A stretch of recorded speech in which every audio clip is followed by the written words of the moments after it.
Think you know bat and ball?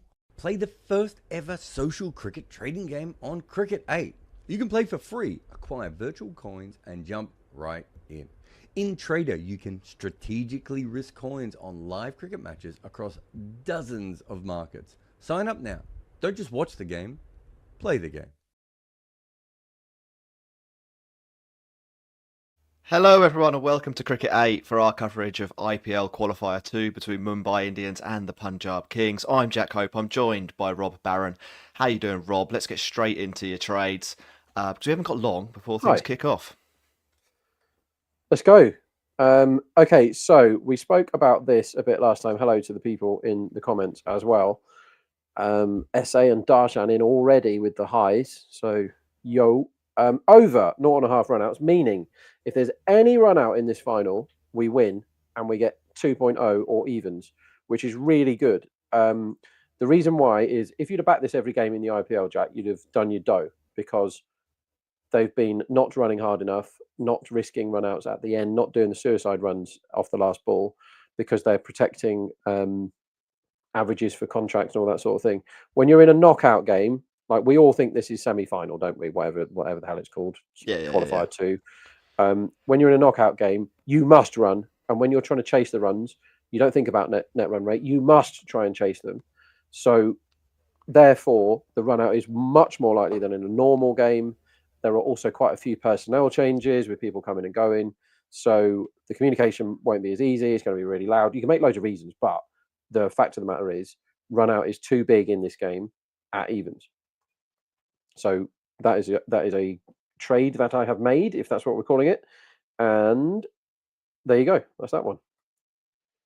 Cool. What else we got?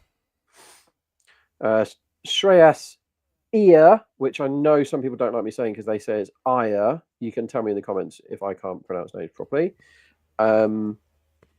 He is 6.0 to get the most sixes for Punjab, which is crazy because he is Punjab's best six hitter.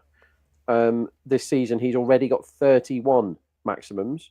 Iyer's got 24. Perhaps Imran's got 28. But Shreyas Iyer has 31, and he's 6 to get the most for Punjab, not the most in the game, the most for Punjab. I have a suspicion, there's covers on here, Jack, which is very disappointing. I have a sneaky suspicion that Bolt might cause a bit of trouble to the openers. So I like Shreyas. Could be 3, could be 4. Maybe they go English, maybe they go him. And I think 6 is much too big for that as I look at what price the completed match is. It is rain about, I'm afraid. Yeah, we've got to look at the ground, and there are some covers on the pitch at the moment, and it looks like they're taking them off. But we'll stay updated on that. I was interested with Shreyas Iyer because he historically wasn't much of a six hitter, and then this year has gone bananas and has been sort of pumping him out the ground left, right, and centre. So I wonder whether someone's looking at some historical data there and not keeping their eye on the ball, as it were. Should we move on to the next one while we sort of wait to see whether we get going? Marcus Stoinis, player of the match. Yeah, it's one where you can't say with any certainty what the odds absolutely definitely are because you can look back and see how many times people have won player of the match awards and all that. Interestingly, Ben Duckett is somebody I backed today in the England game, which we're at half time and they're chasing 308 at 10 to 1. And you think, well, that sounds big. It's Ben Duckett. Well, he's played 60 something times for England now and he's never won one. So if you're basing it on those are the only stats you can really base it on. So it's much more of a I think the right price is X, Y, and Z thing. And Stoinis is not 30. Stoinis is actually quietly in quite good form. He came in and bashed a load the other day. This is a Stoinis type pitch. So when Stoinis got cleaned up bowled at New Chandigarh, it was a pitch that massively didn't suit him. This is way more like an Australian pitch here, Jack. The Ahmedabad is runsy. And he will have license. He got a very good...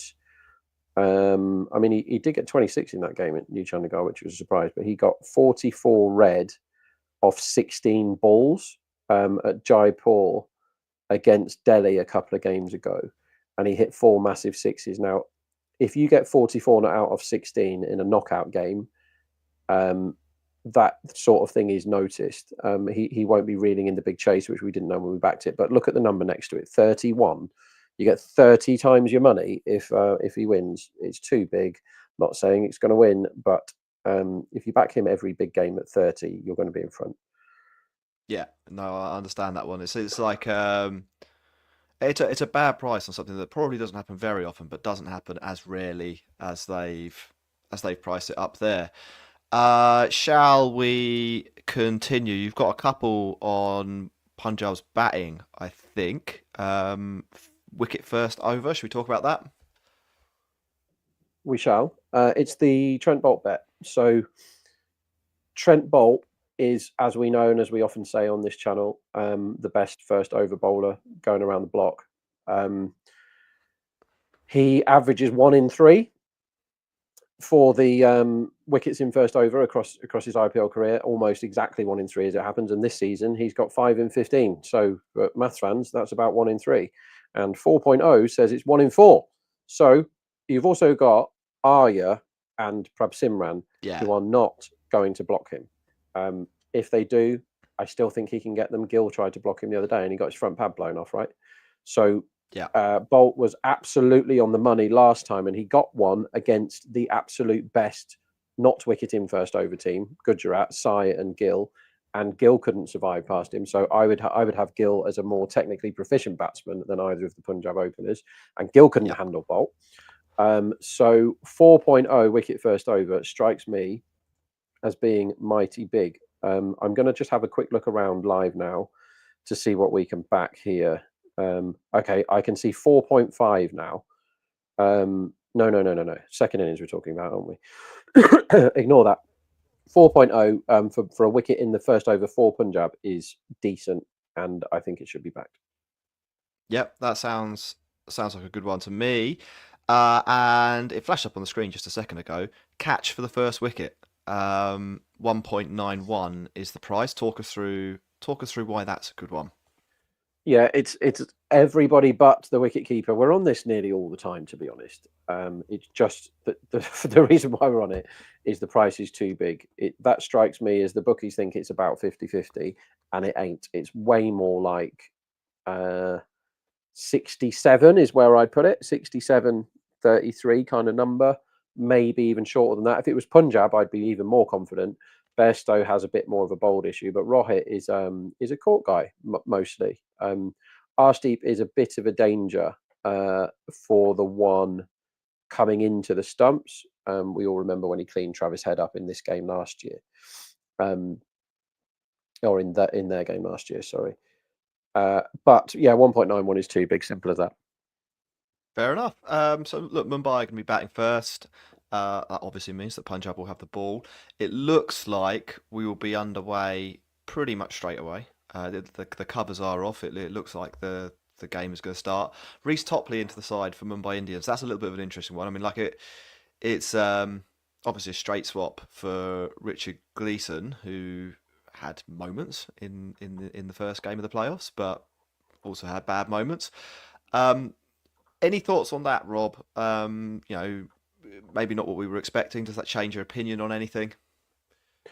Well, Gleeson looked pretty much dead. Hamstring, wasn't it? Yes, it was. Yeah. And at this stage of the IPL, when everyone's been coming and going and replacing and not replacing and all the rest of it, to have Reece Topley lined up to replace Gleeson is excellent. That's a really good position to be in.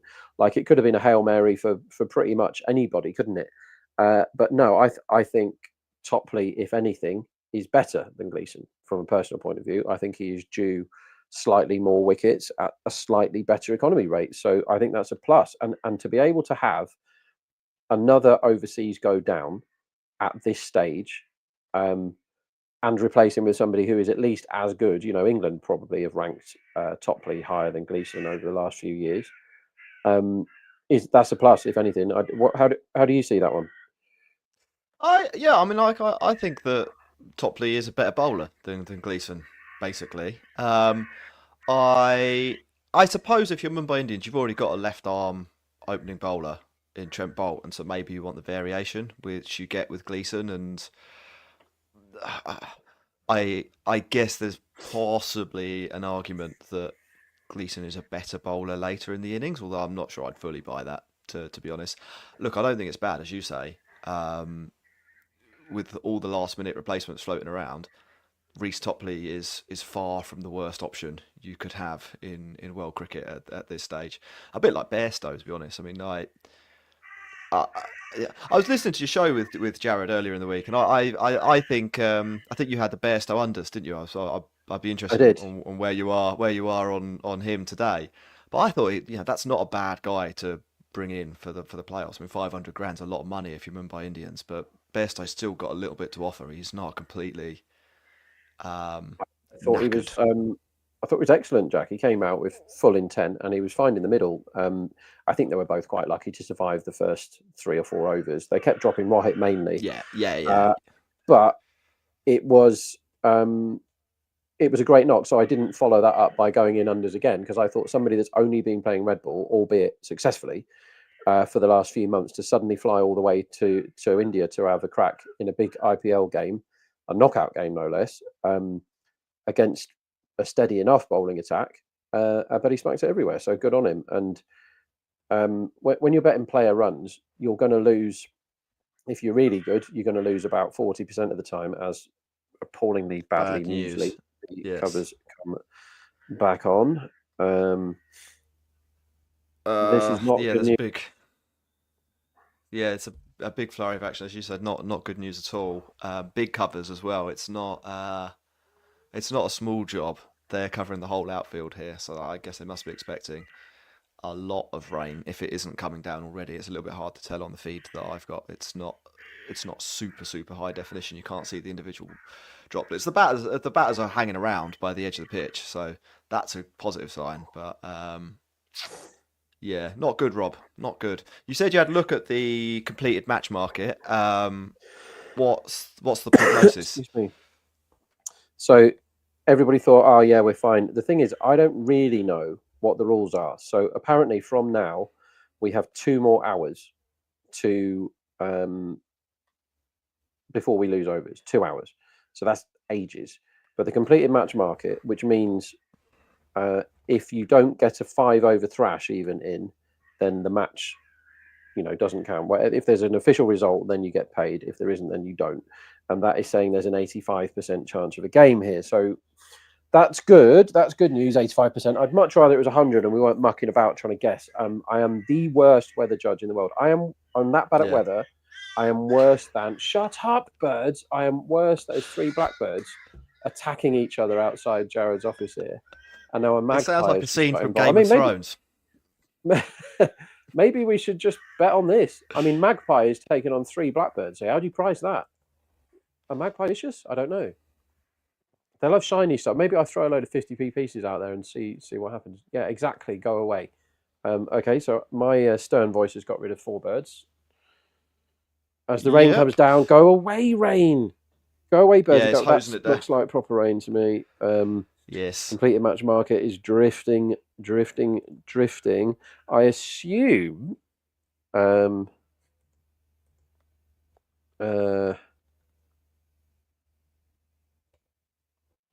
What do you assume?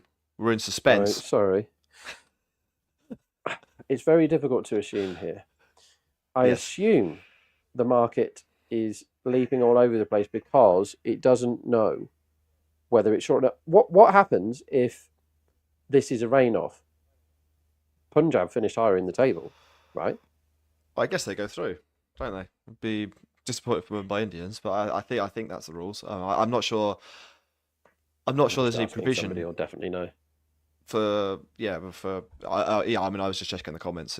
Someone will definitely know that, as you say. But I think it's as simple as whoever's highest in the table go through. Our producer has also pointed out that Prab Simran is not listed for Punjab Kings. I just want to check if he's among the impact subs, but I don't think he is. What? That is okay. Absolutely missed that.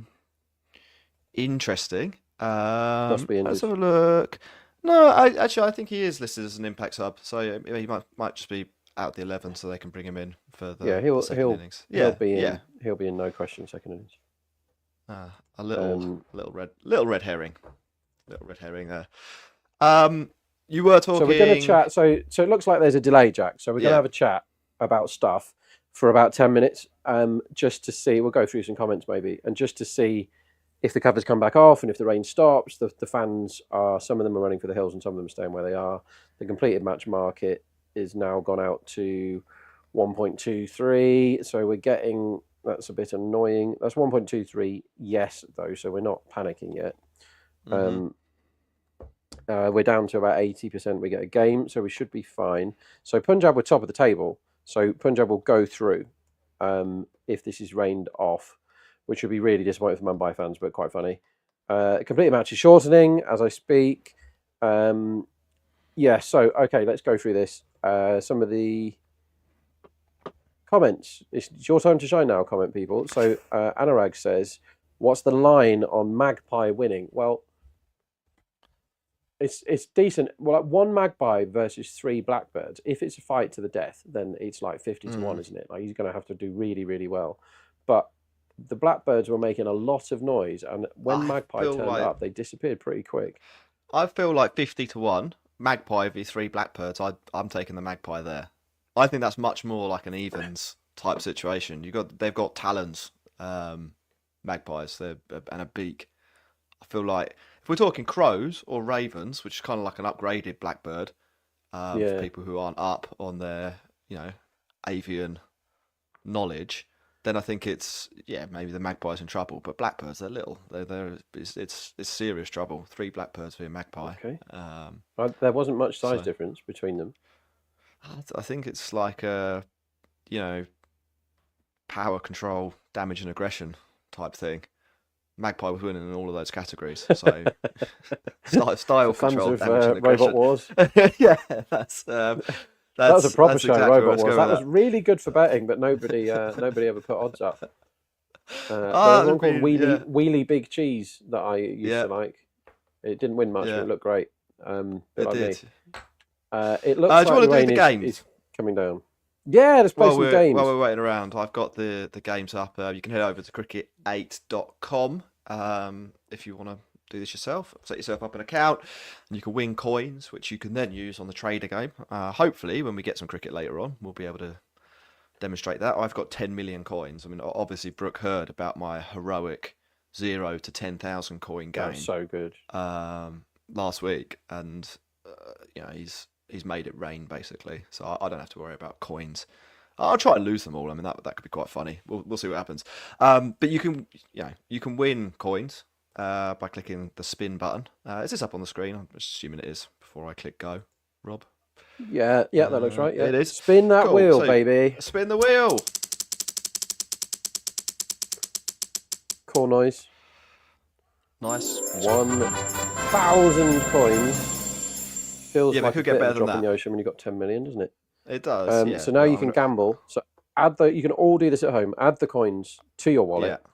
We go for a home question, which is really easy, or a away question, slightly more difficult, which we're definitely going to do. And we're going to try and get 3,000 out of it. And we're not going to bank the winnings and skip the multiplier because we are here to trade. Let's go. Here we go.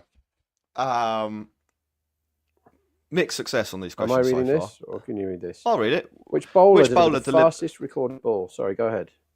Which bowler delivered the fastest recorded ball in the history of cricket during the 2003 World Cup v England? Brett Lee, Sean Tate, or Shoaib Akhtar? We know that. We know that one. Rawalpindi Express. I was there in Cardiff when he blasted one down at 100 miles an hour, Sean Tate. And I can't remember who the batsman was. Maybe Nick Knight just sort of pushed it to mid-on. And it was like, that was 100 miles an hour. It looked blindingly fast from where we were, but Nick Verity Knight did not see it as so. Yeah. I saw Shoaib playing against Durham, playing for Durham against Sussex, just in the season after he bowled the world's fastest delivery. And he was very, very quick then. But he did only bowl 5 overs, then walked off. And for some reason, Rob batted 3. It was a very Shoaib. very, very. Well, there's no reason for that, is there? There's never a reason for that. Should we do some quick fire questions? So, in addition to the spin, if you're in the comments, you can ask us whatever you want. Are we doing? You Are we can doing? also- We. Sorry, mate. I'll let you talk. Go I'll shut on. up. I was going to say No. we'll do the quiz. Let's do the quiz. Then, pick up a few comments and then see where we're at with the rain. Question 1. You can do 8 of these questions. This is the first. Urvil Patel scored 31 off 11 balls on his debut. Who is the only player to score more at a higher strike rate on an IPL debut? Minimum 10 balls. Luke Wright, Ross Taylor, or Sean Marsh? I'm going to go Sean Marsh. I'd have guessed Taylor, but I don't know. Wrong. So we don't get any coins for that. Just humiliation. On to the second question.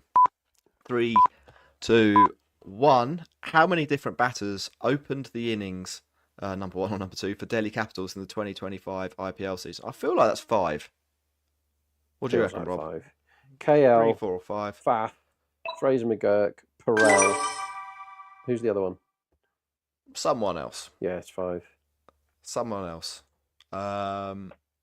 Next question. So that's 50 coins. 3, 2, 1.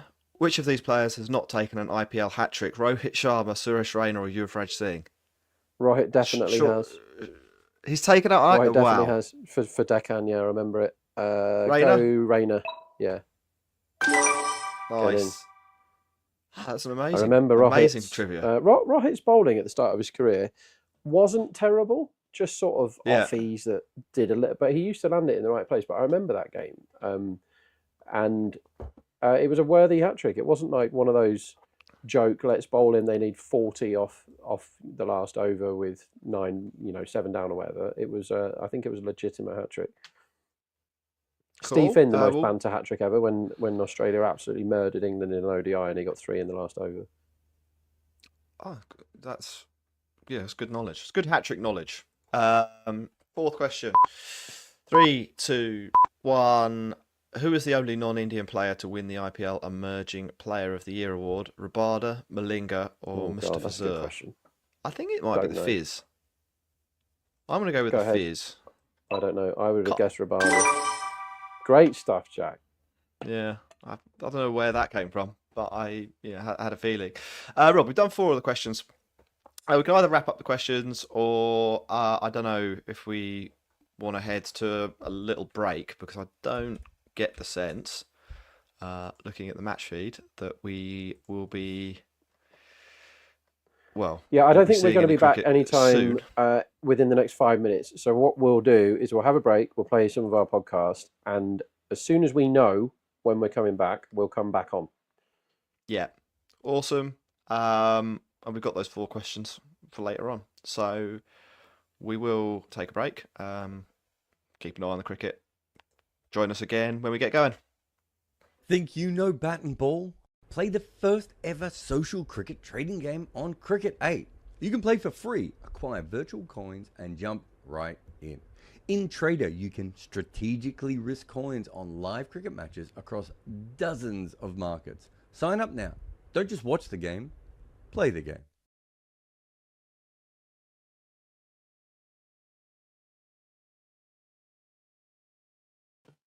The 4 most important players who were in their side, they had a couple of really important injuries as well, but the 4 most important players who were in their side were not in particular good form, right? And it's very hard to win when that's the case. And that is probably the overall story of Pakistan is that, but the secondary story is they just don't have the talent or the depth of some of the major sides. Like Australia's just chased 350 against England with not a B batting lineup, but not their strongest batting lineup, and also not their best team.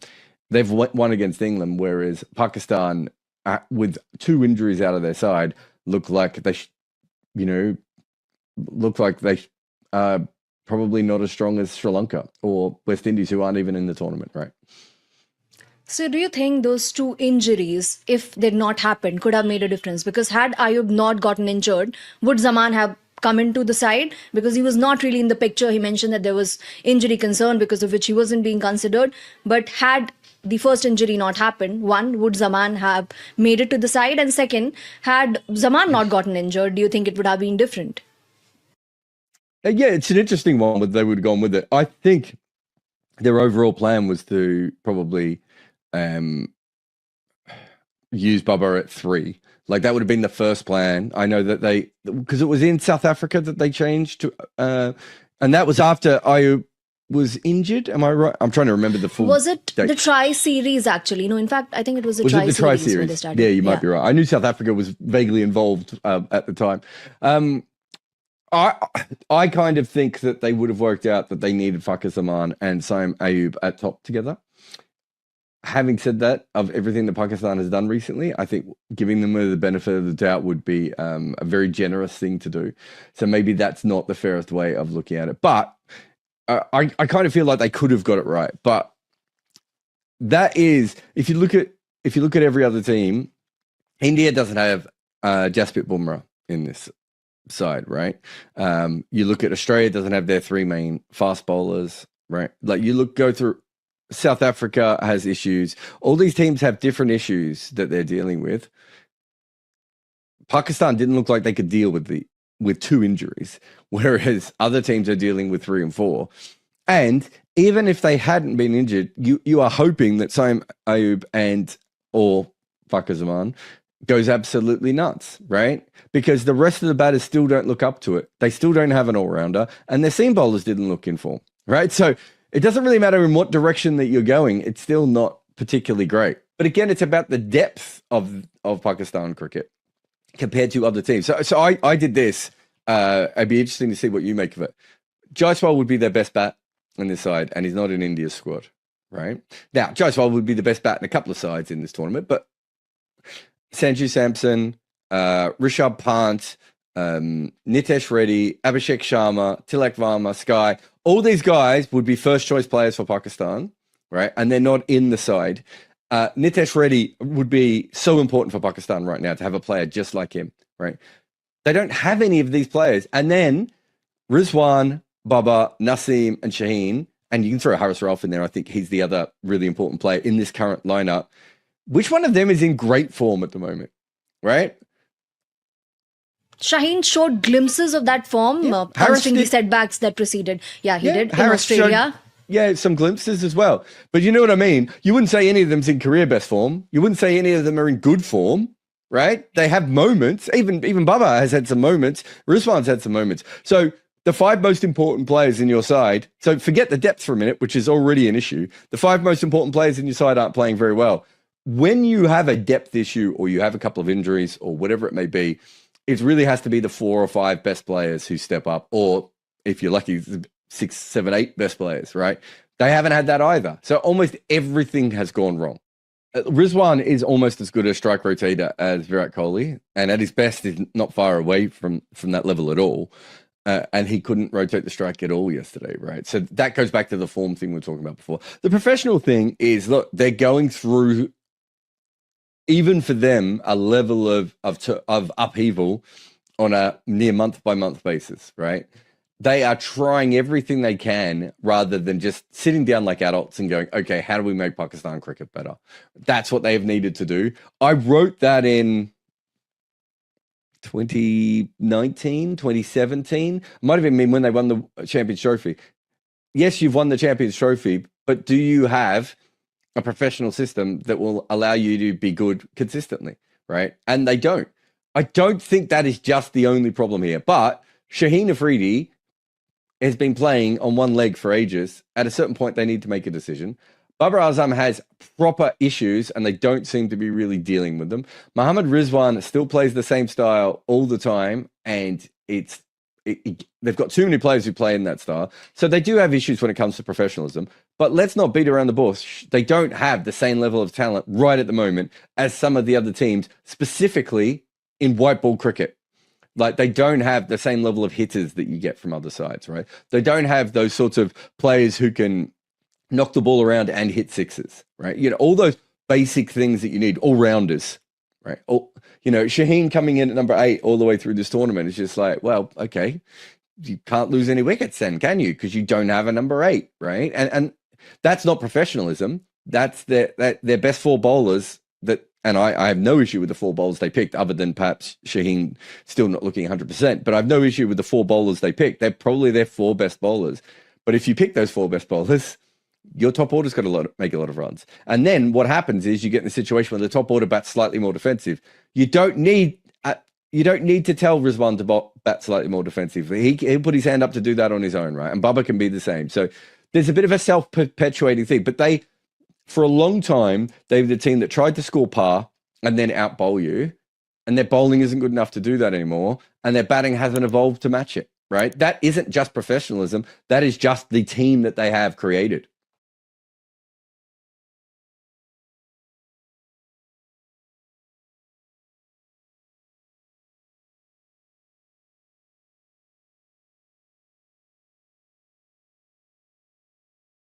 The thing with Mayank Yadav that I really like, and the injuries, we're just going to have to see how that goes. But the thing I really like is it's not one dimension. He's not Umran Malik, is he? Yeah, well, Umran Malik or Mark Wood, right?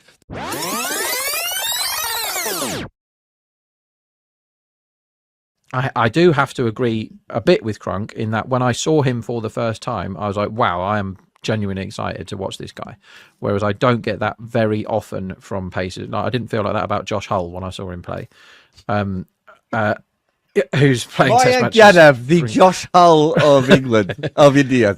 But if he is fit, kind like India are a bit of a cheat code because that's not fair, that attack, because they actually have spinners. They've already got the head and shoulders best bowler in the world. And if you add in a fit Mayank Yadav, who is as good as that guy that turned up and played a couple of times in the IPL, they don't lose. They can't lose to anyone with that attack. Yeah, I think he's a really, really fascinating player. I mean, when you say he's the most talented bowler he's seen, like, there's not that much difference between him and Pat Cummins when Pat Cummins came on the scene. Pat Cummins was bowling, 150, 155 outswing and is taller than Mayank Yadav and probably has a higher release. So the Pat Cummins we see now is, dare I say it, kind of boring, right? Like consistent and accurate and doesn't swing it and, isn't that kind of player. But if you think back to what Pat Cummins was in that first test match in South Africa, you were seeing literally very similar to Mayank Yadav. And of course, we then didn't see Pat Cummins for 6 years. The next time I saw Pat Cummins, I interviewed him at the SCG, and he'd just come off a machine, Rob, that allows you to run without putting any weight on your body. It's like, I don't know, some sort of moon-like machine. So you do the cardio, but you don't actually put any impact on. And I was like, it's called a swimming pool.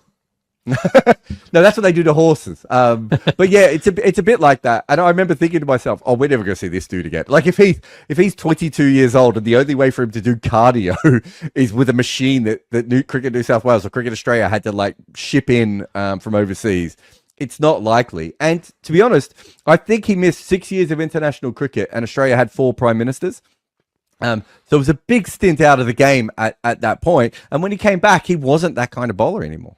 Right, like he had changed, and then obviously the wobble ball played a big part and everything else. So you can, Crunk, get very excited about a young bowler, and then a couple of years in, that bowler is very different. I mean, it's not just bowlers, of course. Remember, David Warner, when we first saw him, was flat batting Dale Steyn back over his head. Yeah, good. And when was the last time that David Warner could play a shot? Like David Warner, if you watch the video of that, would get a pain in his shoulder now, right? Like age wearies you and everything else. The thing with Mayank Yadav that I really like, and the injuries, we're just going to have to see how that goes. But the thing I really like is it's not one dimension.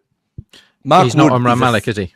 Yeah, well, Umran Malik or Mark Wood, right? Those are 2 one-dimensional players. If they are not bowling at 90 miles an hour, like what is the point in them ever being in a cricket team? Because I look at Mayank Yadav and I'm like, do you know what? He's accurate, especially for someone of his pace, and he can move the ball.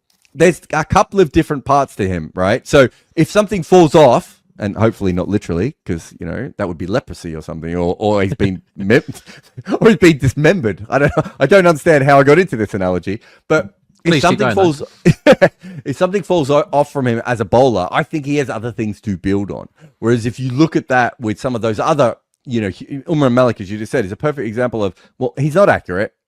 He doesn't really move the ball sideways, and he doesn't seem to understand what he's doing. The little bit that we're seeing in Mayank Yadav at the moment, he does understand all those things. Because what happens, and TV is mainly the biggest guilty party in this, is when somebody comes along who is fast, everybody gets very excited, and they look at speed guns and they don't look at anything else. And speed guns are obviously extremely doctored anyway. But when Umran Malik came along, you're like, bloody hell, that is genuinely really, really fast. and then fast forward 4 games, you're like, yeah, but it's really, really fast in the slot every single time. And it's like his power play numbers are abominable, Umran Malik. Like, he turns up and he goes at 12 and over in the power play consistently. And whenever he gets an over in the power play, it's just scrambling as hard as you can to get on overs and back boundary every single ball, because it's it's really, really fast. But how good are good players at really, really fast balls in the slot? The ones that are going to hit them directly between the eyes or in the neck, they're the ones they don't like. And Malik didn't work it out. Whereas Mayank is a totally different guy. Like, he's a completely different cricketer. So you have Shamar Joseph, who put it together in a test match against Australia and won a test match nearly by himself when he had a bad foot or whatever. And you're like, that is incredible and it's exciting, and how good is he? He goes to T20 with no experience of bowling with a white ball, and has to suddenly go, right, here's the IPL, let's see how you get on.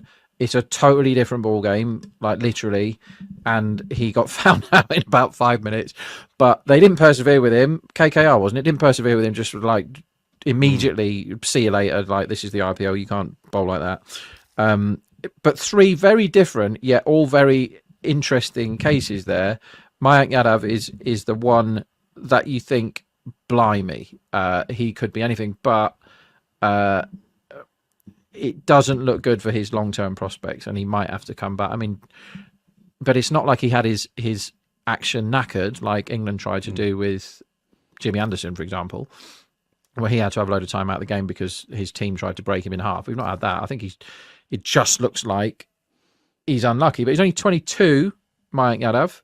They do have time to, do what they need to do with him. But what may happen, and Pakistan do this with their guys, is they go, well, we've got this great commodity, let's bowl him all the time, and then he breaks and we never see him again. And we don't want that to happen. So don't do that, please.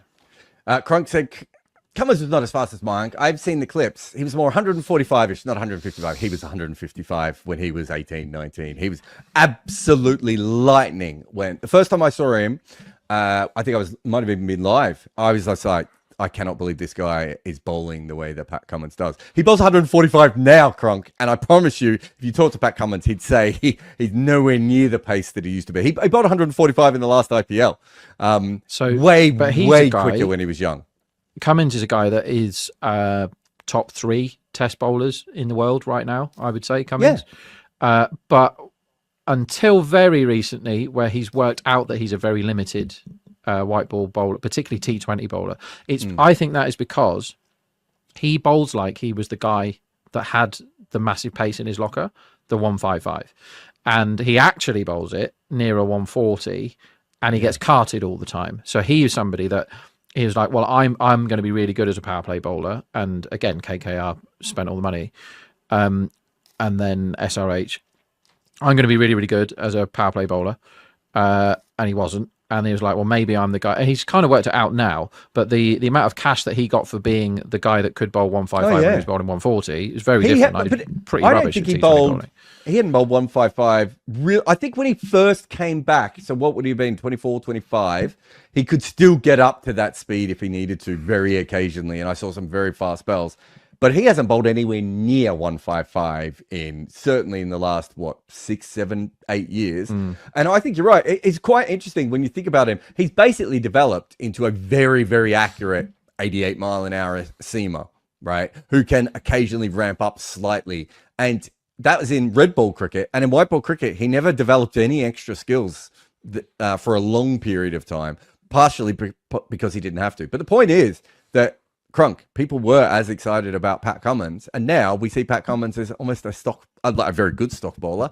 But like, if you had a choice of watching, I mean, you named it before. If you had a choice of watching Rabada or Bumrah or Cummins, like you're from an entertainment point of view, you're always going to pick the other two over Cummins. Now, that was not the case back in what? No, it wasn't. I remember 2012 watching or whatever it was when he started. I remember watching Bumrah's first couple of games in the IPL. And it wasn't like that. His name was the funny thing for me, because in Thundercats they had Mumra, and so I was just shouting Mumra all the time, and that's what I remember about him starting. It wasn't that and yes, his action is very interesting, Bumrah, but it wasn't like, oh my god, this is the guy. and it was for Cummins. To be fair, Rabada in Test, when I first saw him in Test matches, that was very exciting. You're like, bloody hell, they found somebody here, because he was awesome. He was instantly really, really good. But so was Cummins. It took Bumrah some time, didn't it, to get good? But Cummins was like, and also Cummins can bat.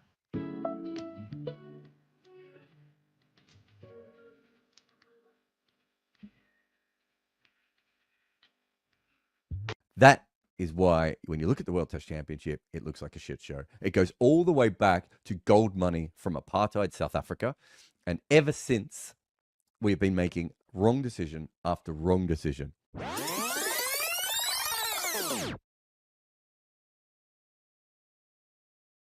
The South Africans were afraid that Australia and England would just kind of go off on their own. So they wanted to join the club. So they formed a club, right?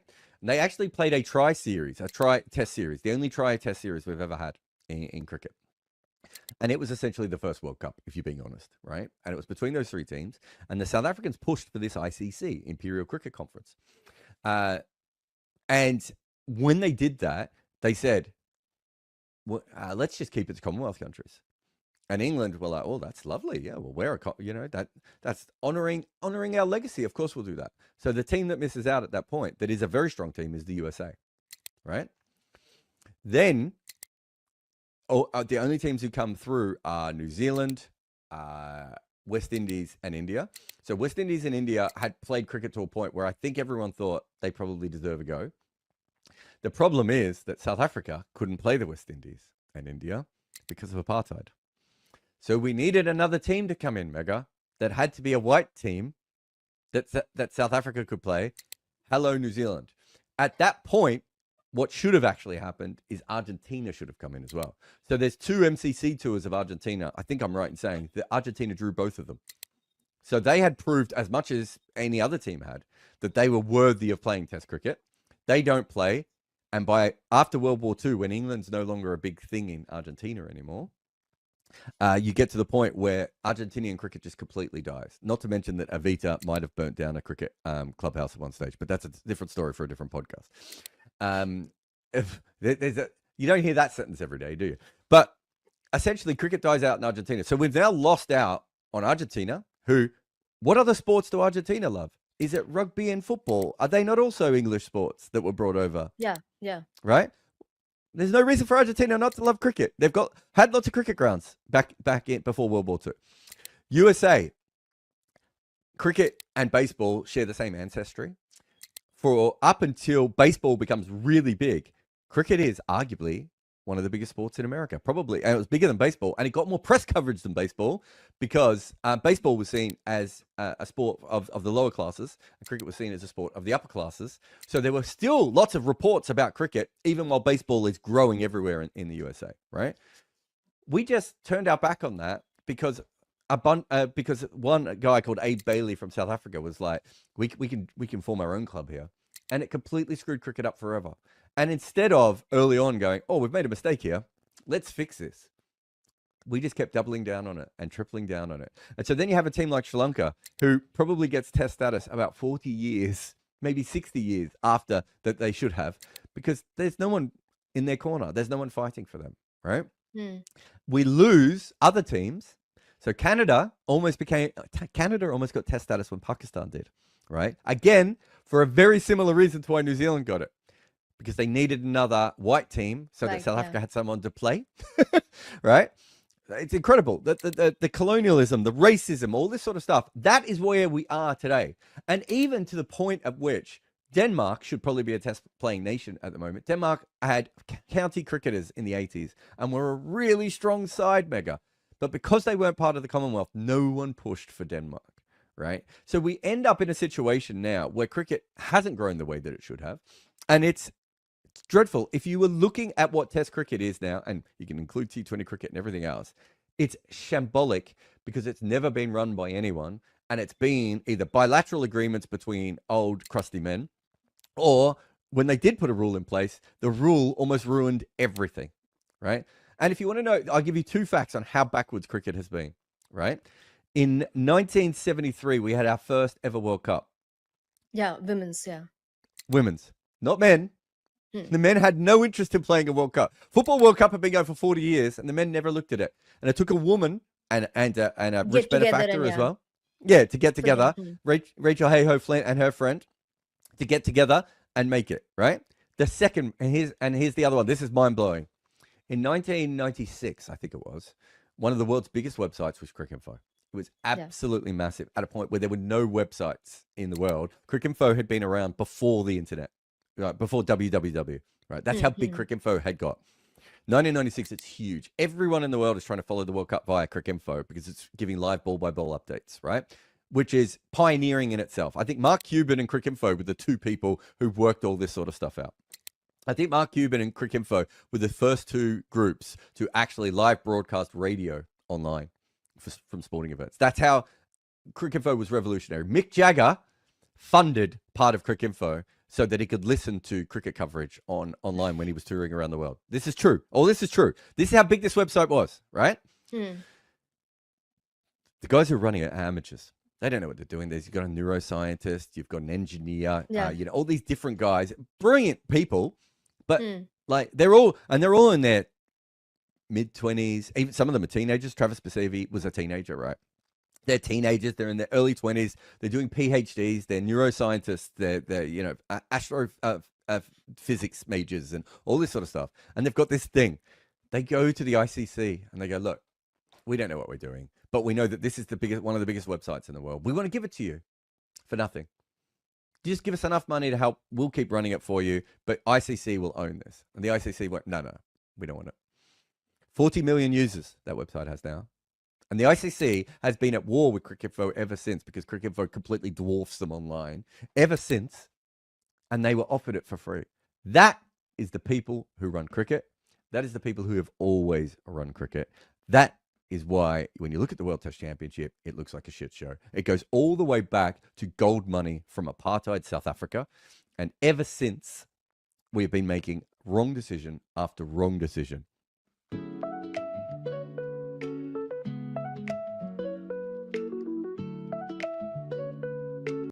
China will be in the best three test playing nations within 5 years once they start playing cricket.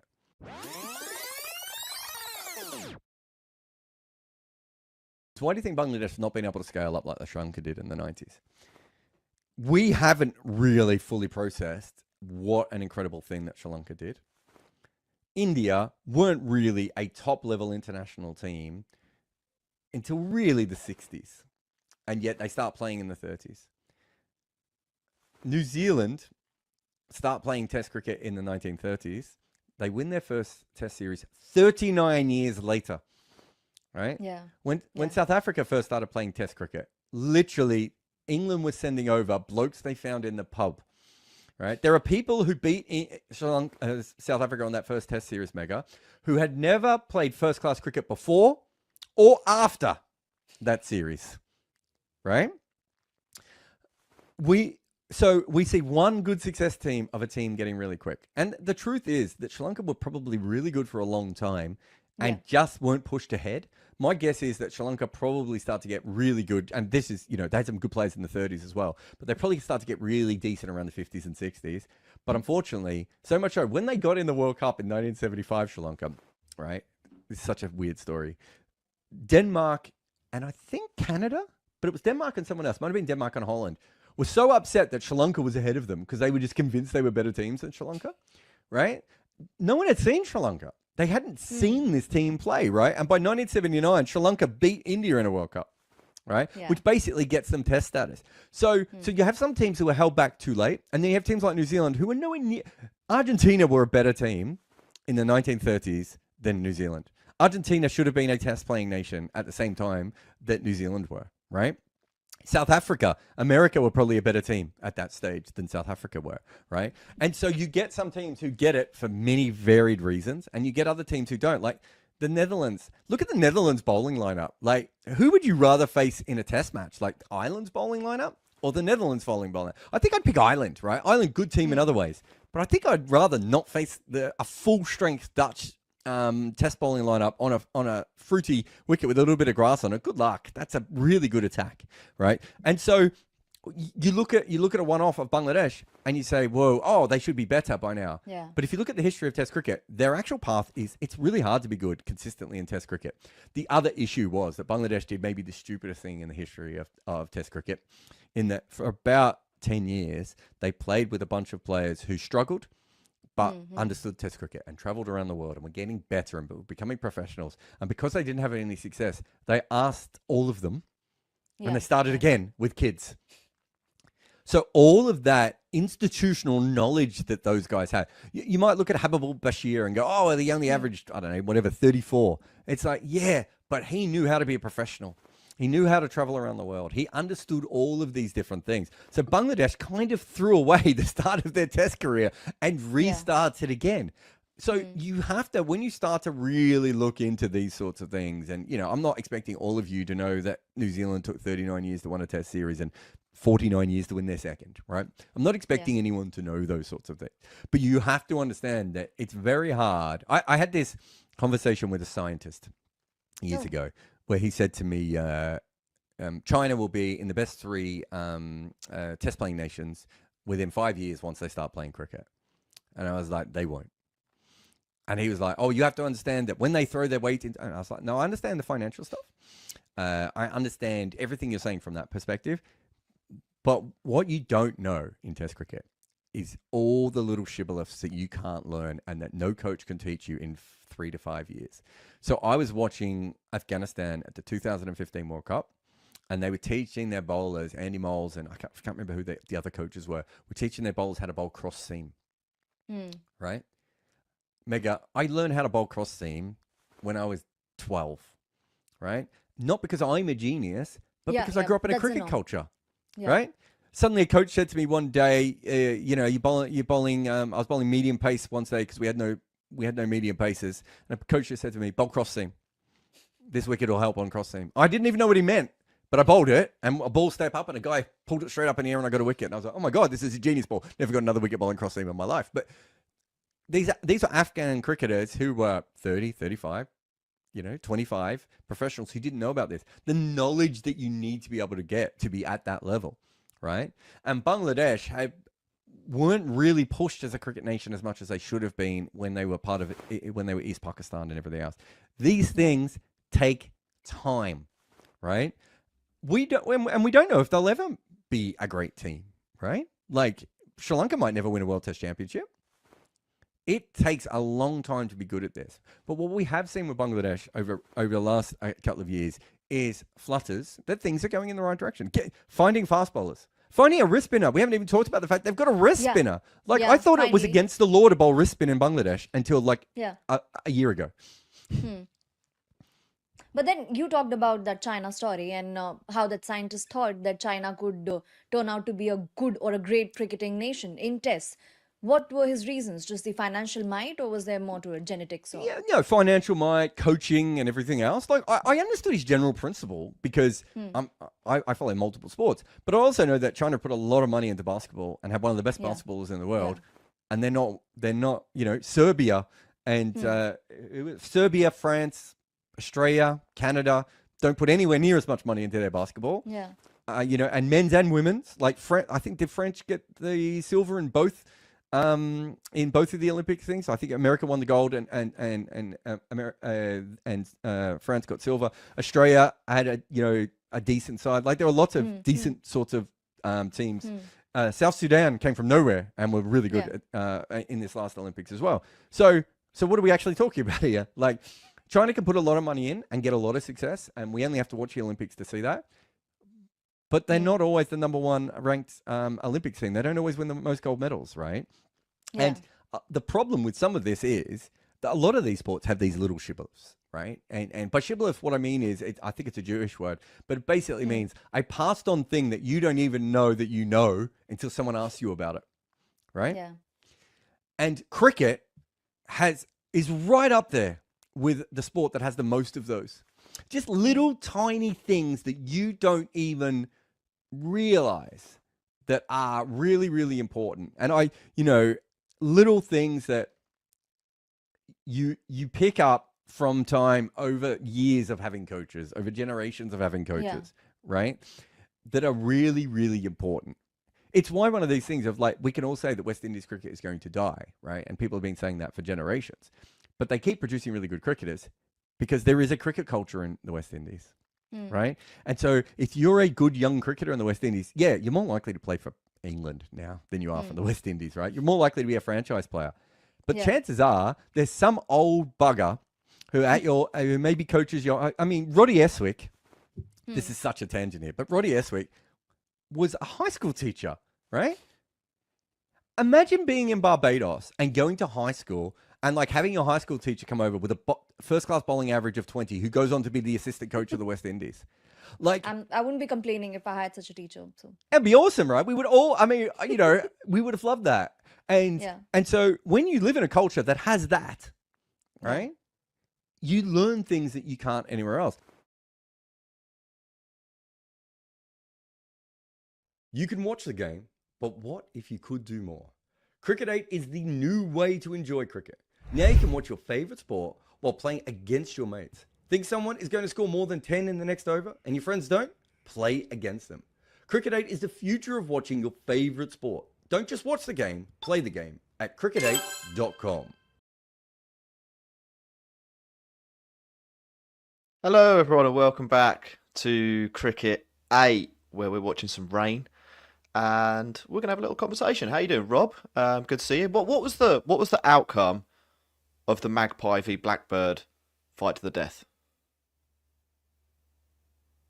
We've got no sound from Rob, so it's just me at the moment. He's obviously got some sort of a technical problem over there. We were hoping to come back and be able to talk about some cricket that was about to happen. The covers did come off briefly, and there was a start time agreed, but I have just seen an update, which isn't good news. Basically, it looks like the rain is back. Reports are it's pretty windy, so we're still pretty optimistic, fairly optimistic that we'll get some cricket, that we'll get the full 40 overs, full T20, but we might be waiting a little bit longer for things to get underway. Obviously, it's a new stadium, drainage should be pretty good. While we're waiting for Rob to sort out his stuff, and I can hear some rattling around. Through my This feels like we might be back. We've got Rob. I've got the quickfire trivia game up, and I was just about to read out a question, Rob. So here you go. Who bowled the most dot balls in the league stage of the 2025 IPL? Khalil Ahmed, Mohammad Siraj, or Prasidh Krishna? Siraj. I think Khalil. It's not Khalil. I actually had that question the other day. And I went for Khalil, and it wasn't. So it was well played, but it did also involve some preparation, let's say. How you doing, Rob? Good to have your noise. I think I'm okay. I don't know which mic I'm on. I've got two on now. And when it comes to technical, I don't know what I'm doing. So yeah, the reason why we came back is because we thought they were going to come back out. They announced that they were going to play again. And now it looks like it's raining again. And now it looks like it's stopping raining again. So it's one of those. As far as bets go, if you don't have 20 overs, then a lot of your bets just get cancelled, and that's the end of that. If it turns into a 5-over thrash, I know having Bumrah is an amazing deal. It might bring Punjab into it a bit more. But yeah, it's one of those. Don't ask me to predict what the weather is going to do. I don't know why it's in this stadium. I don't know any of that stuff. It looks like the rain is sort of subsiding. Yeah, we're just guessing here, Jack. Pretty much. I mean, we are a long way away. It's if they were playing in London, the game would be on right now. I can tell you that. It's nice and sunny here, beautiful weather. But they aren't. Rob, do you want to do a couple more questions? We've got Jared. Hello, Jared. You probably can't hear me. Jared's sort of here. He's trying to help me with my mics, but you can hear me, so I think we're fine. Yeah, to be honest, Rob, you sound He's really good. pressing buttons. Yeah, I think we're good. I think you've got both the magnets there, Jared. Jared doesn't want me to lose his magnet. So there's the magnet for this. We're all good, aren't we? Thank you. Jared's stroking my face, everyone. So now I'm good to go. Smooth. Can we get an update on the Crow v Magpie situation? So it sort of petered out as Shy Hope looks angry. So I assume he's just dropped Harry Brook, which is a really bad plan if you're the West Indies. I think that Seals just bowled heavy ball, regulation nick, straight to Shy Hope, goes for it one-handed, bounces out. So the Magpie effectively scared the Blackbirds away. So there will be no 4 and 20 Blackbirds baked in a pie for me, for fans of 200-year-old English nursery rhymes. That was a really easy chance to get rid of Harold, and he has not done so. So Brook lives on, 30 not out. So West Indies posted 309 with an amazing stand between the two informed guys, really, Carty and Brandon King, and it looked really good, but they both should have been out for about 10, and they were both dropped because Duckett has had possibly the worst ODI possible so far. He dropped 2 really easy catches. He missed a run out that was so comedy. If you get a chance to watch this run out, Jack, did you see it? I didn't. So, you know what? I went and had lunch instead of watching England. I knew I was doing cricket this evening. Sorry about that. Yeah, you know. Well, yeah, you're not allowed to eat. As I can clearly testify. Basically, Duckett was 5 yards from the stumps with the ball in his hand. Both the batsmen were stood in the middle of the pitch. They were both 11 yards away from a set of stumps. And so Ben Duckett's options were walk to the stumps, take the bails off, run to the stumps, take the bails off, throw at the stumps that were 5 yards in front of him, 2 and a bit stumps to aim at, or throw the ball to the keeper who could just whip them off at the other end. And so what he did was took ages to get the ball from this position in his hands to this position in one hand, and then lobbed it really slow. I mean, Carty, who was going towards Duckett, then literally gave up, didn't bother going. All he had to do was take the bails off, and he threw this arc like that all the way to Butler. And when he threw it underarm, the ball had snow on it when it came back, and Brandon King just jogged back and got in. Absolute joke. So he dropped an easy catch, dropped another easy catch. One of those bats got 100, one of them got 50. Then he did the worst miss run out I've seen in international cricket for some time, and then he got naught. So, well, I don't think my 10-1 man of the match bet is going to win. Yeah. Yeah, I mean, like, he might be the most impactful player from what you're describing there. It sounds like he's created a lot of carnage. Yeah, so I mean, like, traditionally you don't win man of the match, though, do you? If all of your key moments help the other team to win. I've got the England game up. 41 for 2. Chasing 309. It looks pretty tight when it comes to the market. Maybe we'll have a look at the trader for that game. Is there anything you're looking at from a trades perspective on England v West Indies? It's hard. I've got a few bets on the game. I backed Windies most sixes at 2.75. I backed them at 6.8, and then I fully closed my position at 1.74, and I've recently just gone in again on England at about 50-50. That's what I've done with the match winner. So I'm now cheering England, having been cheering Windies all day. I am on Windies' highest first 15 overs at 4.0, which I thought was very big, and it was looking like it was going to win, and now it doesn't again. They're probably going to have to get Brook out to get that chinned. What am I looking at now? It's very difficult to a game that I was sort of watching today, just kind of armchair watching rather than trading it properly. I can't tell you masses about what the pitch is doing. It looked like it was staying a little bit low earlier. So England immediately went to every ball's going to be a bouncer when they saw those conditions, which was really, really dumb. England fielded appallingly, made some questionable bowling changes. Obviously, as we know, the bowling attack was pretty bad, but 6 overs of Bethel and 4 overs of Jacks had to be done. Seemed weird. When you've got Kars, Potts, Mahmood, Rashid, and only one of those is bowled out in the first innings, you've probably juggled your pack wrong when the rest of the bowlers are batsmen. Yeah. So yeah, that was all a bit weird. 308 seemed like an optimal type score from the West Indies, but they were due 350 at one point. So it was just a weird innings. Smith came in and got out. Duckett came in and got out. Both got naught. It was looking good, but then dropping Harry Brook when he's on 30 is such a terrible plan. So I think England should probably be slight favourites, but it's a real close one. It depends how seriously England take it. You would think that Brook, who's got an amazing record since he's been England captain, Brook, and Root always, but the next two to come in, Jax and Bethel, will massively be trying as Root just plays a beautiful shot through the covers for 4. It's a almost good cricket shot. Almost like no risk, no effort, off like a tracer bullet. That's a Joe Root upgrade. As the market goes 1.9 England, to be honest, it feels quite big to me. I thought I'd be cheering on West Indies all day, and now I'm not. Yeah, good shot. Let's have a look what we can do on the Cricket 8 thing. So we've got 10 million coins to play with here, Jack. And it's Yeah, I was having a look. sort of drizzling in the other one. I've quite enjoyed the sixes market. England's line 7.5 for the innings. They still need another 100 or 250 runs. Still got Bethel to come. Brooks in now. I quite like that.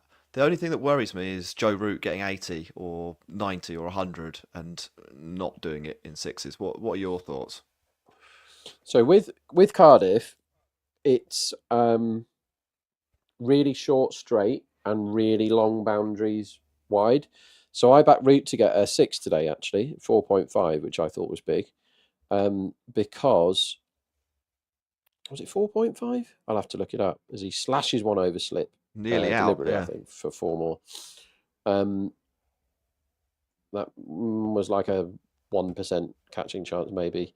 Ford is quite leaky. But with those sixes, what's going against you is England don't need to hit them. But the reason I backed Root is because I thought he does the scoop now. And the scoop is really good when you've got a short, straight boundary. So that's why Root was in my thinking. And also, recent Joe Root hit sixes, whereas old Joe Root didn't hit them. As far as that goes, what's going against you is England don't have to hit any. You know, they can just do what Root's doing right now and just play cover drives for 4 all the time. What a shot that is, by the way. That is very good, yeah. I That's 2 upgraded great shots in the over, yeah. 2 balls ago, and I'm now upgrading him again because that was ridiculous. Now England are 1.75, so if you follow me in, you are stuffing the market, which is what we try and help with. So let's get trading. Let's get on the Cricket 8 trader thing with our 10 million coins and find something to go in on. So you go to Play Trader, which is what I'm doing now. Jack, you can show them on your screen. Yeah, it's up. If you're over on YouTube or on the website. cricket8.com/trader, though, if you want to open your own account. I don't know, Rob. I'm looking through here. Nothing's really jumping out. Sometimes I like to have a look at next wicket. I mean, Brook is priced at a shorter price than Root, which makes sense, but I don't feel like there's much there. Next dismissal, I feel like that's probably priced fairly correctly as well. Caught at 1.27, not caught at 3.25. You're talking about upgrading Joe Root, so maybe we go there. Joe Root, 66.5. So what are they giving him there? Another 45 runs, another 40 runs. I'd be tempted for an over on Joe Root, based on the 6 balls of the game I've seen. Is that the sort of thing you'd be going in on, or is how many has he got now? He's up to 23, so it's another. No, he's up to 23, so it's as another Brook 40. is nearly out as well. Yeah, so it's another 44 runs. Yeah, I think that's okay. Nothing wrong with that. I quite like the will there be a run, yes or no, and backing yes.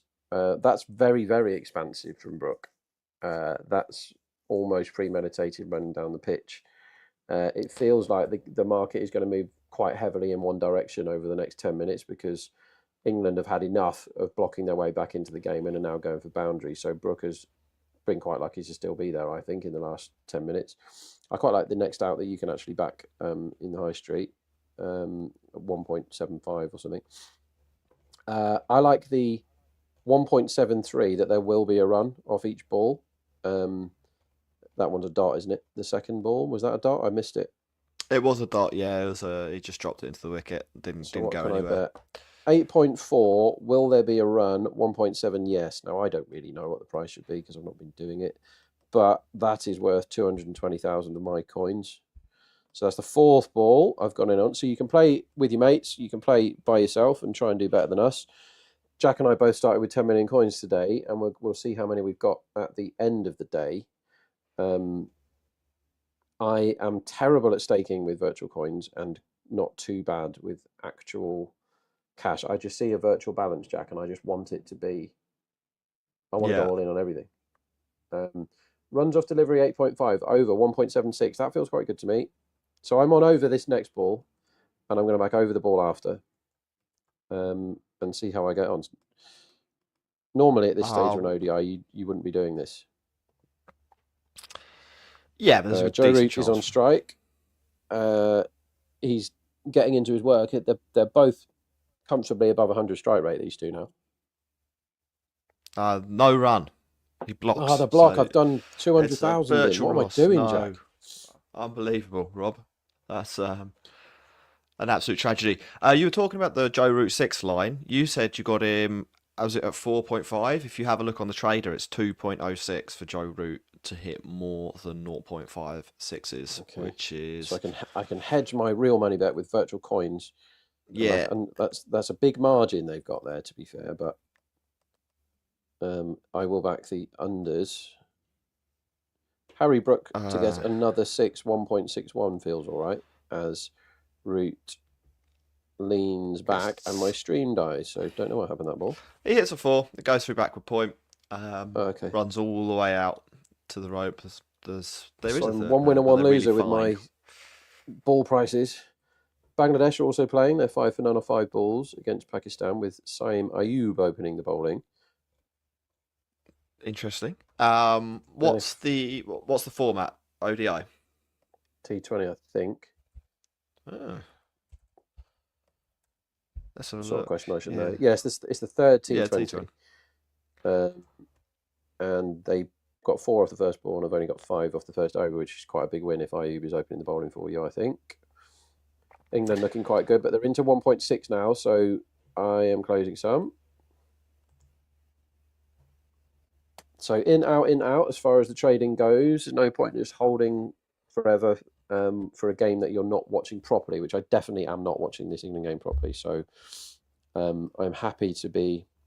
We were in at about evens 5 minutes ago. Yeah. It's now 1.6, so no problem jumping out again. Happy days. It's coming a long the rain way. is still raining, that's what rain does, but it's annoying. Let's have a look at the complete match market, Jack. That's tedious. According to ESPN, the Punjab players are still out there playing football and warming up, but the rain is coming, unfortunately. Saying it's 87% match, which is great news. 87% gains to the market. That's actually gone up because it did go out to about 80, I think, didn't it? So that's any game though. That's any game, which includes 5 over thrash should it come to that. Now, we all know how much Mumbai are loved and favoured by the powers that be in Indian cricket, so they will be doing their absolute best to get on. And it wouldn't surprise me if something happens that happens a lot in these games and the powers that be just change the rules.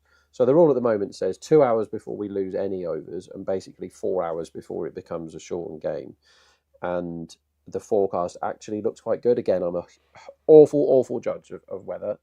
I can tell you that the weather is sunny where I am, and I can't tell you much else about the weather in the world. But the markets are telling me that we're a good chance for a game, which is obviously good news if you're on Mumbai for the tournament, and worse news if you're on Punjab. But it looks like we're going to get a game.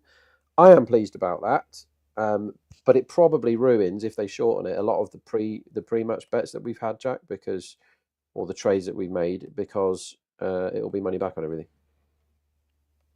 I see what you mean. Yeah.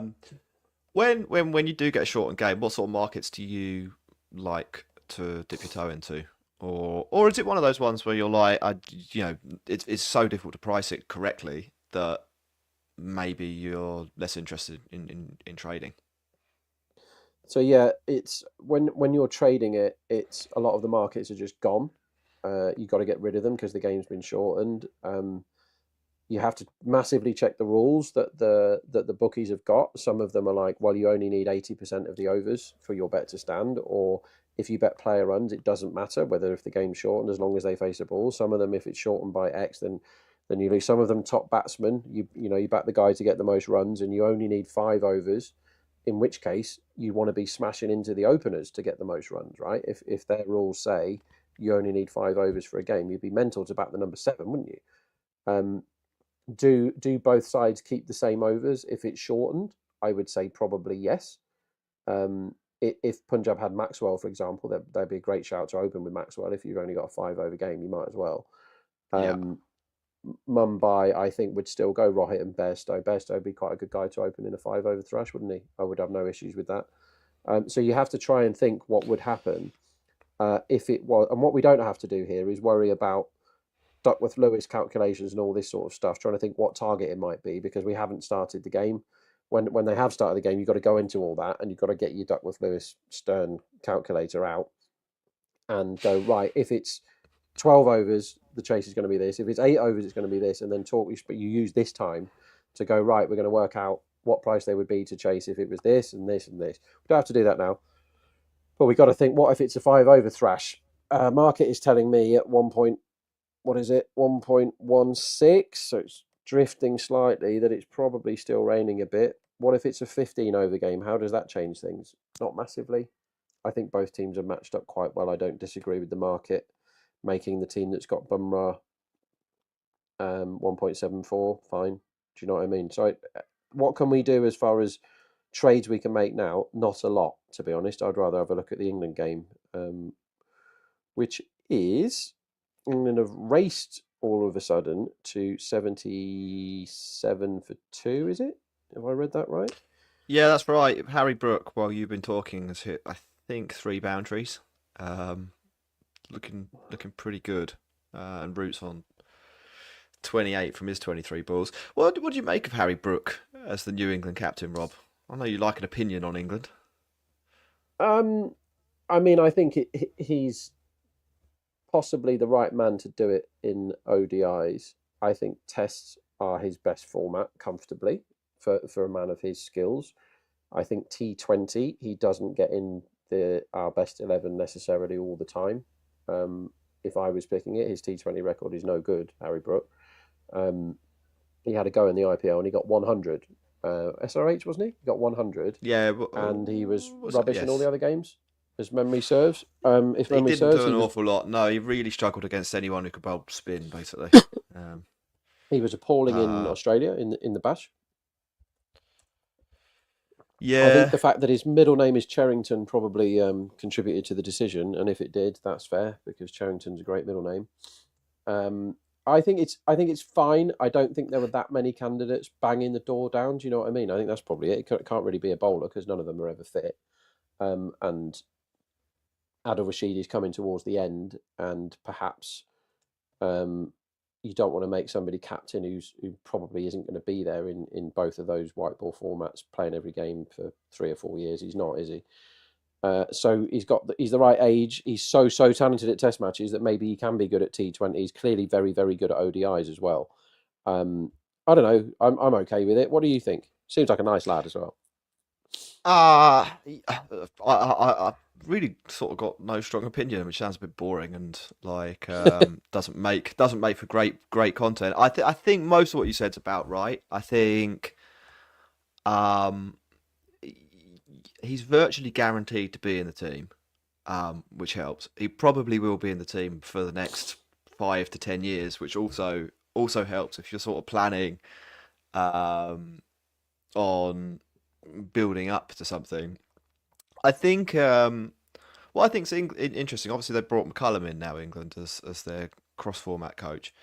They talk quite a lot about having all format players, and I think that's almost the more interesting angle on it, because I think if they're giving Brook the captaincy in ODI cricket, it might be telling you where they're thinking about going in Test matches in a couple of years as well, because it's unlikely, I think, that Ben Stokes plays forever, Rob, and they'll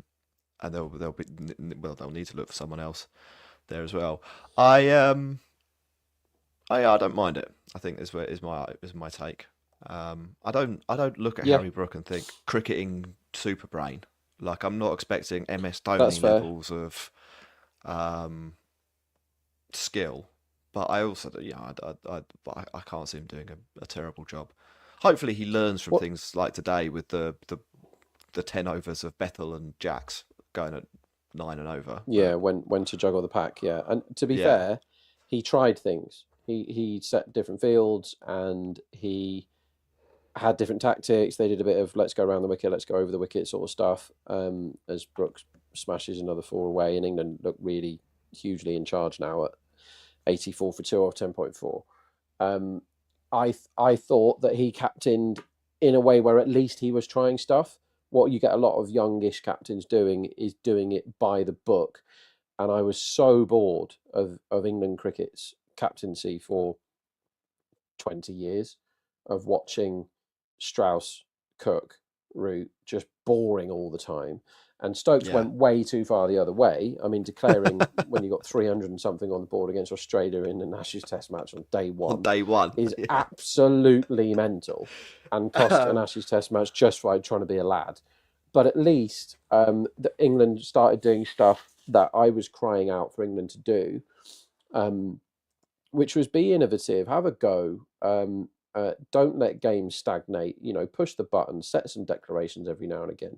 They set one against New Zealand that was crazy. They set one against Pakistan that was a bit mad, but that's a lot better than never doing it. And if you risk the odd one to win, an extra couple, I don't mind that at all. They're going to make. I think they should be a bit more scientific about it and think, well, what price are we going to be if we declare at this number? But that one against Australia particularly still makes me angry now. I can feel my blood pressure going up just by thinking about it. It's like, there's a lot of people, a lot of English cricket England fans. the Ashes. Cost England basically. The Ashes, I mean, it basically did. It wasn't. I'd kind of got it. A good batsman. I'd have kind of got it if it was Stuart Broad and James Anderson batting, but it was Joe Root teeing off. Joe Root not out, setting the tone for the whole series. I mean, like, you just keep that going and bowl in the morning. Like, the conditions will be good in the morning. Like, it's hooping round corners. Yeah, it was a hot day. They had the best batsman in the world not out in an Ashes Test match and called them in. Yeah, it still makes me angry. Brooks' captaincy, question mark. It wasn't a decision that I think was particularly hard. Like, we all knew it was going to happen. I think it's fine. Let's see what he does with it. I mean, I hope he's great. As Alzari goes in the block hole, Root sets off for a single that wasn't really there. There's bodies. It's like platoon. There's bodies everywhere. Should have been out. Should have been an overthrow. There's 3 people on the floor. It's quite fun cricket, to be fair. Brandon King is one of the men that's on the floor. Right, we'll talk through that ball. Alzari, block hole-ish. What were you owing about? Have you seen some covers coming off or something? No. Okay. Should have been a run out. Very nearly was a run out. There's King, isn't it? On the floor. He's got 2 stumps to aim at. Has missed them both. England survive and march on to a price of 1.4, which is where I fully close at 1.4. And I say thank you to the market. 1.4 is short enough to chase. But I don't think they like Alzari appeal for Brook. Let's have that. I think it was a bit high. Yeah, it looked like that would have been ultimate closing, that was, if there was a wicket the next ball. So I bailed my England position at 1.4. I thought that was short enough. And are now nicely green either side. Let's hope I can do it when I'm staking properly in the IPL game, which, let's have a look. The completed match market has drifted out, so the rain must have come back, Jack. Yeah, it says it's got heavier. Disappointing. Which is a shame. Not what we want to see. As that LBW appeal is going miles over the top. And Brook. Yeah. I think they might have been going up for caught behind. Oh, okay, so it hit his back pocket. Yeah. Either way, he survives. I think now might be a good time to have another break, and we will come back to you when we get better news about whether the game's what conditions we're going to have, if any. Yeah, sounds good. We've still got 45 minutes before we lose any overs, so fingers crossed. Fingers crossed. When we come back, it'll be with good news, and we'll be playing a full T20. See you when we see you. Think you know more about cricket than your friends? Prove it with Quickfire, only at Cricket 8. Answer trivia questions every day. Score more than your mates and win free coins. Fast questions, faster answers, one winner. Don't just watch the game, play the game.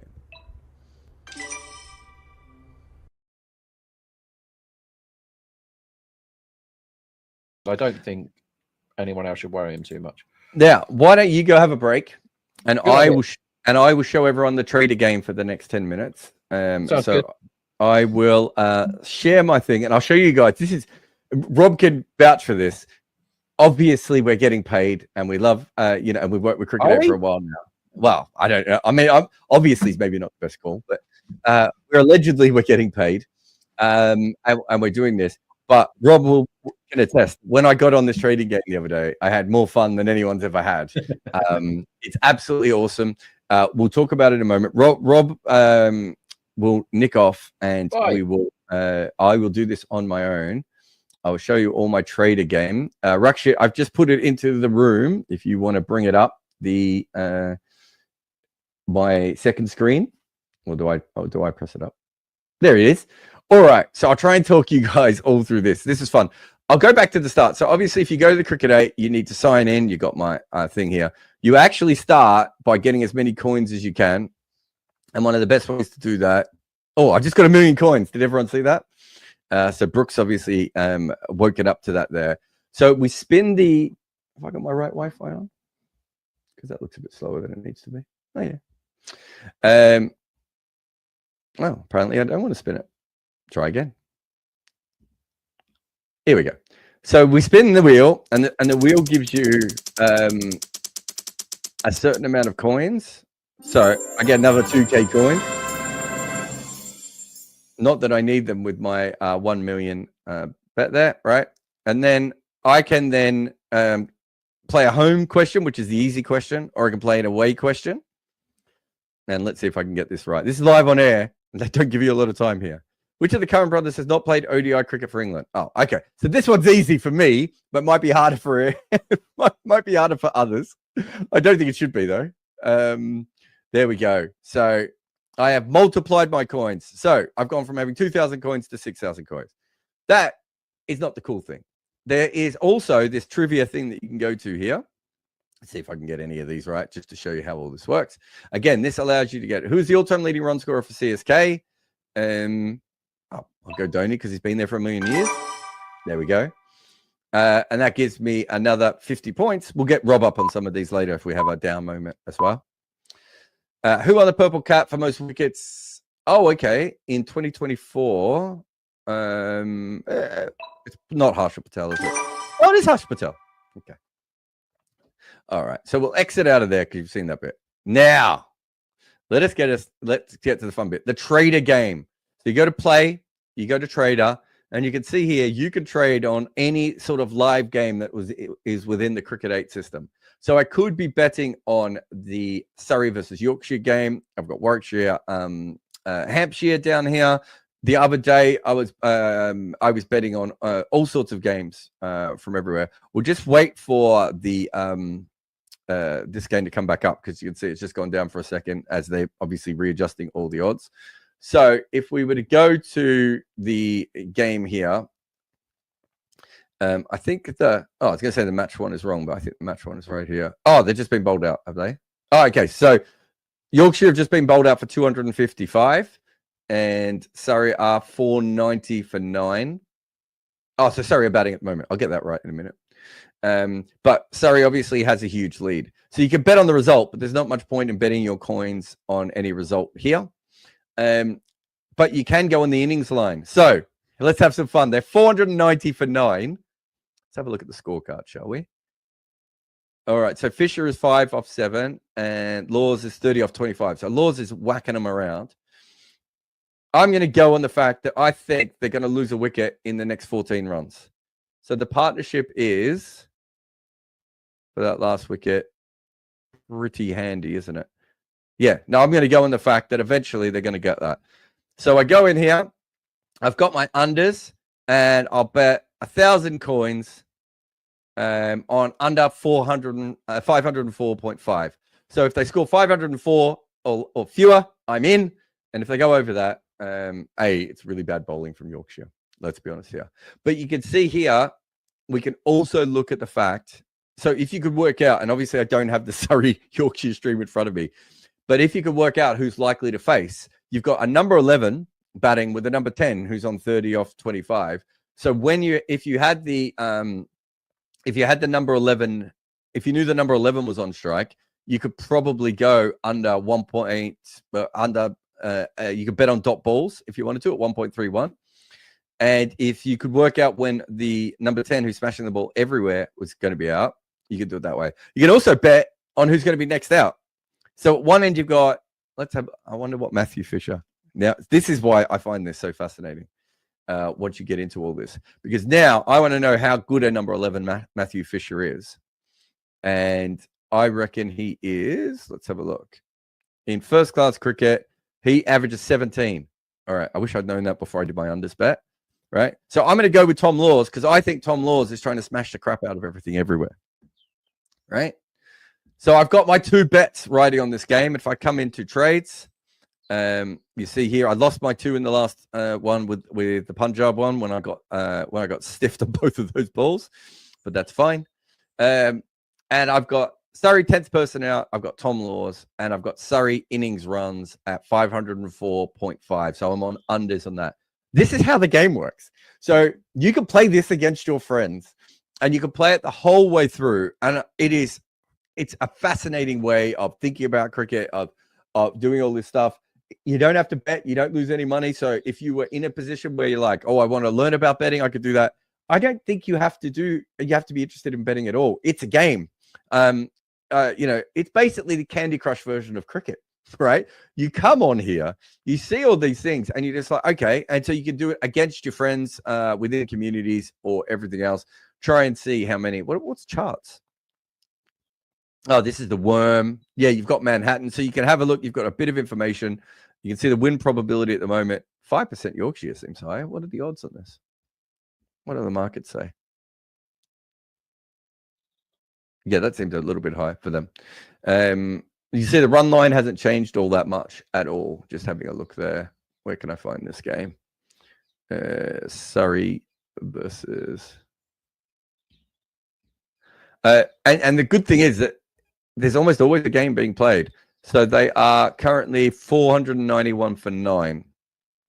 Fisher is 6 off 9, and Laws is 30 off 27. Now let's just go back we'll come back to this in a minute and see if we've got a wicket. In fact, I'm going to put the comments back on. If anyone sees a wicket in the Surrey game, let me know. Inspector Spacetime just said that spinner takes a million seconds for me. Remember, a lot of this is in beta at the moment as well. So yeah, we're still working through everything. So not everything works perfectly. One of the things that I had trouble with the other day was I had a bunch of winners, but I bet so much I ran out of money, and my winners hadn't come back into my account, but they do. And Sing Silly Point says this looks fun. It is ridiculous how fun this is. Just on that, Jared getting hit on the head by the ball is a divine sign that you got to wear a helmet for the next Kim Upper. I bought the helmet. I'm not sure it will come before the next Kim Upper, sadly, but it was actually just taking throwdowns. Well, not throwdowns. I had a glove behind the stumps, and someone flipped me, so I still should have had a helmet on. All right, so my trades are still going over there. The Surrey game, did someone just hit a boundary in that game? I think Tom Laws might have hit another boundary. Keep swinging, Tom. Keep swinging. Let's just go back. Sorry, Raksha, you've taken away my screen, so I can't see it now. So let's go to the next game. So if we go to markets, oh no, we don't want this game. we go back to the first screen and we'll see what else is up at the moment. Oh, they still don't have the other one up. What have we got in Warwickshire, Hampshire? Let's just swing the coins, everyone. Swing the coins. So it's 194 and 48 for 2. Oh, okay. So there's a chase on in that game. I did just see that scorecard. See if I can bring that up again here. Having to like triple screen this. So it shows you that even though it's an online game, you can still use real world research for this, right? So that Warwickshire need 262, and who's in their batting card to come? We can bring that up here in their batting card. So Yates is out, Alex Davies is in, Tom Latham is out. That's not good. So you got Sam Hain to come. So if I go to their first innings, they got Bo Webster, Barnard, Malik. So there's not a lot of batting to come. So I don't like the 3-1s there. Even though it's a game, I'm still not putting my coins on this sort of stuff at all. But Warwickshire's second innings, what did we say they need? They're chasing 310. And the run line is 249. Well, I'm definitely going under that. Just look at that batting card a minute ago. Absolutely, without doubt, I'm going unders on them. And you got Alex Davies in. What's Alex Davies' recent form is like? You can see how much this stuff actually, like, it's such a cool little game. Alex Davies, he can bat a bit. He hasn't been making many runs. Okay. And he is batting with Sam Hain. All right. So what are the odds on these two at the moment? I've got next man out. Where's next man out? Oh, even got little pictures of him. I'm going Davies. I feel that Hain is the better player there. So we'll have to see how we go. No wicket in the other game, but that hasn't been a boundary either. All right. What are you betting on now, Jared? I am betting on 2 different county games at the same time, neither of which are a terrible team for about 3 different reasons. One, I think that they really did believe in starting slow and anchoring and all that sort of stuff, even when they had AB de Villiers and Chris Gale and all these sorts of things. So they had star-studded batting. I'm not sure they ever maximum. Some of those teams, Mega, they could have just scored 40 runs more than any other team in any games that they wanted. But they never played that way, if you go back and have a look. Yeah. The other big issue I think they have is they had a good batting wicket where everyone could make runs, but they weren't so set up, and partly, as he's saying, with the middle order and everything else. They weren't quite set up to score 20% more runs than every other team in the way that, say, the Sunrisers are now, right? And we've seen other teams be able to do that. You know, Brisbane Heat used to do that at their ground. And the reason this matters is we completely underplay home field advantage in T20 cricket. The best thing you can be in T20 cricket is be very, very good at home, which means you get in the playoffs all the time. And if you get in the playoffs all the time, one year you're going to win by accident, right? Playoffs are so random. One year you're just going to win by accident. You know, one player's going to catch fire, the opposition team's going to have an injury, whatever it happens, you know, Dew comes in a crucial game. And then the third thing is that through 2 different ownership groups, they have been run really poorly. Yeah. Right? With a couple of years ago, they had Jason Behrendorff, a really good left-arm bowler, and they sold him for peanuts to Mumbai. So Mumbai could have a backup left-arm bowler if Trent Bolt wasn't around. No. Take a good player from Mumbai. Take a young player from Mumbai, from the best scouting system in the IPL, and take a run on that. Don't just give the player away. Look at their list and go, you want this player? Great. Yeah. What do you want him for? Right? And you look at it, and look, obviously I have a unique experience because I was involved with RCP. It was a shit show. They had no idea what they were doing. There was like 7 different people who had 7 different agendas at all time. Vijay Mallya was an absolute nutcase when he was in control and didn't understand T20 cricket at all. The current, is it DiMaggio? He was very involved, sadly. But how involved was... Okay. Vijay was really, really involved. I remember when he was still running... When we say... Yeah. So Well, his involvement was picking players that he thought he wanted to hang out with more than perhaps players that would win titles, would have been a big part. No, he was involved when he was overseas. You've got the current management, which is kind of, I would say, rudderless. And from my experience, they kind of want to do the right thing, but they can't. They've never had grown-up conversations with Virat Kohli, right?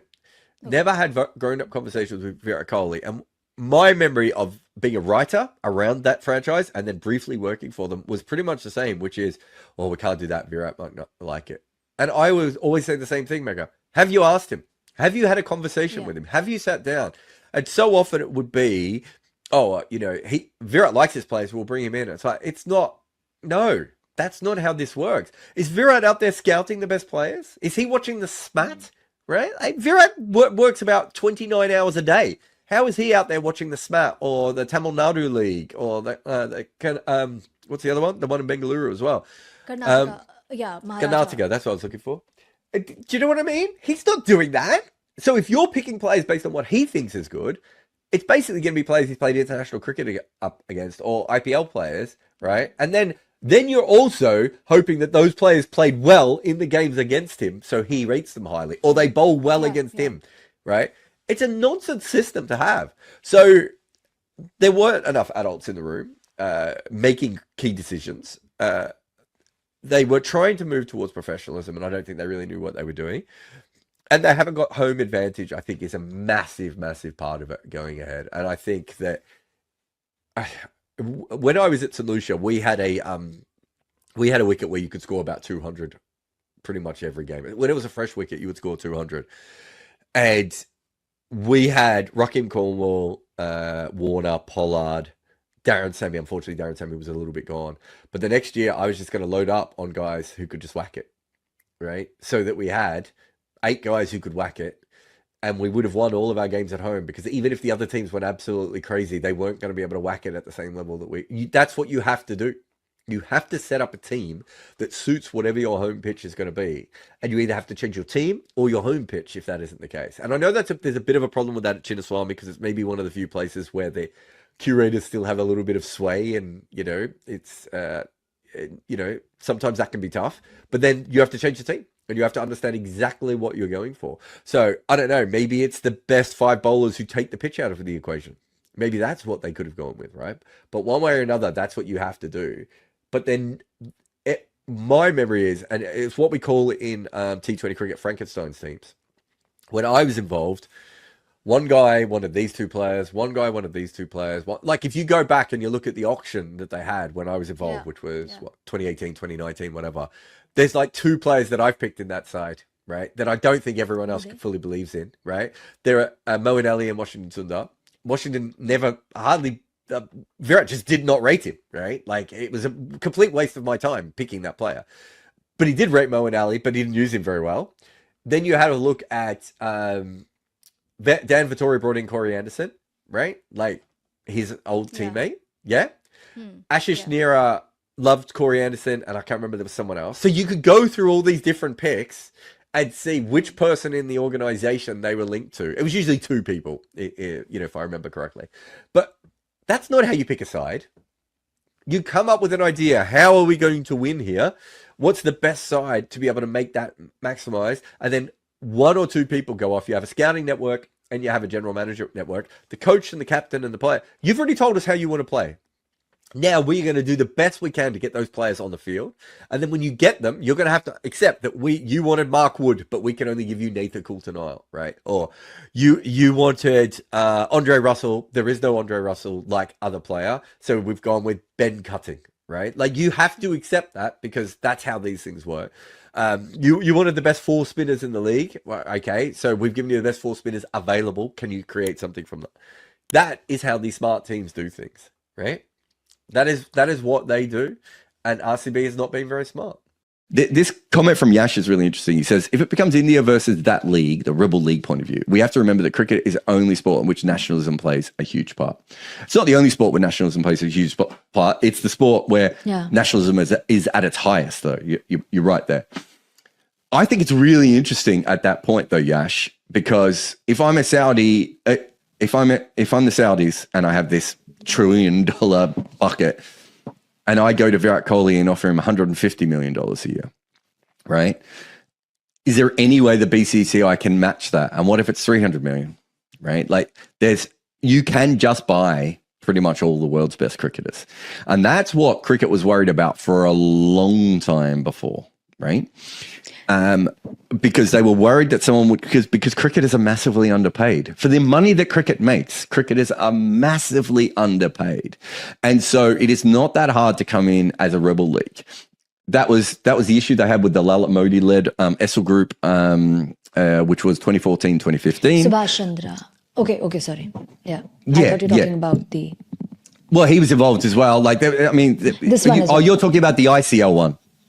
And then Subhash Chandra was involved with this as well, yeah. I think he was involved with both of those leagues, if I remember correctly. Yeah. But yeah, so it's not that hard. I remember having the conversation with a major person from a players' union, and they were the one giving me the story at the time. And I did the maths, and I was like, that actually makes sense. Like, I even thought to myself, if I could find a billionaire, couldn't I just buy cricket? Like, it's not that hard because players are so underpaid all the way through. But it'd be really interesting, Yash, if it does become that. I don't think it's going to become... I think the Saudis, because they're talking about 500 million in this initial investment, I think they believe they can't get the Indian players now. But I don't think they would be starting this if they didn't think they could get them eventually. And, you know, I've had these conversations with lots of people before. The IPL owners would not be buying all these teams around the world if they didn't think eventually they could get Indian players into some of these leagues. May not be the stars, but Indian players into some of these leagues. And I would think that the Saudis, if they're starting smaller, are hoping through their partnership with the BCCI that they can do something there. But in future, I think there will be I think they would be thinking that they will eventually be able to do that. They were looking, the numbers that they were looking to pay to the IPL were staggering. I think they were looking at paying like $30 billion to buy a stake in the IPL, right? That is so much money. And what was the nature of the involvement? They wanted to buy a percentage of the IPL and own the league. Of the IPL per se, because that has not happened. That has never been diluted. I don't think so. I mean, the BCCI still own it, and the ownership and how all those things work. But that's the kind of group that you're talking about here, right? So if they wanted to, have a look at what the top golfers are earning, right? So the top golfers are on at Live Golf are on about $200 million a year, right?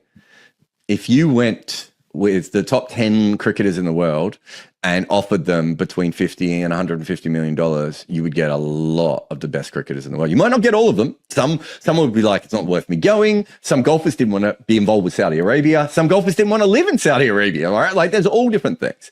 But yeah, it's changing. That whole thing is changing. And the money we are talking about here is and we're used to IPL owners, right? This is well above IPL ownership money, right? This is legitimate wealth on a level we've never seen before. If they want to throw it around, you know, I remember Michael Holding said to me once, when it comes down to it, players go where the money is, right? Like black players from the West Indies went and played in apartheid South Africa, right? And not average players, like some great players went over and did it. When the money is there, people will do things. And you are talking about, let's say you are, I'm trying to think of a really good cricketer for this. Sky, right? Okay. Let's say you're Sky and how old would Sky be now? 32, 33? Yeah, more than that. 33 for sure, at least. Yeah.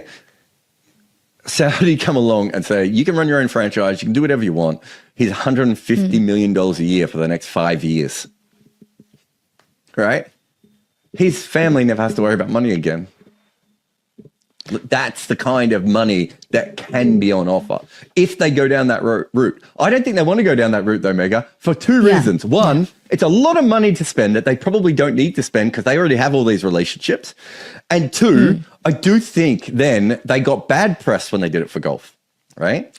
Exactly. I think they've learned from what they did with the golf and they're like, we don't want to do that again because when we did it with golf, everyone was like, oh, they're buying the game, they're ruining golf. They can do a soft take over Yeah. in this particular way.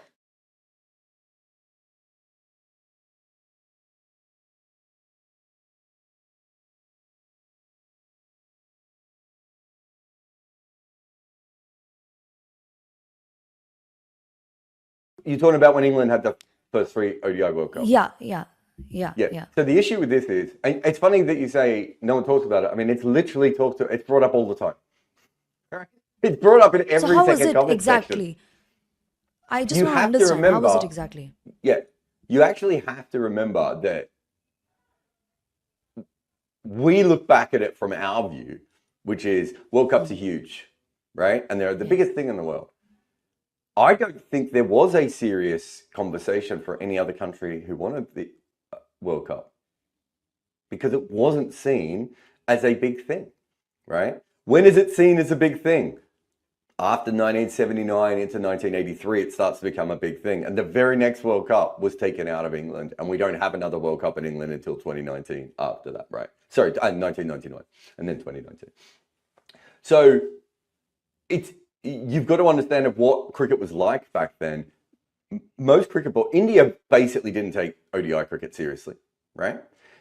Australia doesn't really start playing ODI cricket until Kerry Packer comes in. And that's not official. Those are unofficial matches. Most countries in the world didn't play ODI cricket. ODI cricket, do you know where it was at its very biggest? Around which period you mean? Was it? During country? 75 and 83, it was bigger in England than anywhere else in the world. And the reason it was bigger in England is they'd been playing it since the 1960s. So those fans knew what it was, loved it, and were involved with it. So when you look back at that, you have to understand that there wasn't as much of a push for the other team. I don't think until India wanted the 87 World Cup, there had been a serious conversation by any cricket board about wanting to host the World Cup. Right? That's very different to the sort of stuff we're talking about now. The really interesting one is, and it wasn't talked about because it was the first tournament, but England qualified for the first Champions Trophy. I don't know. I want to say illegally. Illegally is probably the wrong words, but they were given qualification because the Bangladeshis who were hosting it wanted the biggest teams there, and there were 9 teams that qualified for the Champions Trophy, and obviously only 8 could play, and so they had a one-off knockout game, and it should have been England versus Zimbabwe, but England automatically qualified, and New Zealand had to play. That's the conversation that everyone should be having. But again, you're talking about the very early moments of this. That's not what we're looking at in modern cricket, right? Like in modern cricket, we all know well enough, right? So it's a very different situation. World Test Championship final is another one. A lot of people are like, it keeps happening in England. As far as I'm aware, and I say this as someone who is pretty plugged into the ICC, there hasn't really been a great proposal by anyone else to take that final, partly because the time of the year it is. So it's a bit awkward for the Southern Hemisphere teams. Can that be rejigged as well? I don't know if the Timing of time the can be finals. rejigged because you have to, there aren't many windows for these things, right? You would have to play it a lot earlier in the Southern Hemisphere, which is, maybe they'll work out a way of doing that one year. But it depends. You would almost have to plan it like 4, 6, 8 years in ahead. But you remember when England had 2 Champions Trophies in a row, 2013 and 2017, right? Yeah. Again, that's because no one else wanted it, right? You don't make a lot of money from hosting these events. And it's starting to change now. I think it changed when Sri Lanka hosted in, 2012. Started to change because Sri Lanka was like, well, we want to host World Cups, but World Cups cost a lot of money. Why? And the World Cup's making a lot of money. Surely we should be getting some of that money back. Whereas traditionally, so India once refused to host the Champions Trophy event. I don't know if you know that. Because the government wouldn't give tax credits, right? It was early 2000s, I think. It might have been late 90s. I can't remember which one it was. It would have been... there were so many of them back then. They played them every 8 minutes back then. But it was one of the earlier ones. It's not actually... That's what I mean. So when you bring up those other regulations or anything else, I think that is actually... Like, you have to understand the whole situation of how these things work. for instance, the team who has been fucked over the most, right, without any doubt at all, is New Zealand. How many men's tournaments have New Zealand hosted on their own, Mega? Oh, yeah, of course. They had to share it with Right? Australia in 2015. Yeah. I don't see people, caring that much about that, right?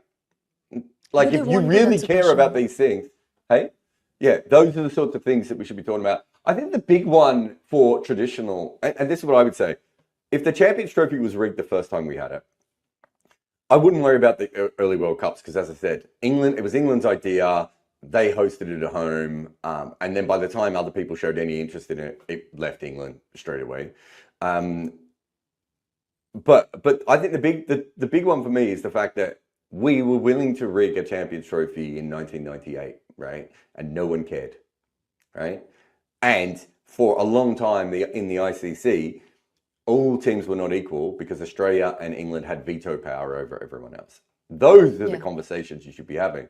But that's why we are where we are today, right? So we're in the position today because cricket has never been run correctly. That shouldn't be the argument for us continually to make bad decisions going into the future, right? That shouldn't be the reason that we're having to deal with that over and over again.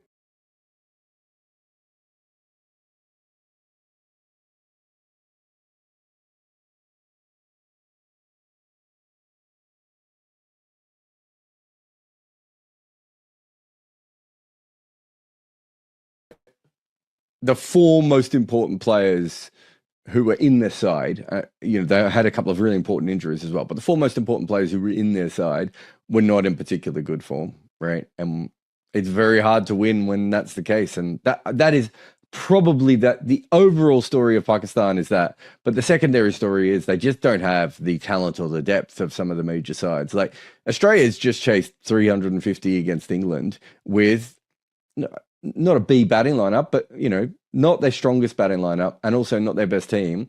They've won against England, whereas Pakistan, with two injuries out of their side, look like they are probably not as strong as Sri Lanka or West Indies, who aren't even in the tournament, right? So do you think those two injuries, if they'd not happened, could have made a difference? Because had Ayub not gotten injured, would Zaman have come into the side? Because he was not really in the picture. He mentioned that there was injury concern because of which he wasn't being considered. But had the first injury not happened, one, would Zaman have made it to the side? And second, had Zaman not gotten injured, do you think it would have been different? Yeah, it's an interesting one, but they would have gone with it. I think their overall plan was to probably use Bubba at 3. Like that would have been the first plan. I know that because it was in South Africa that they changed to, and that was after Ayub was injured. Am I right? I'm trying to remember the full. Was it date. the tri-series actually? No, in fact, I think it was the tri-series. Where they started. Yeah, you might be right. I knew South Africa was vaguely involved at the time. I kind of think that they would have worked out that they needed Fakhar Zaman and Saim Ayub at top together. Having said that, of everything that Pakistan has done recently, I think giving them the benefit of the doubt would be a very generous thing to do. So maybe that's not the fairest way of looking at it. But I kind of feel like they could have got it right. But that is, if you look at every other team, India doesn't have Jasprit Bumrah in this side, right? You look at Australia, doesn't have their 3 main fast bowlers, right? Like go through. South Africa has issues. All these teams have different issues that they're dealing with. Pakistan didn't look like they could deal with 2 injuries, whereas other teams are dealing with 3 and 4. And even if they hadn't been injured, you are hoping that Saim Ayub or Fakhar Zaman goes absolutely nuts, right? Because the rest of the batters still don't look up to it. They still don't have an all-rounder, and their seam bowlers didn't look in form, right? So it doesn't really matter in what direction that you're going. It's still not particularly great. But again, it's about the depth of Pakistan cricket compared to other teams. So I did this. It'd be interesting to see what you make of it. Jaiswal would be their best bat on this side, and he's not in India's squad, right? Now, Jaiswal would be the best bat in a couple of sides in this tournament, but Sanju Samson, Rishabh Pant, Nitesh Reddy, Abhishek Sharma, Tilak Varma, Sky, all these guys would be first choice players for Pakistan, right? And they're not in the side. Nitesh Reddy would be so important for Pakistan right now to have a player just like him, right? They don't have any of these players. And then Rizwan, Baba, Naseem, and Shaheen, and you can throw Haris Rauf in there. I think he's the other really important player in this current lineup. Which one of them is in great form at the moment, right? Shaheen showed glimpses of that form, Harris considering the did- setback.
They need to make a decision.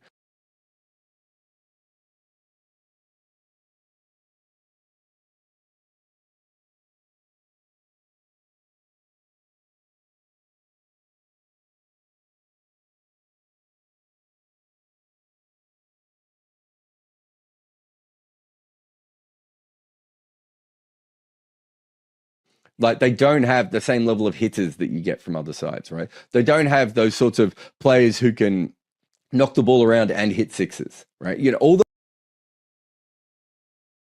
I still think they're a chance, aren't they? Hello. I think we're back, and I can't hear Jack. I'd mute myself. A classic. A classic I can of hear the you Zoom now. call. A We're classic back. of the Zoom call I love it. era. Jared's in and out of this office as if he can solve you not being live. Sorry. Yeah. You go, Jack. It's technical problems. It's raining. It's boring. What's going on? Well, at the moment, I'm watching the West Indies v England. When we were talking, England were cruising to victory, and now they've gone all the way out to 3. So there's some good trading from you earlier on. In the IPL, though, I have heard that the rain has stopped and the super soppers are out, which is a bit of a tongue twister there. Yeah, I've been watching the stream, and the covers have now definitely come off. They're removing the Hessian cover, which is excellent news. And I am not 100% that is not raining at all, but they've taken the Hessian off, so the strip is now bare. So it must have stopped raining, because they're not doing that if it hasn't stopped raining, are they? Yep. And there is a massive puddle on the outfield, but drainage good here. At pitch, they're checking. I'm watching somebody doing this to the pitch now, and his hand didn't disappear, so that's a positive. The super soppers are going around, and Chahal is turning his arm over on one of the practice wickets. So it's all very positive. That's good news, everyone. It looks like, as completed match steams in to 1.13, it looks like we're going to be okay. It won't be any time in the next 30 minutes, and we have definitely confirmed lost overs. So we'll just have a quick muck about with the England game. It's chase bowls to Bethel, 112 for 4 now, England. In the 20th, chasing 309. So the run rate is not the issue, but the fact that they basically got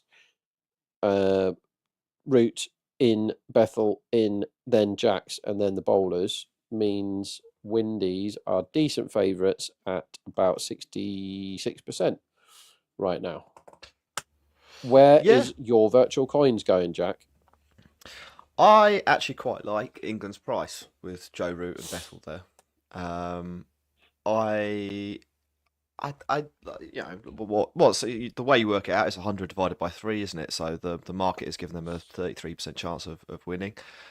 I think they're a little bit more than that. Although, the caveat is in the last over from Greaves, Root nearly snicked off 3 times. So there's two ways. There's 2 ways to read that. I've got the trader up. If you want to have a look through some of the options, we were talking earlier, Rob, about England sixes. That's down to 5.5. I think it was 7.5 earlier. It's 5.5 now. England still need 200 runs from 30 overs. We're probably going into territory where they might actually have to try and hit some sixes here.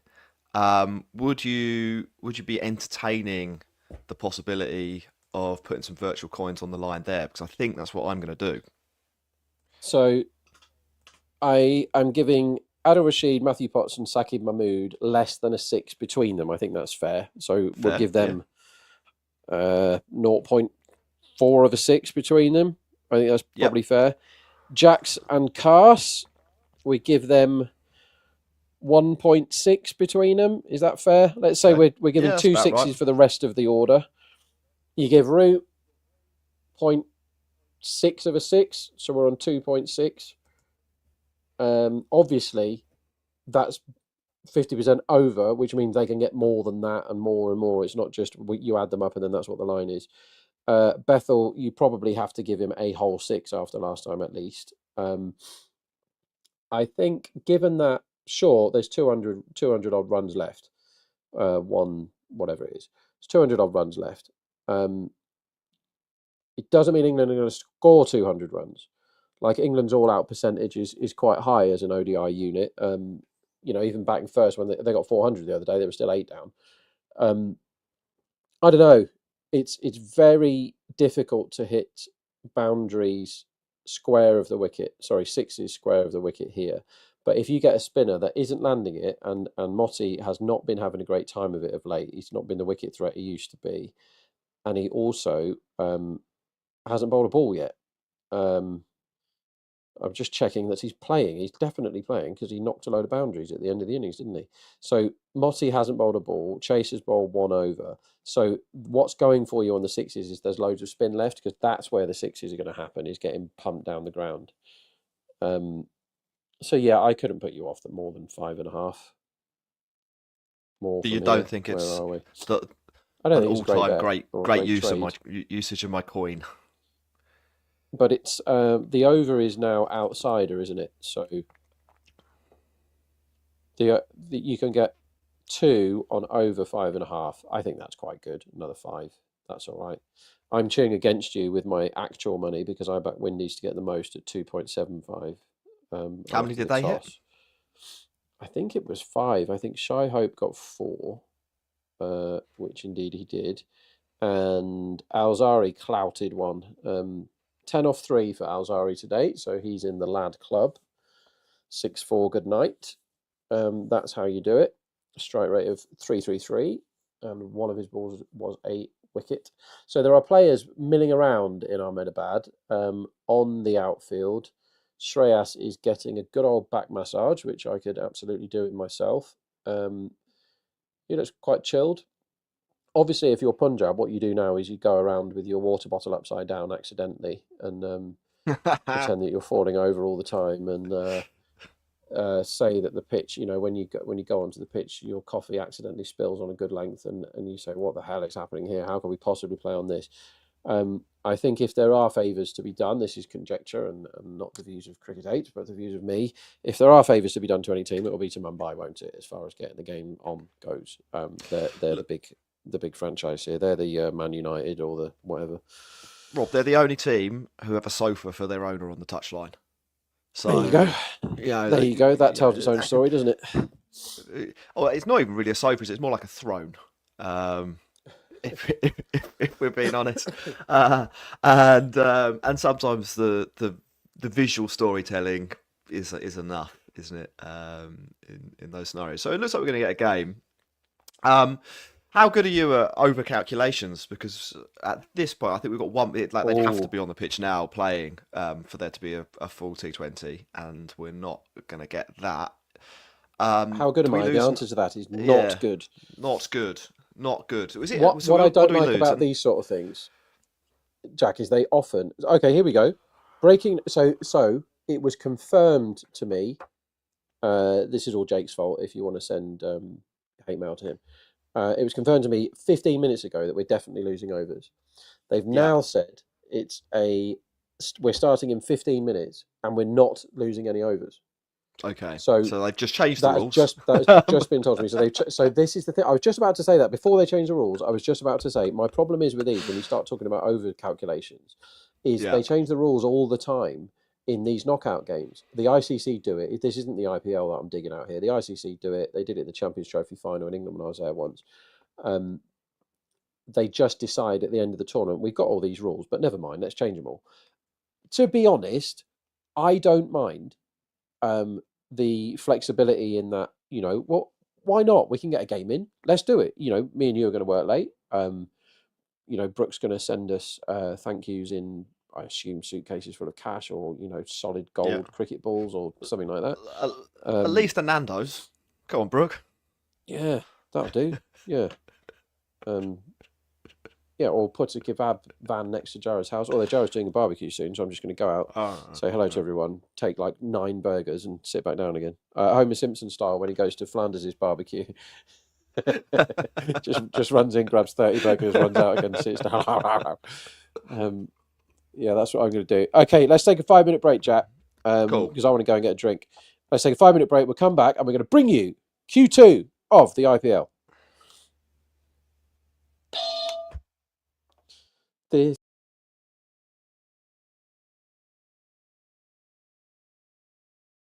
I don't think is that you need all rounders, right? Shaheen coming in at number 8 all the way through this tournament is just like, well, okay.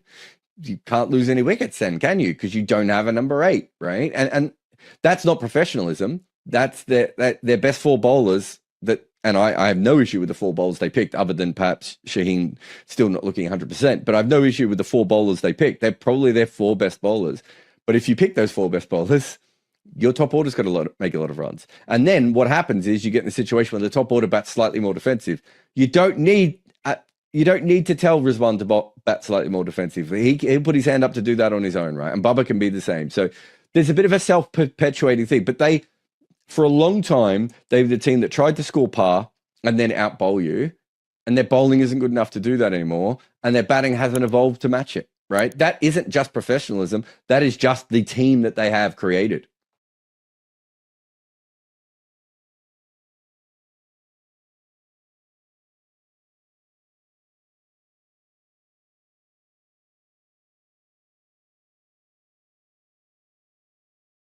The thing with Mike Yadav that I really like, and the injuries, we're just going to have to see how that goes. But the thing I really like is it's not one dimension. He's not Umran Malik, is he? Yeah, well, Umran Malik or Mark Wood, right?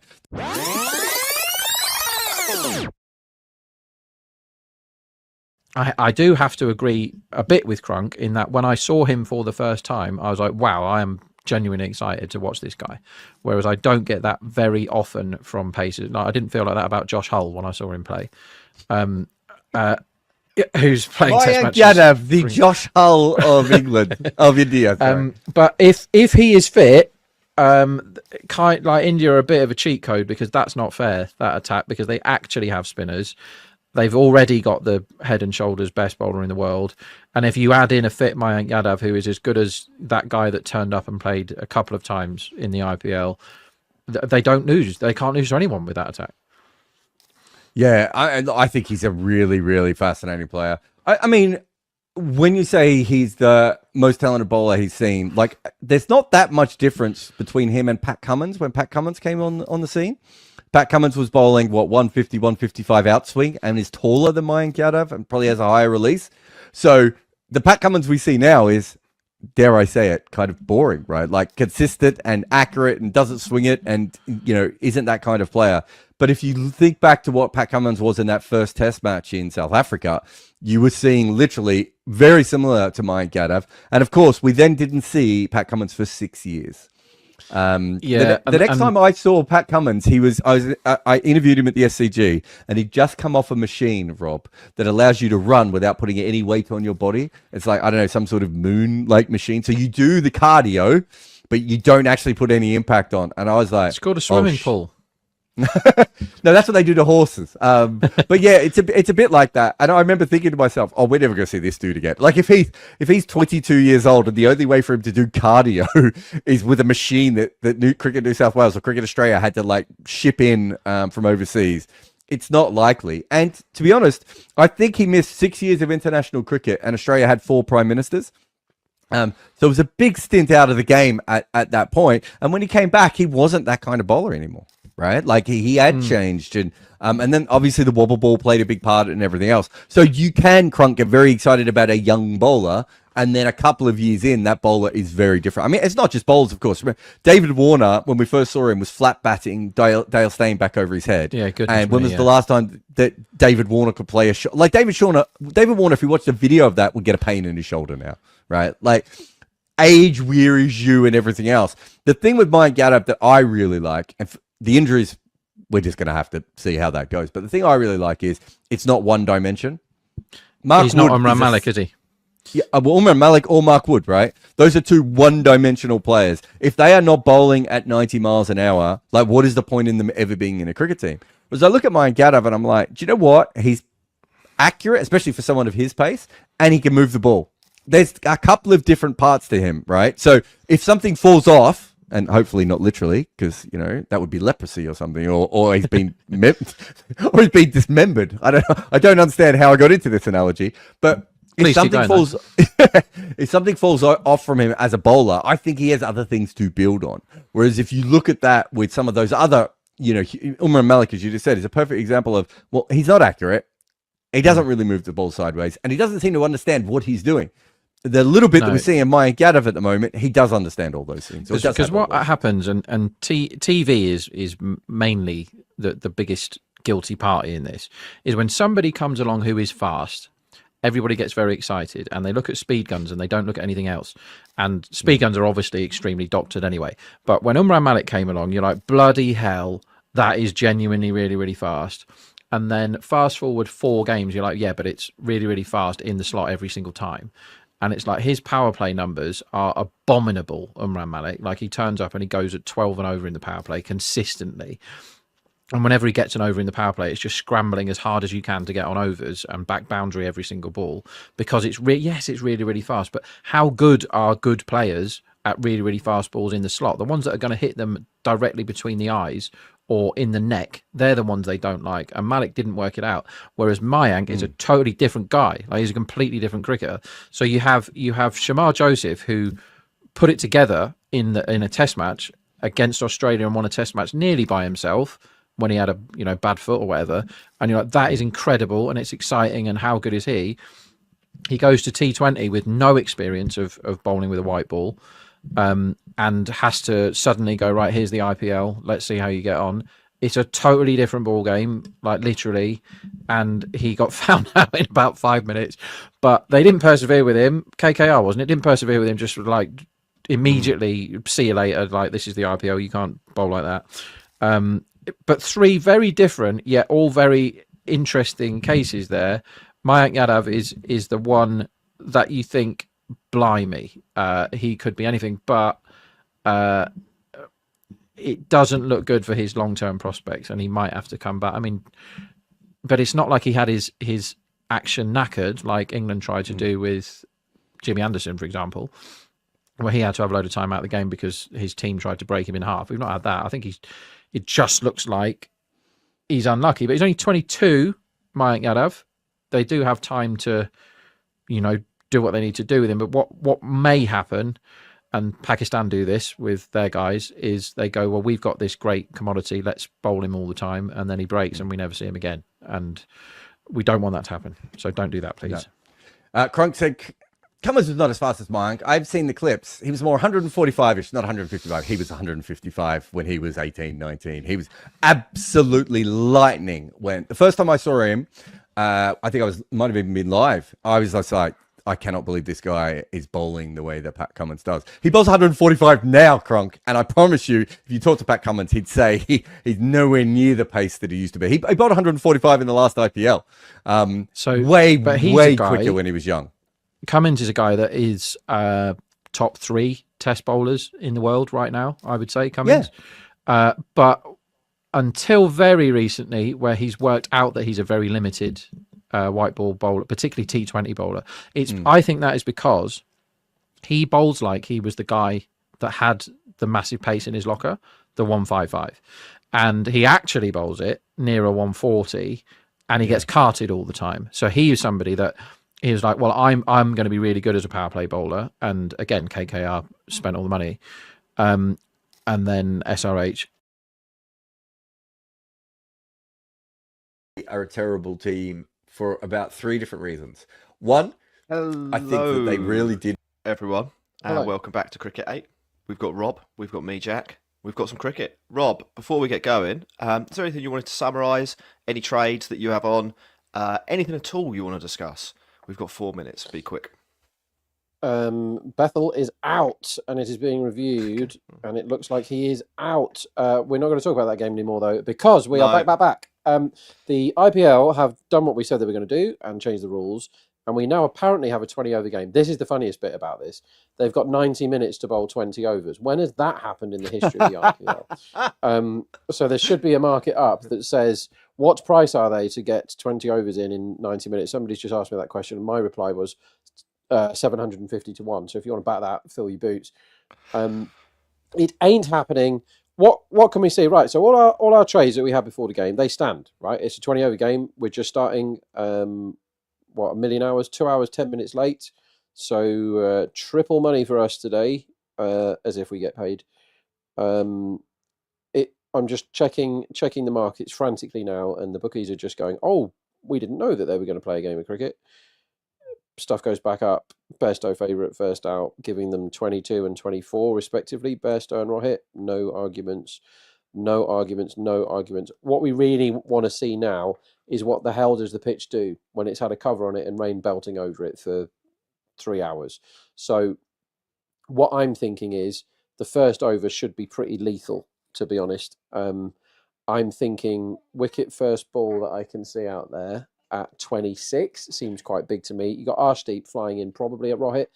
It's hard to say who's going to take strike, Jack, but I'm guessing Rohit. He normally does. Bairstow's only played 1 game, so I can't say this is what's happened when they batted together because they've only done it once.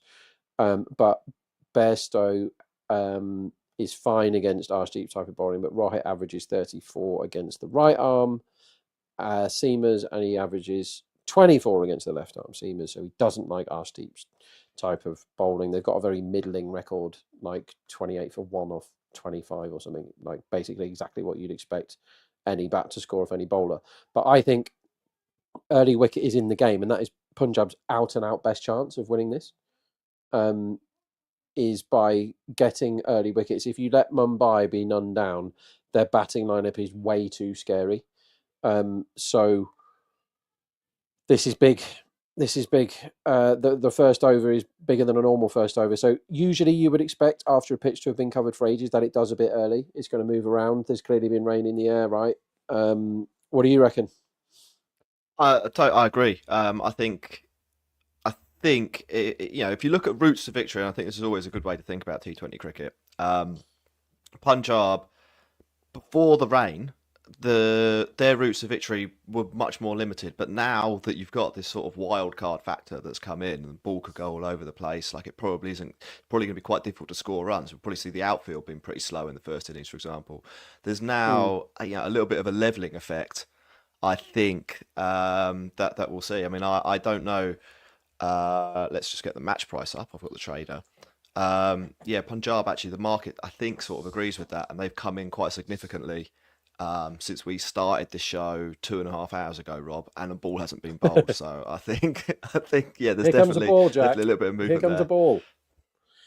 Arshdeep gets to the end of his run-up. Rohit looks on. In he comes. And it is a dot. Blocked straight to what? Short mid-off, would you say? Or just short cover? Yeah, and Arshdeep started that quite a way outside of stump and like obviously looking to try and bring it back in. I don't think we're getting a nice replay of it now. I don't think much happened. It did come back a little bit, but not to the extent where you'd note it. You were not really shocked at that movement. There's quite a lot of smoke in the I don't know whether air. somebody's set a flare off or something. Yeah. It's Yeah, very hazy. I'm quiet because I'm really looking for swing here. Not seen much. Rohit has blocked that ball and done what we thought he probably should do, is get off strike against Arshdeep, because that's the biggest chance of him getting out early, is Arshdeep cleans him up first over. So I think right move there from Rohit. Get bat on ball, get down the other end, let Bairstow do it.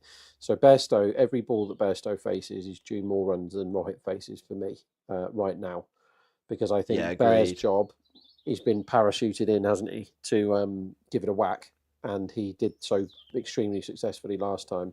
I don't see Bairstow going block against Arshdeep and trying to get off strike and all that. I think he will probably attack. So this could be fun cricket. On that note, it'll be the fourth ball of the over.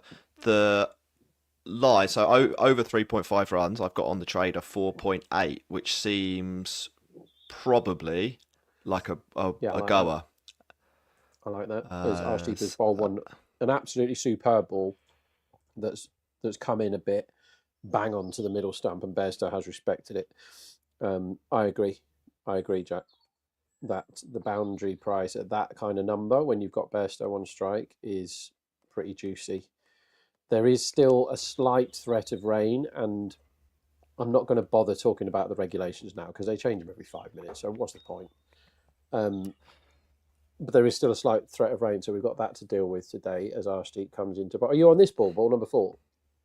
I am on this ball, yeah. So this is the one. I put 50,000 virtual coins down. I've started small today. Hello. Here he is. That's got dotted up. Decent movement, I would say, from Arshdeep. That's decent. This is a good start from Arshdeep. Jared and I did the preview of this game yesterday, and we said the most likely route to victory is early wickets. And Arshdeep has to kind of step up, because when you look at the bowling attack, it's massive that they've got Chahal back. Somebody asked that question in the comments earlier, just before we went off air. It's massive that they got him back, because it makes their bowling attack look so much more rounded. They've now got 4 bowlers and loads of part-time options, whereas last time they had 3 bowlers and basically loads of part-time options. I feel a bit sorry for Bra, because I think he's overperformed. Yeah. I think he's unlucky to find himself out the side. Here comes the 5th ball, and it is swinging down the leg side and is correctly called wide. So I'm on this ball as well. So this now becomes the 6th.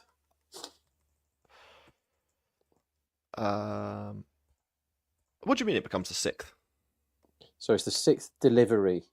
Are you betting on balls or deliveries? I'm bowling because there's a wide. So this is the 5th delivery, but it's the 6th ball, if you know what I mean, because there's been a wide, which is a thing. Yeah. And that so is I've lost on the first 2. Okay. As that one is bang on the stumps again, but it's a full toss, and Bairstow pushes it to... Where did he push that to? I lost my stream. He went to mid on. Anyway. Come through for a single. Mid on for 1. And I lose again. But last time, Jack, you did all your winning at the end of the day, which is what you meant to do. That is true. Yeah.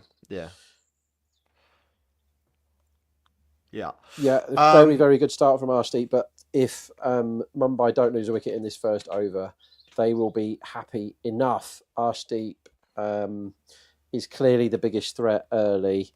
I think Jameson possibly overperformed in his outing last summer. I was really surprised that he did well, but he got a pitch that suited him. I think Jameson might find this type of pitch much more difficult to be good on. Do you know what I mean? I think he might get a bit of tap.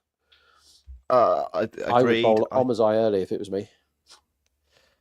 That's not a bad call, actually, Rob. I quite like that as a little bit of long distance captaincy. Yeah, I think Jameson is the sort of bowler that both of these batters quite like to face. Neither of them are afraid of bringing out the pull shot, are they? And you should have that option, I think, with Jameson. We'll see. Any other trades that you've got your eye on? Obviously, we've had to sort of reevaluate some of our positions. What are you thinking, Rob? Yeah, I am thinking who is going to bowl this second over, because I would bowl Omazai and they've gone Jameson. So again, I'm looking at boundaries. I don't think he's particularly strong in swinging conditions. Jameson, like, he's a better Test bowler than anything else. Like, I think he's really, really good in Test, Jack. Carl Jameson, and I don't think he's really good in T20. He's had 12 IPL games. He's got 10 wickets, which is no good for someone that's there to take wickets, and he's going at 9.7, which is bang average for someone that cost an awful lot of money the first time we went in the IPL because he was good at Test, right? Yeah. So I think he's quite fortunate to be playing in a game like this. He's not really there on merit. He's there because loads of other people aren't there. But what a chance for the great big beanpole to have a go here as he steams in against Rohit, and Rohit defends again into the leg side for a reasonably quick single. One thing Rohit did last time is he scampered a lot of twos, Jack. His running intent was much higher than it normally is, and there is a difference between knockout cricket Rohit and group stage cricket Rohit, as they're showing a close-up of Jameson's spikes going into the deck, and bits, as you would expect, bits of dirt, I guess, are coming up. So he is dislodging bits in the pitch. Now, if I'm Chahal and I'm seeing that, I'm licking my lips, because I am now expecting, having seen that, it's really important you watch stuff when you're trading and you're trying to work it out. It's the first bad ball of the day is bowled by Jameson, and it is fielded very well. Yeah. Down at what, fine leg-ish or square leg-ish. And they get, as I'm talking about, a couple, two. And Rohit isn't a man that you would associate with twos, generally speaking, but in the playoffs or in the knockouts, his running intent is much higher. And if you remember from before, when we were talking about our trades for the game, we're on run out, any run out in this whole match at evens, 2.0. I think that's a really good bet. I don't think it's going to happen for the first wicket, but I think it's a really good bet because I think the running intent for everybody is going to be up, because they have to make every run count, as Bairstow massacres one into the crowd. And this is what we're saying about Carl Jameson. It's probably not the day for him, but Bairstow has seen him as an opportunity to score runs, and I can't argue with that. So the trouble is if Jameson gets whacked, Punjab have already got to bowl. They've got to make up a fifth bowler allocation, right?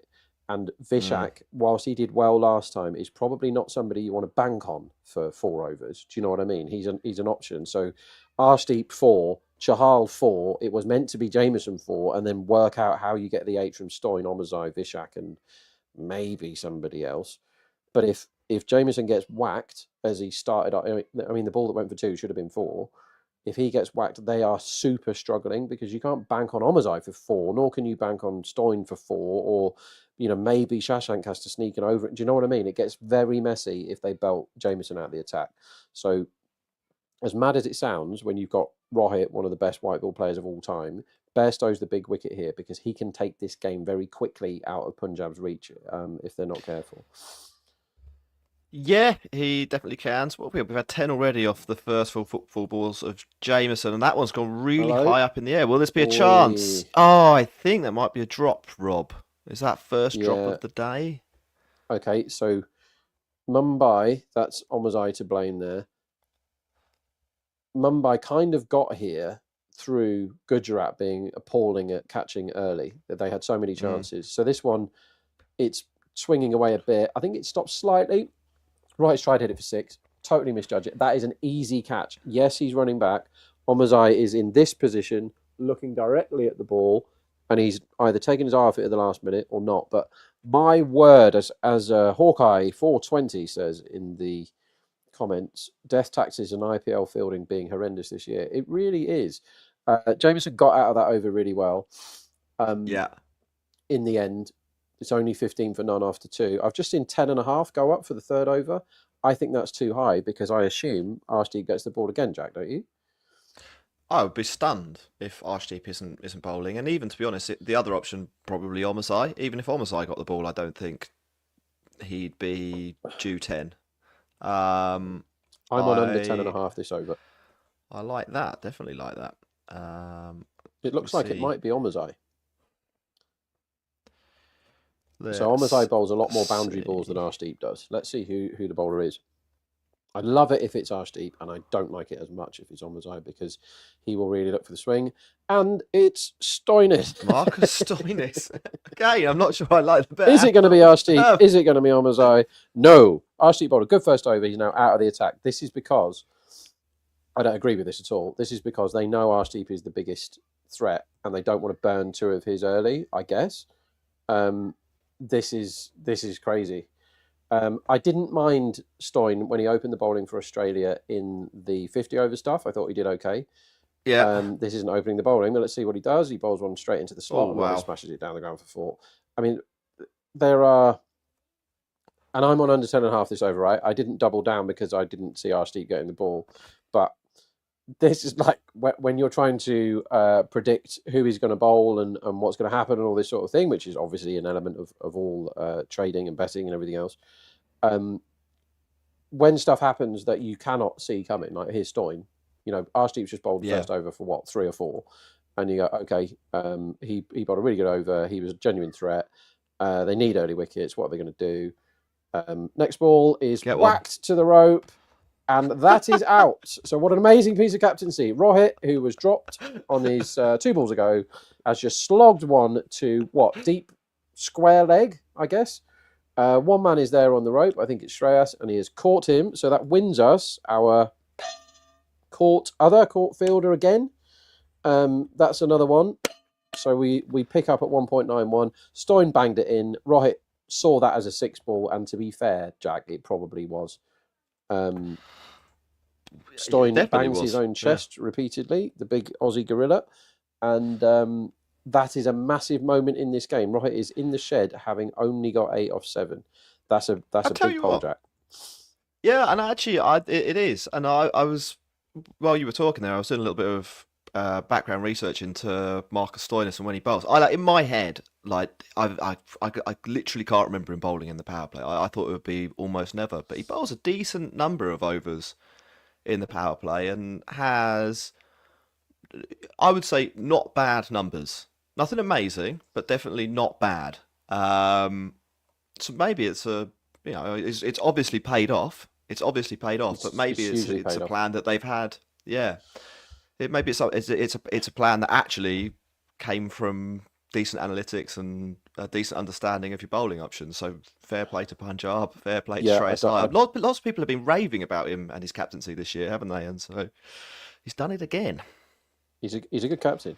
I think anyway. Tilak is an interesting choice at number 3. He's not somebody that's been there 3 this season. He's been sat at 5 for most of the year. He was at early part of the year when he was doing all his best work in this team, Tilak. He was batting ahead of Sky, or they were going, depending on which combination they wanted. It was between him and Sky to see who would bat at number 3. Then they let Sky do it, and Sky did really well. But now, today, they've gone, we want the left-hander in with the bear. Let's see how he does. First ball is a terrible ball on his pads, which is flicked away into the deep on the leg side for a couple.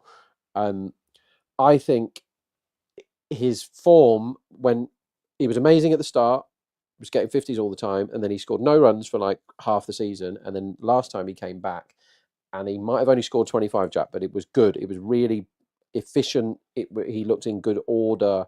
The ball was flying out the middle. Do you know what I mean? He looked good. So this is a real opportunity for Tilak to show us what he's got on the big stage. He's played in big games before, Tilak. As he runs down the pitch and smashes it for 6. Second ball. That is a big, big 6, and that is a huge statement of intent as Stoin has just decided to land another one directly in the slot. And the wicket was not an amazing ball, was it? It was a ball that Rohit should have hit for 6, and Rohit didn't. It was batsman error, I think. And now the how Oh quickly no, games can Rob. turn, as this is a no ball as well. So Yeah. so they've gone from getting Rohit out to 2 balls later. 9 have been added to the total, and one of them's a no ball. We've got a free hit to come. It's amazing how quickly games can swing. So Mumbai were 1.85 30 seconds ago. They're now 1.6. And we were saying, you know, it was a bit of a mystery why Stoin was called into the attack. He got the wicket, which is massive, and he's already given it back. Do you know what I mean? He's got the wicket, but he's given it back. Like if this is 20 for 1 this over, it's a fail. If it was 10 for 1, brilliant. I don't know where the ball is. It has been fielded by Arshdeep. They've scampered a single off the free hit, so not too much harm done off the extra ball. But Stoinis, who was beating his chest and saying what a legend he was not that long ago, is now looking forlorn and remembering that he's not actually that much of a bowler. They're just showing the wicket again. A couple of balls left. Yeah, it's Rohit's missed out basically, hasn't it? I mean, that's what to say about that. A couple of balls left in the over. What's a win for Stoinis here? Under 4. No more boundaries. I think no more boundaries is 6. probably the win, isn't it? Yeah. No more boundaries is the win. He's gone for 14 off his 4 balls, and he's got Rohit out. I mean, how do you do that? It's fun, it's fast, and it's furious. They're playing like this is a shortened game, and it isn't, Jack. As he bowls into the slot again, and Bairstow looks horrible. Mows it across the line as a cat walks into Jared's office. I mean, when I work right in my office is 10-minute walk from my house. I go in there and I shut the door, and then no animals come in. I got absolutely massacred. No crows, no blackbirds fighting magpies.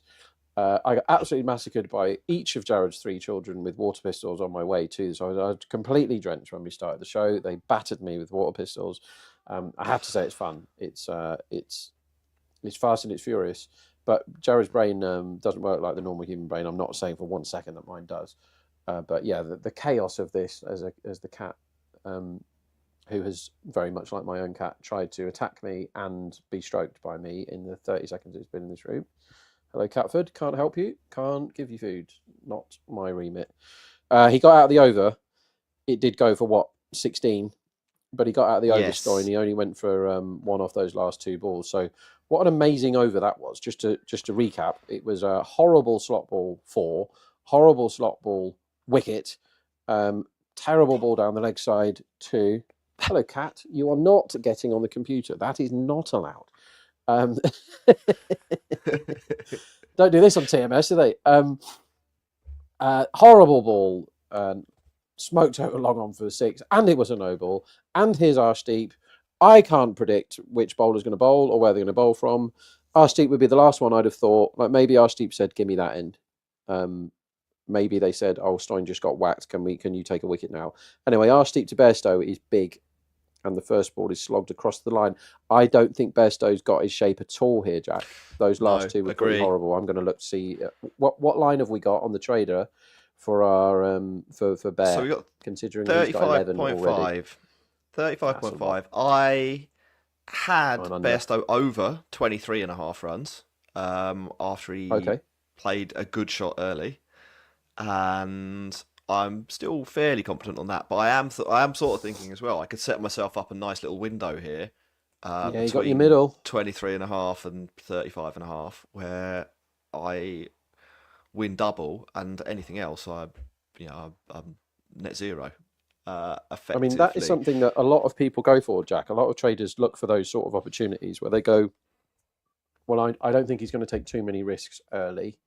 This usually applies to other formats, to be honest, as there's a half-hearted appeal down the leg side by an Australian wicketkeeper, which obviously means it's a wide, because all Australians cheat all the time. Same old Aussies always cheating. That is something, anyway, that traders do a lot, Jack, is they try and look for those opportunities. ODI is a good one to do it in when they're knocking it around in the middle overs. You go, oh, right, they're giving him 25, are they? I'm going to smash overs. And then he walks to 15 off singles because the field back after the power play or whatever, and you're just like, well, he's got 15 for free there. Now what's his line? Oh, they're giving him more because he's in. I'm going to smash under 45. That's a perfectly legitimate way to do it. And you're like, well, I can't. I'm only going to lose tiny if I don't win both, and if I win both, it's jackpot. So I like that strategy, as they're just showing that it came off. It shouldn't have been a wide. It came off Tilak's pad, that one that was wided, and they didn't review it. This cat is absolutely desperate to get me off the air, by the way. It's looking at cables, it's trying to knock things over. It's very much a Kimber cat, this one, for sure. Yeah, okay, something to deal with when we're working. I think Bairstow unders, by the way, 34.5, it looks good to me. As Archie comes in and bowls at him, it's wide, it's crap, and it's 4. Well, he smashed it before, yeah. It looked pretty good there, but it was a half volley, and it didn't swing. And it probably got what it was due. To be honest, if we're looking at, we're not too hot on Bairstow at the moment. Another market we could look at is next player out on the trader. I've got Tilak Varma at 2.14 and Bairstow at 1.62. Would you be tempted to put some on Bairstow there, or is the unders bet that you've got going? I think, yeah, I don't want to double down at that price. If I could get 1.8, I'd smash it, to be honest. I'm looking at the under 39.5, but I'm going to wait a ball, so that'll go up to under 40.5. I think Bairstow doesn't look like the Bairstow of the last game where he was really, really good. He's already mistimed 3. Yeah. I don't like the look of him. So whilst he has scored 16 off 12, and that's all nice and well, to give him another 24, which is what they're doing, looks like a lot to me. So I'm trading away here, and I am having 1 million. Don't fall off your chairs at home. I'm having 1 million coins. $1 million on under 40.5 for Johnny Bairstow, and that has been accepted. They've allowed me to have that amount of coins. If only the real world you're allowed to have that amount of coins on things. As Tilak is possibly out. Field no, it lands short. Time. Yeah, hung up in the air Deep for a square fair leg again while. in the game. As Tilak moves to slightly more convincing than Bairstow's 11, but that could have been a wicket, Jack, and that would have been huge. Yeah, it actually comes off the slice of the bat. He ends up with one hand off. He's in a right mess. But I think he screws up the shot so badly that it just doesn't carry. Lands 30 yards inside the rope, so it's gets away with it through sheer incompetence, which is one of the joys of cricket. Cool. Yeah, Bairstow we're back on. He knew that Ahmedabad was down there, so he thought he was safe. And Bairstow looks one way and plays it the other for an extremely fortunate 6. But is that 6 or 4? Extremely fortunate 4. But you can't score 4 off that ball unless you've got high intent, Jack. So I respect the intent from Bairstow. He is in no control whatsoever. It's straight off the edge, over his own head, over the keeper by miles, and very nearly over the rope for 6. It's an absolute top edge. It has fallen 3 feet short, as we see Sky with the helmet on. So Sky will be batting 4, and a belting start now for Mumbers. 43 for 1 off 4. One thing about this deck that we know is it's runs, isn't it? It's runs every time here. We've had 7 games and they've all been overs from whatever the line opened at. 221 average at this ground so far, and it's looking like 200 wouldn't be enough from the evidence we've seen so far. It did a little bit first over. The line is 210 now. I couldn't back under 210, even though I think there are question marks about both of these bats who have started, as Tilak blocks a Jameson ball and gets a gimme single to put the bear on strike against Jameson. Now, I think, Jack, the chances of something happening in the next 2 or 3 balls is huge, because Bairstow's having giant, great big swings at everything at the moment. And so far, it's either not gone to the fielder, or it's gone straight over his head, or he's connected. There is not a chance he decides that he's going to block an over of Jameson in the power play when he's 20 off 15 or 20 off 13, whatever he is. So the I market think fireworks. Runs off delivery over 3.5. It's only 3.2, which I think that's too skinny, isn't it?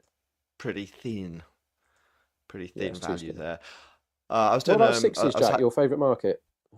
I'll take a look in a second. I was just going to say I was looking at the ESPN site and looking at Bairstow's control percentage, which is down at 60%.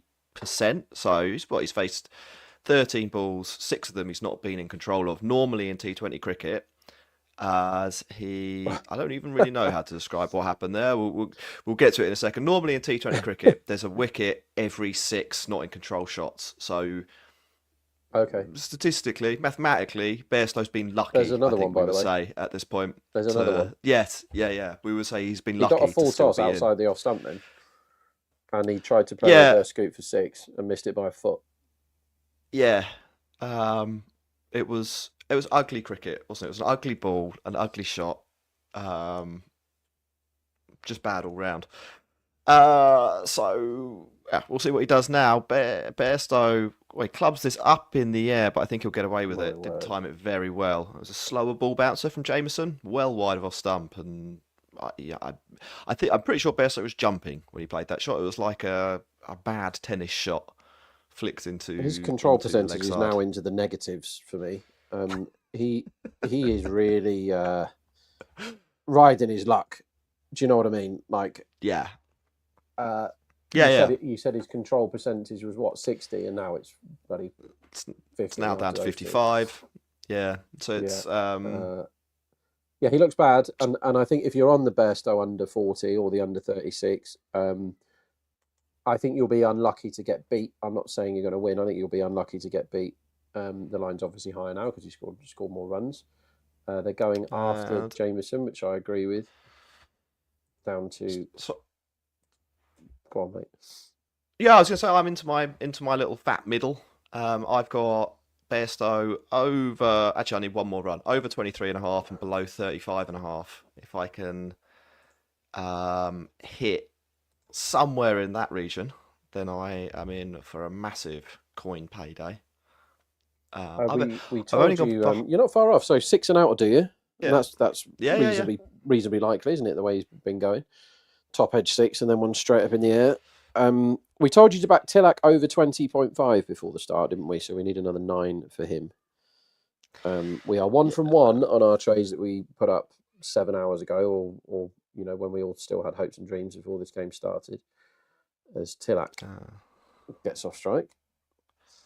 That's one of them. And yeah.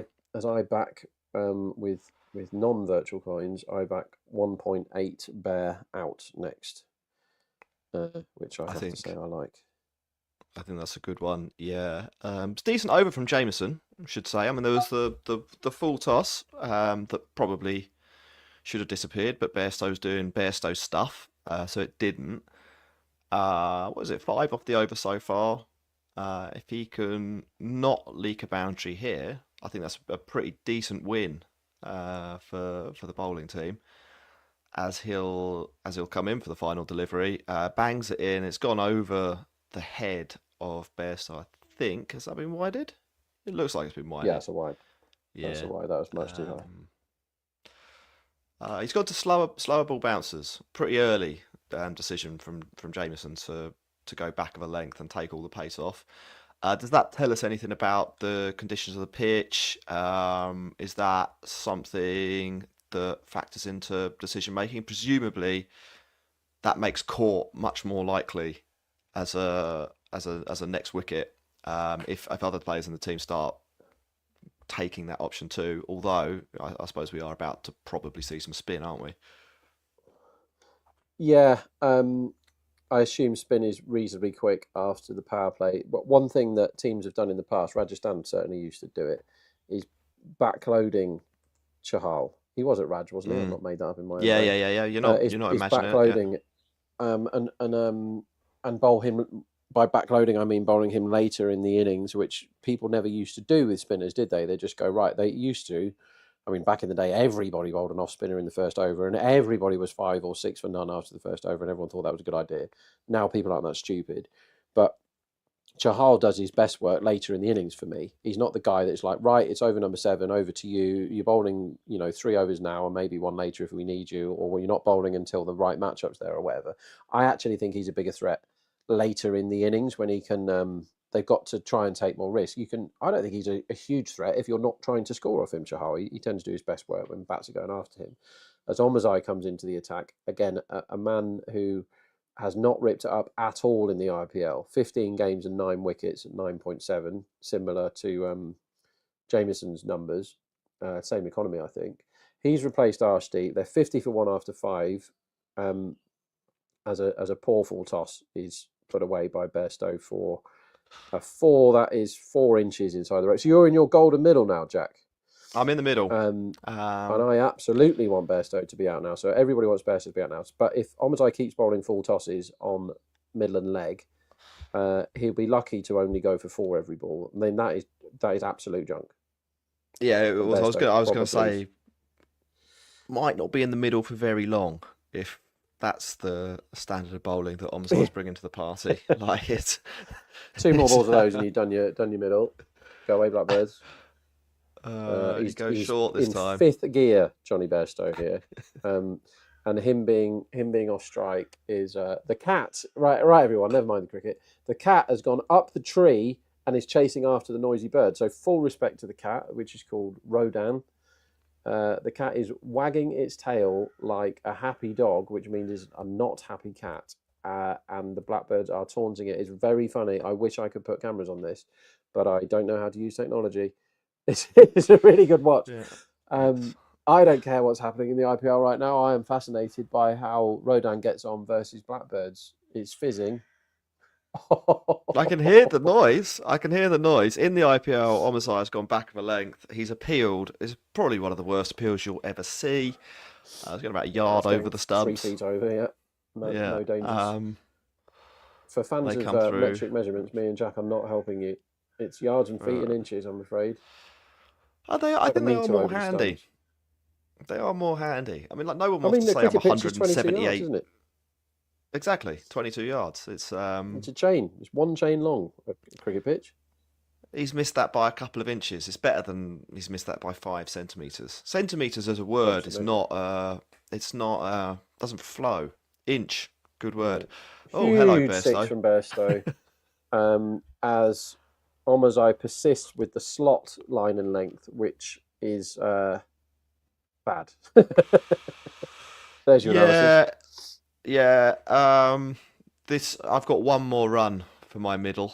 If he bowls another ball like that, Jackie, I've done my under 40.5, my million coins. Sorry, PJ, I'm going to be asking for more coins if Omazai keeps bowling. So this is absolute junk from Omazai, absolute and complete junk.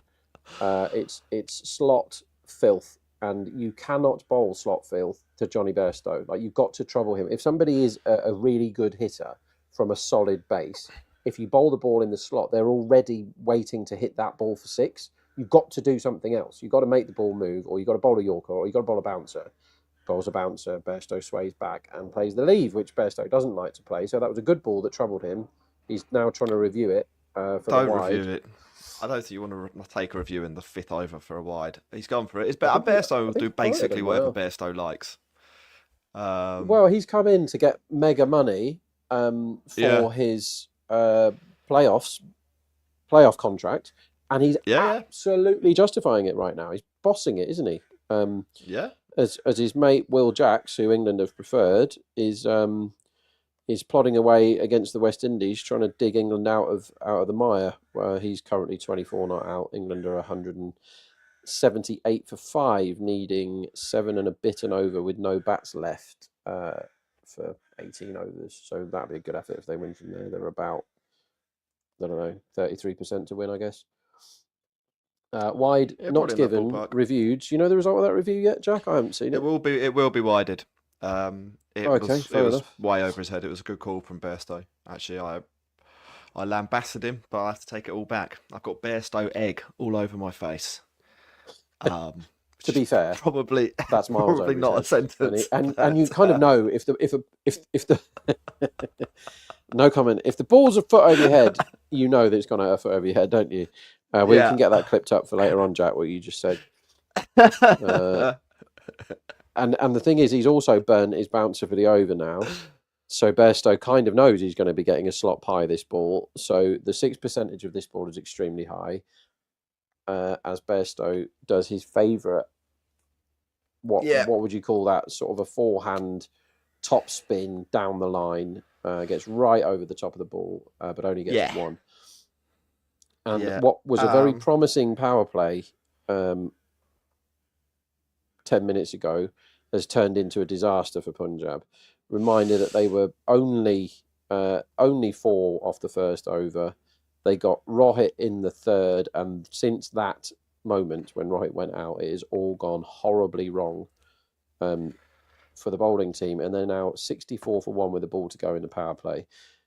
And it is Omazai to Tilak, and it is a single. So 65 for 1 after 6 is a belting start for Mumbai. And we said the only route to victory, or the best route to victory, was early wickets and don't let them get away. Yeah. Punjab haven't done that, so they are hugely under it in terms of trying to win this match now. So we've got 2 questions here, Rob. The run line for Bairstow is now up to 59.5, which I still don't mind. I might go again on the under there. I know we've just seen him dismantle Omazai, but I feel like there's an Omazai tax to that. Like, Omazai played his own part in his dismantling. So I might go under. I'm thinking about under on Bairstow. The other market that I thought would be interesting to check in on is the total run line, which is up to 216 and a half. Any interest in either of those? So as far as the total goes, I want to see what happens to spin, because the thing that's in my head is what happened to Jameson when his spikes went across the deck when he landed. He's a big guy, Jameson, right? And when his spikes landed, a bit of the turf came up, or a bit of the pitch came up, sorry. A bit of mud is what it looked like.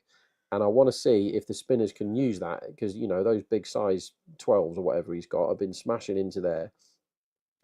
As somebody who is not the same size as Carl Jameson comes on, man that's gone for over 10 and a half economy in his IPL career, which is Vishak. Is going to bowl his fast medium, I guess, to Tilak, and he dots up first ball, which is decent. Everyone's looking at the umpire as if he's going to give a wide, and he says, nope. Tilak can review, but doesn't. And we've upgraded. If anyone knows bird calls, you can tell me what those birds are, but I wish I could put the camera on this, right? The cat has climbed 2/3 of the way up quite a tall tree. And what's the one with the black beak? Is that the crow? Noisy swine. He's just flown 1 meter as Tilak plays a ball aerially for a couple. He has just gone 1 meter, but untouchable from the cat. So the cat is on the main branch, and then the branch that comes off it, the bird is on top of that, and the bird is and the cat is just getting angrier and angrier and angrier. It's very, very good comedy. What are we going to the third umpire for here, Jack? Good question. I was actually just making a trade. Absolutely gunned it in. Top throw from Arshdeep. That could be very close. That could be very, very close. It's just too far from the stumps. It's a really, really good throw from Arshdeep from the deep there. That's a rocket arm. Okay, on we go, and Tilak smashes one away for a single. It's very high intent here from Mumbai, which keeps Punjab in the game a bit, because they got to get wickets. You know, you can't give this team the big platform, because they've all been bossing it as a batting unit. Just to Punjab, to be fair. But yeah, it looks like slight trouble for Punjab from here. That like you go on about path to victory a lot, Jack, as do I, and it's narrowing all the time, isn't it? Here, yeah, it is for Punjab. It's going to be really tricky for them. They need wickets, and they need wickets pretty soon. While you were talking there, Rob, I did go Bairstow under 59.5. I also went over 11.5 sixes for the Mumbai innings. I think they're up to 3, so I need 8 more there. Pretty confident on both of those. Misjudges one again. That's one of the most fortunate 2s in the history of cricket. He's hit it, the length of the pitch and not much more, but there's no fielder anywhere. So he managed to run down, and when he got to the other end, he thought, actually, there's still no fielder anywhere. It was the knuckleball, I think, from Vishak, which has gone off the toe. Bairstow has tried to put it into next week. He's gone off the absolute toe of the bat, gone nowhere. And he's like, actually, there's one there. And when he got to the other end, he was like, actually, there's nobody picked the ball up yet, so I'm going to run again. So Bairstow moves to 38, and I need him out right flipping now, as he goes for a hoik over the keeper's head, misses it, and there's no run. I mean, it's a possibility, isn't it? It's definitely a possibility that he's out every ball. He's not hanging about. He's got one plan, and he's sticking to that plan. A market I don't hear you talk about very often, Rob, is fall of wicket market. So we've got 94 or 93.5 on the trader at the moment. It's not a market that I play in very often. Is it ever of interest to you? As Bairstow is out, so that is pleasing. He has turned round and tried to whack it over the keeper's head, but completely clothed it and has basically just passed it to the keeper. So that is a winner for your next man out, 1.8 that we told you. Yep. I can't remember the numbers that I told you. I think one of them might have been like 37.5, which would be a loser. 34.5, I think I said. But never mind my real money. Who cares about that? I have just had 1 million coins on Bairstow under 40.5, and I have copped. So PJ doesn't have to worry about having to muck about and refunding me or topping me up or whatever.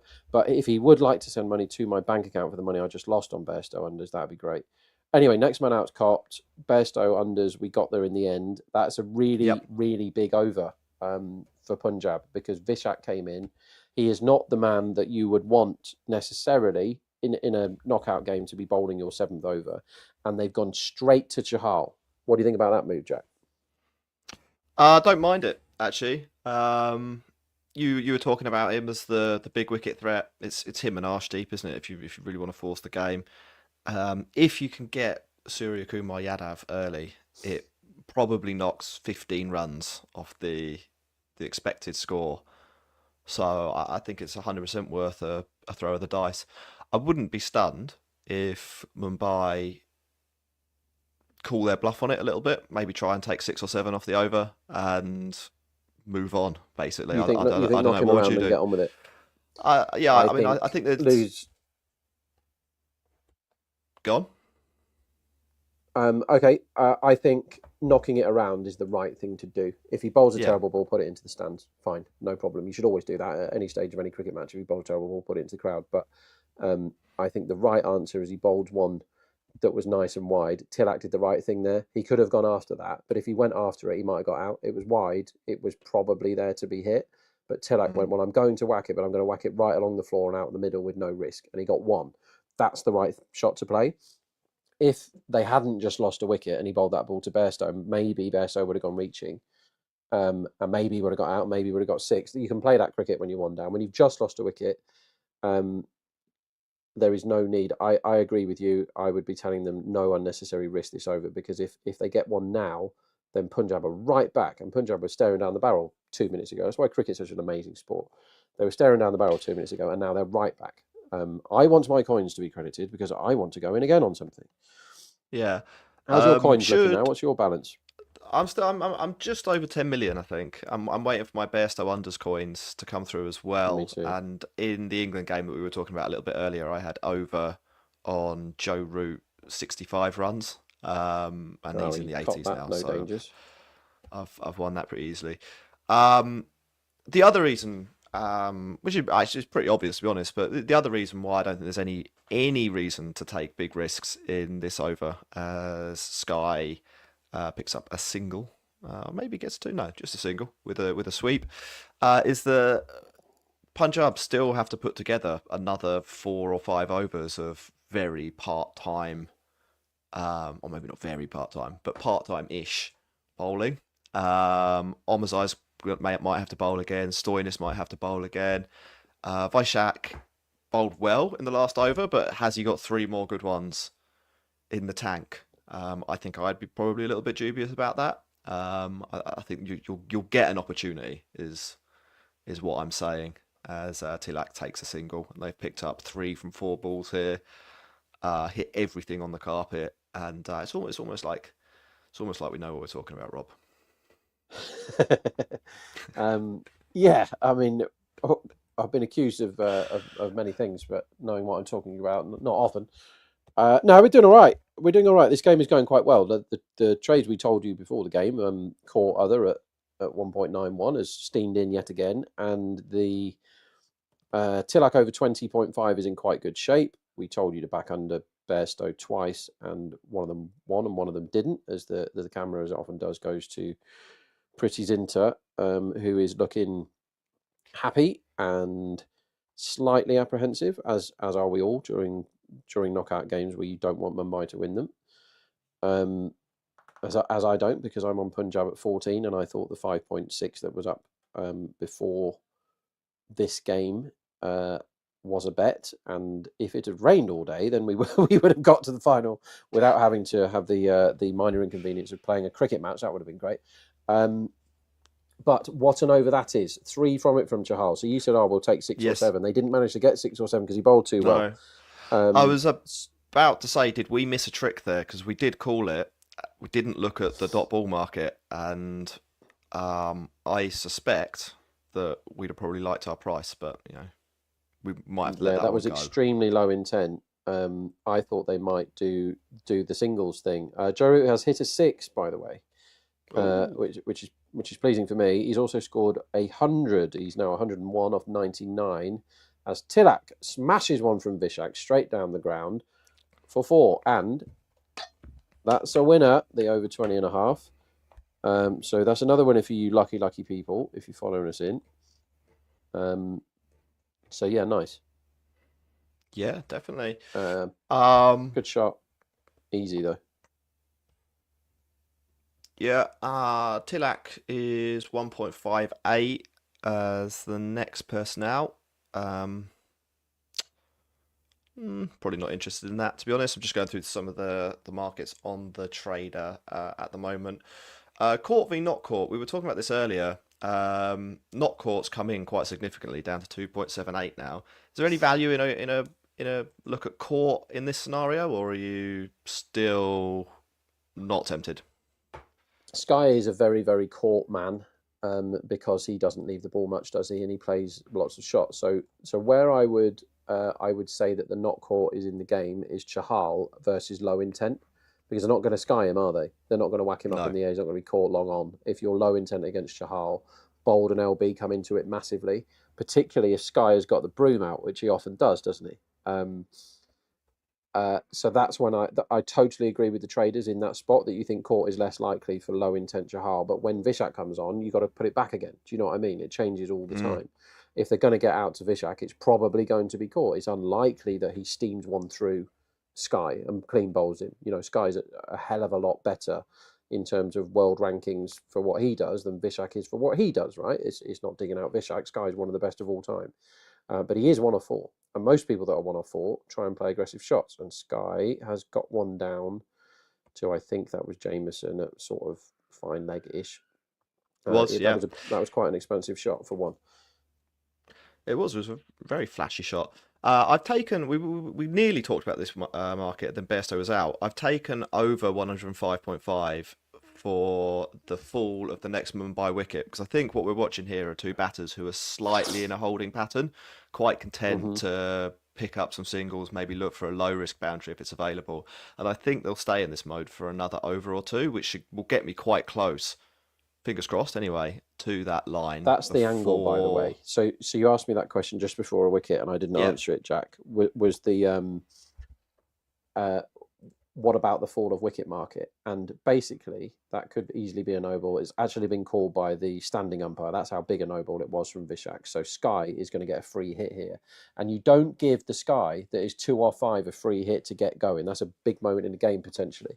But the fall of wicket thing, I mean, most of the time it's about right.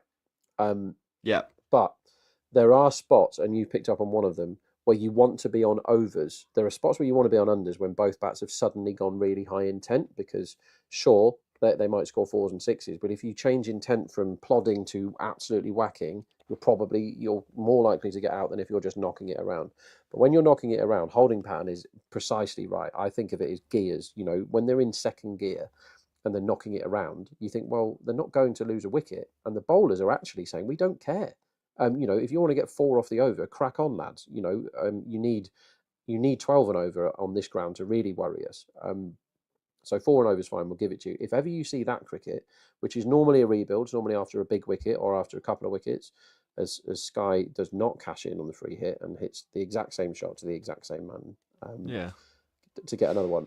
So that's the angle. And what I used to do all the time in ODIs is they lose a couple of wickets in about over 12 or 15 outside power play, and you just steam in on the overs, because the way most people work it out is they go, right, Sky's worth 30 and Tilak's worth 22, so the fall of wicket is 26 because they're going to face about half the balls, right? But when you get that rebuild thing, it might be that you've got Babar and Rizwan batting together, for example, in an ODI, and you might say, well, Babar's worth 40 and Rizwan's worth 32, so we're going to go 36. But you forget, as that's a beautiful straight 6. That's a great shot, yeah. Right in the slot. So they're picking their battles here, aren't they? They can afford to. This is one where he really should be trading on each over, because the problem is, Jack, is we don't know who's going to bloody bowl them, because Chahar is unders and Vishak is overs, right? And Stoyne is overs and Arshdeep is unders. That sort of thing is quite obvious. And what Mumbai are doing here is they're playing smart. They're going, you have 2 very obvious threats, so no liberties will be taken against Arshdeep, who can get us out, and Chahar, who can get us out. Look at all the other bowlers. None of them look like a threat on paper. Cricket isn't played on paper. None of them look like a threat on paper. And what they've done is they've gone, okay, it's Vishak. We cannot allow them to just bowl another over at us without us doing anything. We're going to take him down. And whilst the last ball is a play and a miss from Tilak, who's not been completely convincing for his 31, but he's 31 off 19 nonetheless. They've taken 20 off Vishak's 2. They're 88 for 2 after 9 as we go for a timeout. It's just very intriguing cricket match, but I think Mumbai are playing it quite smart here. Yeah. What game are we going to play in this 2-minute break? We've got 3 questions. We went through quite a few earlier on during the rain delay, but we've still got 3 more. So quick fire trivia. Get ready. 3, 2, 1. Which of these IPL legends has the highest IPL batting average? David Warner, KL Rahul, or Virat Kohli? I'm going to go with Virat. You've frozen. Surely there. Virat. Sorry. I think David Warner, but I don't know. Well, you better click one. I've clicked Virat. Can you hear me, Rob? Just to double check. I can hear you now. Cool. I can hear you. All right. You hear me? I can hear you, yeah. I went with Virat. Maybe it was David Warner. I think recency bias against David Warner maybe affected my call there, because he was rubbish at the end. Next question. Quick fire trivia. You can win 50 coins per question you get right. Who has hit the most 6s in the history of the IPL? Chris Gayle, MS Dhoni, or Rohit Sharma? Rob, surely you know the answer to this one. I really want it to be Chris Gayle, but I think it's actually Dhoni. Let's go. We'll go with Dhoni. Robert. Rob. Oh no, I can feel Jake laughing his head off at me from wherever he is in the world today. Jake does more air miles than Father Christmas does on Christmas Eve in his life. So who knows where that rock star is right now. But what a terrible effort from me. From me, that is hero. very embarrassing. That is which player has won Chris. most orange caps? Which player has won the most orange caps in IPL history? Gale, Warner, or Kohli? Is that one Kohli? I think that's Warner as well. We'll go with Warner. Kohli's won a couple. Warner's won 3, I think. Decent effort. So there's 5 questions. We've got 5 out of 8 right. So that would be 250 coins to go with the 9,211,000 that I already had. Have you been paid on Bairstow now? Nice one. Let me see. Let's go and have a look. Let's go back up to the trader. I'll have a look at my open trades and see what we have. Bairstow runs, wins, yep. And then I had the middle one, which sort of netted out to 0, or a slight loss. So that's good. Well, just before the timeout, Rob, I went in on LBW as the next dismissal, inspired Okay. by What price our did you get? conversation. 12.5. It's not massive. What do you think about that one? Actually, I think that's actually a good price, considering low intent against Chahal. So what you want when you're on LBW is you want low intent, and I will tell you why. Because if it's high intent, the same ball off a high intent shot for someone like Chahal who's bowling wicket to wicket will bowl you if you get out. As will if you get exactly the same ball when you're low intent, it will get you out LBW, right? If you miss it, because your pads are going to be there, you're covering up, you're not trying to get out. See that shot there, as Sky has changed intent quite dramatically and tried to play that shot for the third time. He's found Kyle Jamieson twice, and he's found one of the cheerleaders with his third attempt. And that is another 6, which is pleasing for those of us on Mumbai. Most 6s at 1.83, but he's drifted down leg. Sky has stepped across and swept him over square leg for 6. So he's been actually that's nearer fine leg than square leg. He's picked that as one of his scoring zones, hasn't he, Jack? And he's nailed that one. Yeah, it's a really good shot. I think the amazing thing about Sky is how hard he hits the ball so fine, and he can do it on both sides of the wicket as well. Like he can hit over fine leg and he can hit over third man, and basically nobody can hit the ball hard in those two directions as he goes. Again, that one looked really, really ugly, but he gets away with it, picks up a single. We were talking about the dot ball market in Chahal's last over. Under 0.5 runs is 3.65 on the trader. Is that appealing to you in any way, or is what that price? Sorry, 3.65 for a dot. 3.65. I think that's fine. I think possibly slightly. I'd rather back it than lay it. Put it that way. There's nothing wrong. There's nothing wrong with that at all. I don't think Arsenal's going to bowl the next over, so I'm backing over 8.5 runs in the next over at 1.7. That's the wrong buzzer, but I like pressing it. There you go. So if you want to follow me in, I'm having real money on over 8.5 at 1.7 in the next over. The reason I'm doing that is because I am positive for once that somebody won't be bowling it, and that person is Chahal, because he's bowling right now. We have a 30 not out man, and we have Sky, who's just hit a 6 at the crease. So it's probably going to be, no disrespect, one of the lesser bowlers who bowls the next over. There's your dot. As he goes on the wide line. Easy win. Lovely stuff from Easy Jack. Win. Lovely stuff. On the trader, 1.64 on over 9.5 is the price listed, which I don't think you can get a juicy middle then with my real money. You can back the unders there. You can back the unders there, and then with the silly bookie that's dangling the over 8.5 at 1.7. Wow. Which is a better bet now because they haven't lost a wicket in those 2 balls. So if it's still there, that's a very, very good bet, because what you're meant to do when you trade, when you're a trader for over runs, is there are more runs due in the 11th now than there were 5 balls ago, right? Because you have 5 chances to get a wicket. Yeah. So if any bookie has got the same, like, let's say you think there should be, I think the next over is in for about 9.8 runs right now. At the start of this over, I thought it was in for about 9.1 or something, because there's 5 chances there's going to be a wicket. So I think the over 8.5 was a good bet at the start of the over. But it's a great bet now because they haven't lost the wicket. At the very least, they'll have Tilak there. Let's see what the last ball does. It's not a great ball. It's 4. Why isn't there a fielder there? It's wide. I was just expecting the man in the deep to pick it up and throw it in for a single. I was like, oh, he hasn't cashed in there. But there was no man within 40 yards. So that's one of the worst balls Chahal could have possibly bowled there. That was a free 4. That was like, do you want to bother playing the shot, or should we just add 4 and I won't bother bowling the ball? That could never be anything else than 4, that.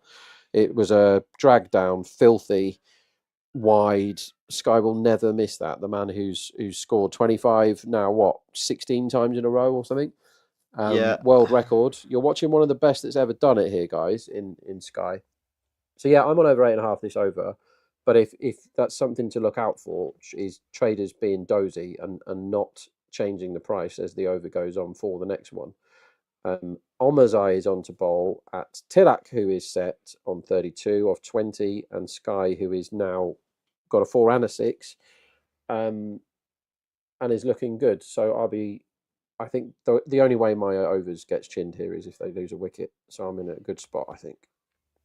I'm going to go in on the trader. 43.5 is Sky's run line. That I don't think is enough runs at this point in the game. So I'm going to take the over on that. Put another 100. Fair play. 100,000 coins. Omazai is in. Is that going to be a wicket? No. Almost a comedy moment in the outfield as well, but they avoided that. A slog from Tilak finds some turf, and they, I guess, jog a 2. I am coming close to picking up some more coins here, Rob. What was my line? Fall of the third wicket. I had 105.5 and 106.5. So 3 more runs, and So that's where I would close it. If I was trading, I'd close it right there because Tilak lost his shape off that last shot. I think Tilak's wicket percentage, as he slashes that wide filth from Omazai away for 4. I think Tilak's wicket percentage. You've cashed there. So another one. Yes, from double cash. Another one from Jack. Never mind. Listening to me about gambling, Jack Hope is where you want to be following as regards your giant coin balances that you will have if you follow it. But I think just going back to Tilak for a second, I think he's losing his shape a bit. I think he knows that for him to be plus for Mumbai now for the rest of this innings, he's not going to get bowled out unless something ridiculous happens. He's got to be scoring at 200. That's what is required now from Mumbai for the rest of this innings, and they have lots of people down the order who can score at 200. Tilak lost his shape completely when he nearly got out the previous ball, so I'm thinking, what's his line? I'm going to try and back his unders because he's missed out on a wide, filthy long hop there and just whacked it into the ground off the toe of the bat again. So I'm thinking, what's Tilak's run line? What can you see, Jack? I am scrolling down now. Unders, it is 59.5. So the traders are giving him 21 runs, 22 runs from here. I've just seen under 62.5 with. I'd be much more tempted by that. And that's absolute nonsense. So it's got hit. Absolute nonsense. 62.5. That's an appalling line. So back that. And on the trade, where's the trader game got it, Jack? 59.5. Okay, I still think that's a bit high. I think I'm going to join you with some coins. Okay. About time I had a bet. I'm going to go just a cheeky half mil on that. And if anyone can message in the comments where cheeky half mil is from, you win a prize which Brooke will personally deliver to your door wherever you are in the world. Cheeky half mil. I've never heard that one, to be honest. It's just a cheeky half mil, and then he says, "No, it ain't. It was." Here's a question, Rob. So you can Google it. I went in on LBW at 12.5. I'm now not so sure that LBW will be the next dismissal, but I'm thinking that Bold might be coming into the game a little bit, based on Tilak not really looking at the ball when he's swinging his bat at the moment. 5.5. I'm not sure about that price. It's in a market I play in very often. Is it silly of me though to trade against myself effectively here and be on Bold and on LBW? No, as John Keats once said, a good bet is a good bet forever, right? So basically, what's gone is gone, and what's happening now is happening now. That one was bang on the stump, so you almost got in there. Great stuff. I would say, I think that's Stoin down there. Yeah. I would say the fact that you've had bets in the past should not alter at all your decision making now, because stuff's changed, right? You backed that LBW, which I totally agreed with at the time, because it was low intent against Chahal and they saw him off and they got 3 off the over. If they'd have missed one, it would have been LBW, hit the pad, right? But now they're playing much, much more aggressively because they've weathered the storm, right? They've got past that tricky bit and decided we're not going to lose a wicket to Chahal now. That's what you want us to do. We're going to block him and then we're going to whack whoever else bowls at the other end. Did I get my over 8.5 that over? I've been nattering on too much. I can't even remember how many I runs I've scored off it. believe you did, because there was a 4, they wasn't got there? 10. So They it got was 10. Of comfortable. course they did. Yeah. So there, my feathers friends, is another winner for you. But going back to that point, so you back that LBW, you don't like it anymore at 12.5. You're not out of the game, and you backed a big price, right? It's 12.5 times your money is a big price for a dismissal method that can genuinely happen. You've got Chahal bowling now, and Sky has been sweeping. So I still think your LBW is in the game. But if you've noticed something else that means bold, 5.5 is quite a big price for bold if you think it's in the game. This isn't New Chandigarh 2 games ago where everything looked like it was going to get bold because it was staying low. This is a good pitch that you can trust the bounce. So bold is less likely than it would have been there. But if you think bold's a bet now because of how they're playing, as Sky hits one straight up into the sky and somehow it carries just that for dropped 6 for straight, 6. just for 6. I think Kyle Jamieson is not a man you want to try and hit it over because he's actually about the same height as the stadium.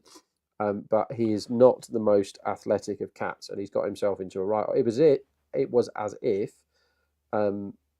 somebody just ankle tapped him just as he was about to make his jump for 6. But no, you can't say, "Oh, I backed this earlier, so I can't back this now. I don't want to get myself into trouble." It's like saying, "Oh, I think England are a good bet at 1.7, and then you miss it because they hit a 4, and you go, "Oh, well, I can't back that because I've just missed that one." Like, is it a good bet now? If so, or a good trade now? If so, do it. If it isn't, don't.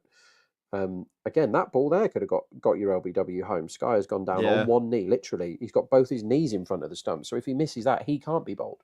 He will be LBW. Do you know what I mean? So I quite like your 12.5 where it is. Personally, I don't think 5.5 is great, and everybody knows how much I love backing bold. I would love to be on bold at the end if they leave that 5.5 there. To be fair, Jameson's had a decent go. I actually think he got his hands on that. That he did. He tried to flick it back in, didn't he? I don't think he was going to take the catch, but he's trying to save the 6 basically, and arguably should have done once he gets both hands on it. But as you said, he's not cricket's best athlete. As Tilak, for some reason, decides not to hit that ball into orbit and takes a single off the knee-high full toss. Interesting. What's your favourite dismissal in cricket? Quickly, Rob. Well, my favourite dismissal ever. I mean, my favourite one that sticks in my head is. I mean like favourite mode of dismissal. I mean, everyone loves a hit wicket, don't they? Everyone loves a hit wicket. What's yours? But for me, if you say bold caught, when the I'm batter's going off leaving the air. ball. I'm just leaving. No, it's not caught, is it? Like the bold when the batter's leaving. Yeah, the Glenn Maxwell special, the Michael Clark special. I had one in the game I played in yesterday, actually. Just there's something beautiful about doing a batter that way. One of my single is picked up. A good mate of mine who I've not actually spoken to for a while is responsible for my favourite cricket photo. I'm going to risk doing loads of bad things to all these wires around me because I don't care. But that's my mate Chris Benham. That is the shot that he's playing. Can you see to the left of his left elbow there, or to the right as you're looking at it, the bail? Yep. So he has played an extravagant leave against Jay Dernbach, of all people, and seen his nearly got knocked out by the bail. The off stump is on its way to the floor, and it's a beautiful periscope. And I noticed that some Australian, I don't know, banter type company made a load of cricket stash with funny things on, and his image is used on the cap of that shot, and it says like "played mate" or something, and there's bails everywhere and stumps everywhere. And I told him he should contact them to get royalties, but he got angry at me. Anyway, it's Root has just hit his second 6, as England have now pretty much won the game. They need 53 off 54. I was going to say this. Root's gone bananas. Yeah. 100 and wowzers, 139 already off 117. So what a knock this is from England's arguably finest ever bat, or finest bat in our lifetimes anyway. He doesn't want to hit too many more. I'm definitely going to lose that bet, aren't I? They got 5, didn't they? Windies, and England have already got 3. So I'm only allowed 1 more. There's definitely going to be some bashing at the end here from England. Never mind. Jameson is back into the attack to Sky, and the most likely thing that happens here is runs. All right, well, let's take a look at some of the markets then. Would you be tempted at boundary 3.7, over 3.5 runs 3.7 as the spot price for each ball? Sounds like the traders are onto it. Let's see how the first ball goes. I can see 4.3. I can see 4.3 in the real world, and I like that. Obviously, I like that more because it's bigger. Yeah. As the cat gives up in the tete-a-tete with the either blackbird or crow, I'm going to Google that because I want to know which one's which. So talk amongst yourself. Crow's got a black beak, pretty sure. It's crow. That was a crow. As Jameson's in wide, he's hit it to point, but it bounced. Bounce, yeah. It was ugly cricket. Everyone's laughing. Everyone's having a grand old time out there at the moment. So we've seen the first ball. I don't think that really tells us much in terms. We know what Sky's intent is. I'm not sure what Jameson's I quite like the intent boundaries is. here. If you can get anything like 3.75 or more, I'd be shocked if there wasn't one in this over, wouldn't you, Jack? I would be quite might get surprised. two. I can get 3.7, and for the fun of it, I'm going to go in on that when I see it on the trader. Is that going to be one? I think I've got mine in for the ball after, which is a little irritating. That's a winner, everybody.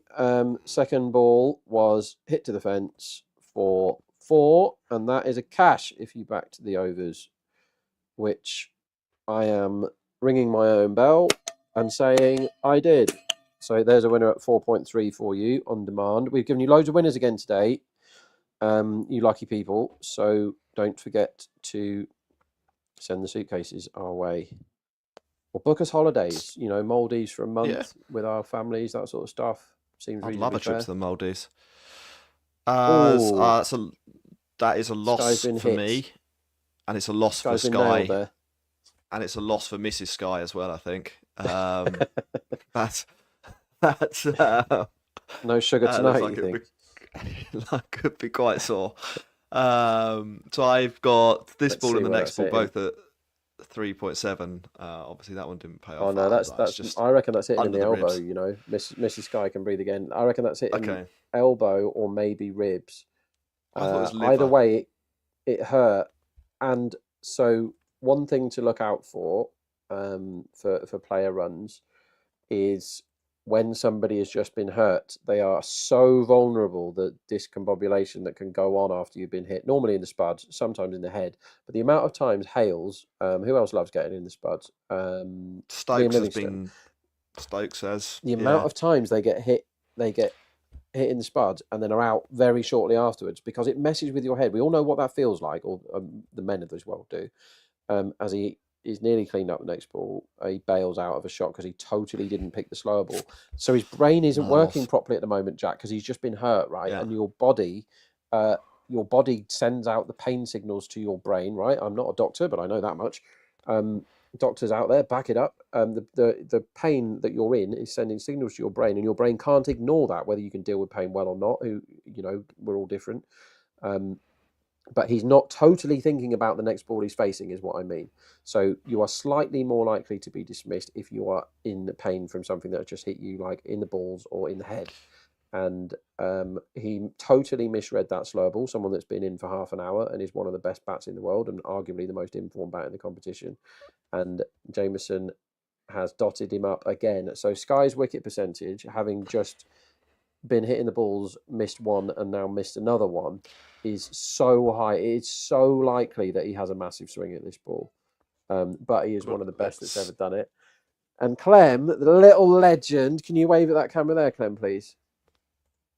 That's it. That one there. Just that one there, right above your head. See that camera? That's a telly. Yeah, come this way, Clem. Thank you so much. Jared's daughter, Clem, high five, legend, just bought me a drink. And the cat has run in, of course. And it's all going off. So let's see what does happen on this ball. Thanks, pal. Here is Jameson. He goes back of a length and slow again. And Surya Kumar Yadav gets his hands through, hits it for 4. On the strength of your argument there, Rob, I have backed Surya Kumar Yadav to be the next man out. I think I got 1.85, which is, I am fine. I'm fine with. Had a couple of losers there. I need Tilak Varma under 60.5. I feel like I've got a decent chance on that one. How many sixes have we had so far? Sorry. I was just counting that up. We've got 6, and I've got that as a trade as well. I think 10.5 was my line. So need a few more over the next 7 overs, but I think I'm in decent shape. Talking about cricketers who like to get hit in the testicles, Faf du Plessis is the other one who has a customised box That's to right, protect his his crown jewels. I can tell you my story about wearing a box before this ball comes down. Out and about? Used to train. No, I didn't wear a box, just rocking it around the town.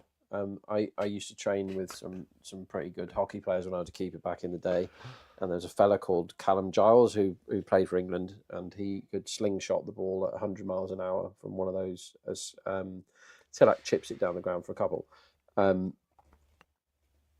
If that isn't a couple, that is appalling running. I think they've only run one there, which means Tilak they have only run one. Doesn't want to. Either that means that Tilak is scared of Chahal, or that Sky wants him, and that again makes me think that a 6 is coming. I've just had a bit of that over 10.5 myself, and he could drag flick the ball 100 miles an hour, and I was about 16, and he was doing so in training, and he used to play for Great Britain and would just come on and would drag flick these short corners into the net 100 miles an hour, and they said to me, the coaches were like, Rob, you wear a box, don't you? And I was like, of course I do. I'm not a complete idiot. And they said, you need to wear 2 now because Callum's playing. And no, I'll be fine. Like, I'm really, really quick and I've got amazing reactions. And I think the first or second, because they used to aim between your legs, as Sky correctly refused that second run because he wants to take Chahal down, and he's done so with another 4. And I was like, no, I'll be fine. Like, no. But they aim between your legs because if you put something at 100 miles an hour between 2 giant padded legs, it's very difficult to close them. And he aimed between my legs, and he got me right in the spuds.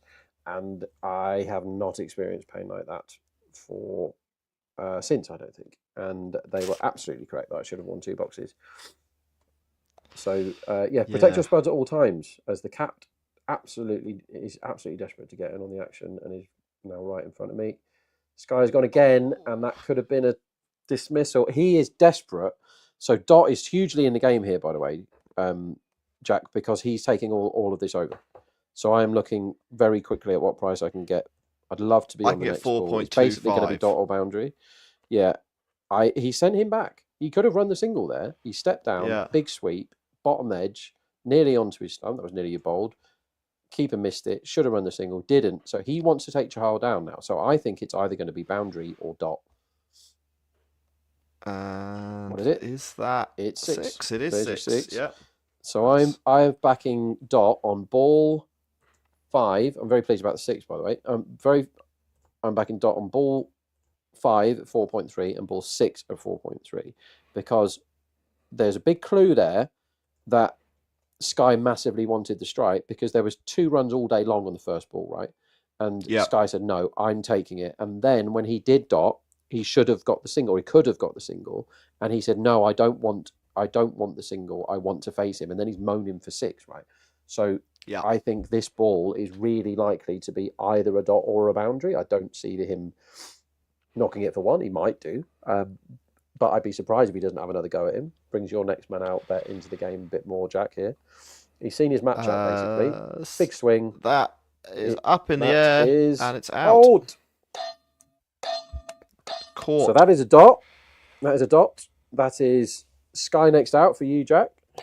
Yep. And it's a good moment for Punjab fans. So lovely bit of business, that. Good from Chahal. Kept his nerve. Rob, you're going to like this. I had 43.5 over Surya Kumar Yadav. He's out for 44. All my Christmases have come at once.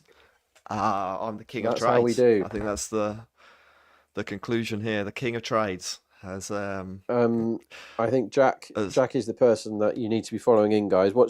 We don't know what your coin balance is because it won't have settled yet. No. as It's England 8.5 are just about to win. million. My word. That's a great day Root of is ODI cricket. Seeing off. ODI is my absolute favourite format, particularly to go to, because you get a whole day, Yeah. and if it's a decent game, you've got 8 hours of proper entertainment. And there's bits where there are holding patterns that happen, and you can go and meet your mate at the bar and have a pint or whatever. Yeah. ODIs are great, but that was a great ODI because West Indies came out and lost a wicket immediately, and everyone was like, "Oh God, I've just spent 60 quid on this, and they're going to be out in an hour." And then England dropped a load of catches and let them in the game, and they scored. Looked like they were going to get 350. Then they mucked it up and got 308. Then England came in and they're 2 for 2. Then they dig themselves out. Then they lose a load of wickets and they're 150 for 5 or something. And then Joe Root reminds everybody that he's one of the best bats that's ever played the game. And Hardik says, "Never mind the normal batting order. I am number 5 today because I am the big I am, and this is a playoff game, and I want to bat." So I like he's the energy. taking responsibility. He said, I "No, like the energy. no Namandir, no Raj Bauer. I'm having a go." To be fair, in this order, with the way they've been going, Hardik is probably the right answer here. We've got a break, Jack. What are we going to do? Well, let's get the trader up. I will show people if you are looking on the YouTube channel or on the website. You can head over to cricket8.com/trader and set yourself up an account, get yourself some coins, and start trading along with a bunch of matches. So on the screen now, you can see. I mean, if you fancied it, England A v India A, you could get yourself stuck in there. England v West Indies, that's obviously carrying on. There's a bunch of blast matches that have been taking place or are in play. You could dip in to any of those, see what markets are on offer. We're obviously talking about Punjab v Mumbai Indians, so I'll bring that up on the screen now. There are 10 markets in play as we talk, but that often, that will expand out to a bunch more as the cricket takes place. Obviously, it's a little bit limited because we're currently at a timeout. There we go. I'm interested, Rob, just away from the trader for a second, the overall run line. I can see over on Betfair 209.5. Where are we at in the game? 142 off the first 14. So 70 is what the market, or just under 70 is what the market is giving the Mumbai Indians at the moment. I feel like that might be a little bit stingy. Do you have any thoughts? It's interesting. I think that if you said the score is going to be 209 at the end of this innings, one of the teams would be more likely to accept that than the other, and it's not the batting team. Would you agree with that? I think Punjab would go, yeah, all right, we can chase 209 on Ahmedabad. We're not out of it here. Yeah. Because I think the ceiling for Mumbai is 245 from here. Like, they can go that nuts. Hardik can hit sixes for fun. Tilak's still going. Jared told everybody on TalkSport yesterday that Tilak was the man today, and if he doesn't get top bat from here, it'll be a miracle. I think I would rather be on the overs than the unders. What's happened is, as we all know, they've just lost an enormous wicket, and the market has reset itself down to 209. I agree. I would rather be on overs than unders. I think Punjab would actually be okay with 209 being the number. They could get another 100 here. It sounds mental. They've only got 6 overs left. But they could get another 100 here because they are one of the best finishing teams in IPL history. And they have a set man who were on under 64, who was only 16 away from that number. They have a set man in Tilak who's batted well, but not great. His strike rate is only 157. That doesn't kill you, 157, does it? 220 kills you. So he needs to get motoring now. He's got Jameson coming in. I'd rather be on the overs than the unders, but I get it from the market because after Namandir, there's not many 6-hitters left. And I'm not thoroughly convinced by Tilak, who has just slogged the ball straight up in the air. It's out. And is caught. That is a wicket. So anybody on the Tilak that's 2 unders wins for me. Yeah. has chopped it. And super trader, Jack Hope, has just... Yeah. Double dipped on Tilak. Has chopped it everywhere. So my under 60.5 My under 62.5 has chopped it, and however many millions of coins I had on the under 60.5 has also come in. Mumbai now, so that 209 looks a long way away, doesn't it? Now he's just gone. He did not look convincing. He was not playing that great, even though he scored 44 runs. But there were a few clues there, which we told you about. He lost his shape. He hit a couple into the ground. A couple came off the bottom edge. By the way, where are we now? Namandira has got to really step up here because there's not much behind him, Jack. No, it's what we got after that, like Mitchell Santner or something. It starts to get a bit thin on the ground, and as you said, that 209 does start to look a fair way off. That's 2 wins for me, Rob. I'm up to, I think, how's my counting? 10,700,000, something like Lovely that. job. So having a By the way, positive we day. also told you last over to back dots for the last 2 balls. And at 4.3, and there was one in the 5th, and there was one in the 6th. So that's 2 4.3 winners in a row. And I can hear You'll myself. have to give me echoing 1 away. second because my headphones have just turned themselves off. So Okey Rob, doke. what are you looking at? Give me 30 seconds. Sure. Okay, so it's me on my own, which is socially happens quite often, as Will Jacks is out in the England game. LBW to Alzari for a well-made 49, but England only need 33 off 37, and Joe Root can just farm the strike and do it by himself. So 1.11 England looks big enough. As we go back to the game that we're actually watching and see what Hardik and Namandir, who is in a lot earlier than normal, can do. So Hardik sent himself in to have a smack, but now the set guy has got out, so he has to chill out a bit because you don't want Santner and the others. We know that Bauer is there to be a batsman, but they didn't trust him last time, and they've not really trusted him to play at all. He's almost like this is his 3rd game in the IPL, Bauer, this season, and we haven't seen him do anything yet. He's supposed to be an all-rounder. He hasn't contributed. He's not bowled. He's not batted. Can't remember him doing anything in the field. So they're basically saying, you're one of those guys. I was this guy for most of the cricket teams I played for, a guy that doesn't really do anything. I just fielded and can't bat, can't bowl. So anyway, we're now in a bit of a holding pattern, which you don't normally get in the 15th over, where they're just knocking singles off Jameson, and Punjab will be over the moon with this. And Punjab should probably be back to somewhere near parity in the market. They're 6-5 shots, or 2.2 in new money, which seems possibly slightly on the big side because Mumbai haven't got 200 yet. 7 sixes have been hit. I think Jack and myself have our coins on over 10.5, so we need another 4. 14 for 2 off the last 10 balls, as we gave you some dots to bet on there, which both copped, and I'm extremely happy about that, as we see another one. And one thing you don't normally see with 31 balls left in a massive game is the forward defence, and that is what Hardik has just played. And Hardik is somebody who is capable of the bananas mental strike rates and the nonsense low ones as well. Now, this season, to be fair to Hardik, who does get a hard time from a lot of the media, he's been awesome at coming in and bashing it at the end. And if he wants to wait 2 overs to elongate the batting order and not expose the tail, fine. There will be some hittable balls at the death. But what they've got now, Jack, if you're back with us, is the ability to shuffle the pack a bit. They've got 2 overs left of Arshdeep. They've got rid of Chahar, but they've got 2 more Arshdeeps, and Jameson, who has done really, really well. I didn't expect him to do all that well today. No, neither did I. He's signed off with 1 for 30. Now that is a great effort from a sub overseas. Yep. 1 for 30. They'd have shaken hands on that all day long. Stoin bowled a power play. They got hit for 14. Go on, mate.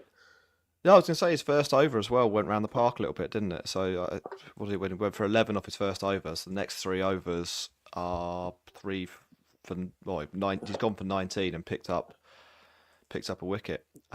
You talk about like kind of reevaluating players. I definitely changed my opinion of Kyle Jamieson after seeing him bowl today. Like I didn't know he had those variations in the locker. I thought he was just going to bowl pace on slot and get car parked by Bairstow over and over again. But he went away from that as soon as he saw it wasn't working. Good bowling. Yeah, totally agree. That is a properly good performance from somebody that we weren't necessarily expecting to even be a par player. We thought he'd probably be below par.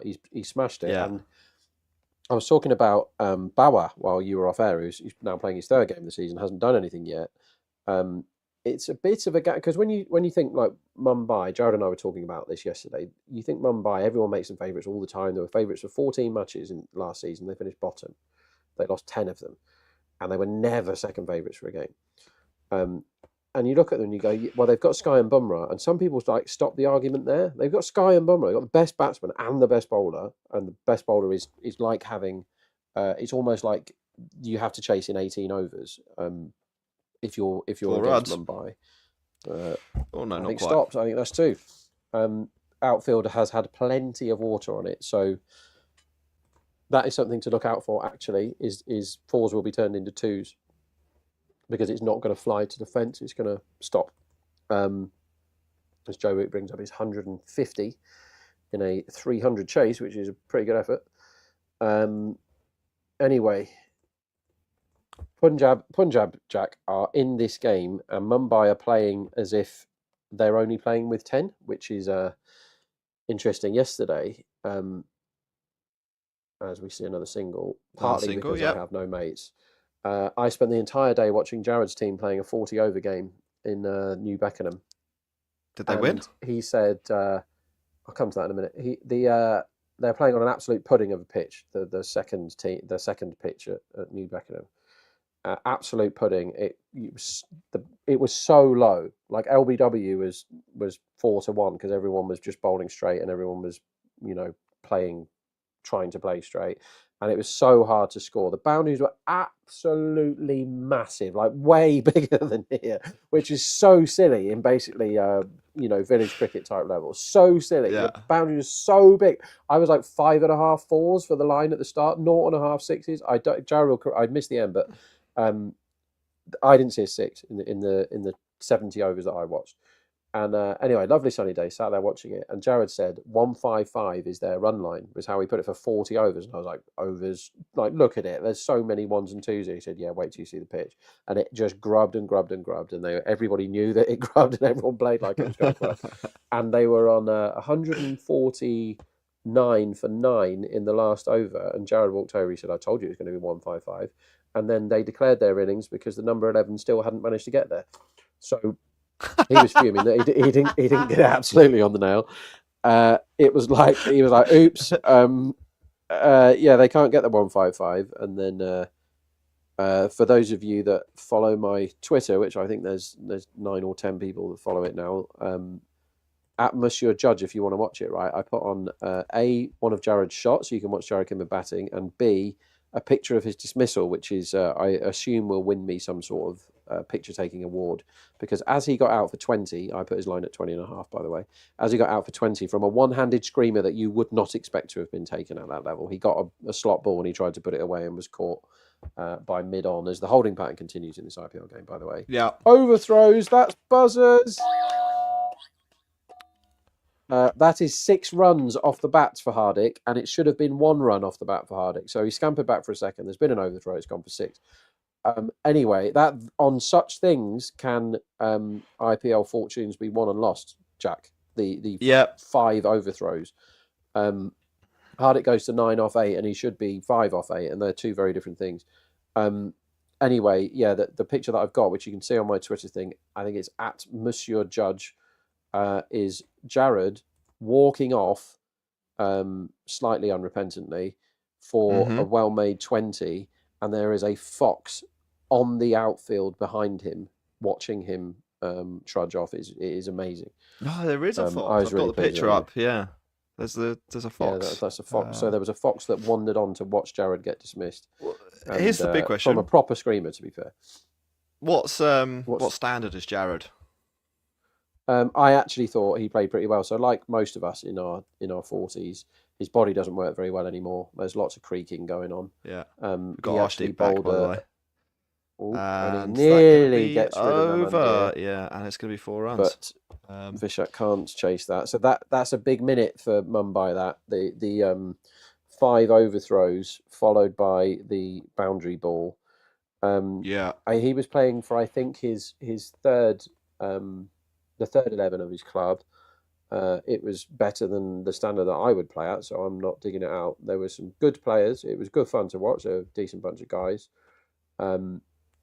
It was my favourite player was a guy called Krish, because he's the one that ran Jared out last week or the week before. Nice. And his running was amazing, just calamity all the time. He was good, but he loved nearly running people out, and he ran someone out yesterday, I think. That's like an action replay of the same. Namandir is putting something together here. Yeah. As I'm not sure he's meaning to do that, but it's 4 runs. I mean, in the book, that doesn't say how they came. Yeah, run rate back above 10 now as well. Arshdeep under this is little big. bit of pressure. It's a huge partnership. Again, the standard deviation now is big, isn't it? For the end of this innings, because it could be guys that have done virtually no batting in the whole competition facing the lesser bowlers at the end, or it could be Set Hardik and Namandir, and they're going to get 14 and over at the end if they're still in. Yeah. The overthrows, I know I've mentioned it a couple of times. You cannot do that in the final. He tapped the ball to mid-wicket, and the best case was 2. It was a stupid throw because he wouldn't have got him out. And then it went through Shashanko, I think was at cover. I think they're showing it again now, right? So it was a good 2, to be fair. But it was an easy 2, like they were going to get 2. They had the shot at the stumps, through cover, and away it went for 4 more. And that's such a big deal. 4 or 5 runs in knockout matches like this. As Arshdeep comes into Hardik, and he's got to get him, and Hardik covers up, shoves it to square leg, tries to get 2 but can't. That's not square leg at all. It's mid on. But yeah, they've. It's been a weird game, Jack. Mumbai are obviously favourites because they've now got away again and got it back up to 10 and over. But Punjab aren't out of this one, are they? No, they're well within reach. Your point about sort of the spread of outcomes from here is actually why this game's really, really captivating, because the next 3 overs could make this really one-sided or set up a very gettable score. As Arshdeep, that's a good bouncer, sends one past Namandir's head, who's gesturing that maybe it was a wide. But yeah, like if Mumbai do end up, what's the top end they could get to here? 3 overs to go, 220, something like that. If they end up there, we've seen bigger finishes. I think that could be pretty difficult. They could also end up with a 1, like 190 something. That's not impossible here, and in that scenario, Punjab will really, really fancy it, I think. And you can see the match odds sort of fluctuating all over the place. That's filth, that is not a good ball. That's a really bad ball. It's I mean, what is that? A foot outside leg stump, half volley. It's 4 runs for free. It's 4 runs for free. As England threatened to make a mess of the chase, by the way. Oh, really? What's the score? 7 down now, England are pretty famous for hating doing things the easy way, as Alzari, the clear biggest threat in this West Indies attack, comes in and, that looked awful. Smashes a really, really good bouncer onto Adil Rashid's grill, and he's worn it like a champion, but that looked horrible, like proper quick. England need 21 from 24 balls. Don't worry, they're not playing in the IPL at the moment. 21 from 24 balls. Yeah. With 3 wickets left, but Root's on strike and Alzari is bowled out. So England really should win, but they've lost games they should have won before. Anyway, Almazai is back into the attack against Hardik, who has an extremely lucky 10 off 9 because half of those runs were because the fielders were being silly. Almazai is due about 14 and a half off this over in my head. What do you think about that, Jack? I'd probably go a run lower, but I think you're in the ballpark. It's This should be a big one. There's been a substitute Al Chahal that's been taken off by Punjab, and he isn't a great fielder, so it does make sense to do that, and it will be Prab Simran Singh in. So you've gone over on the over. On a ball-by-ball basis, as Hardik slaps one through cover, and that'll be 4 runs. That was brutality, basically, that shot. I think a lot of traders can't go high enough in this spot because you see like 11.5s and 12.5s out there now. No, these are the overs, and this is what we've been saying about Punjab, is they have to find overs for bowlers that don't really fit. And Omazai now is a bad fit. Like, they need a lucky wicket to have any chance this over, as he somehow gets through Hardik for a dot. I think Hardik got down on one knee looking for the 6, the sort of fine leg sky shot for 6, and missed it.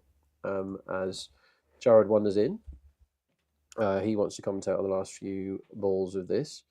We're only through 17.5 overs of the first innings of this IPL game with no reduction. He's got his little apron on because he's hosting a barbecue. What's he cooking up on the barbecue? And he looks quite hot. He's doing jerk chicken. Nice. Yeah. Amongst other things. Almost like goes short. Hardik hits this up. Is this going to be caught? No, it bounces just where the umpire was standing. That square leg. It's not a good shot. It's well bowled by Jared turns on a massive light, so that's me having a fit at some point during the second innings. Let's okay. Namandir is on strike now, and I think 6 or out is pretty likely right now.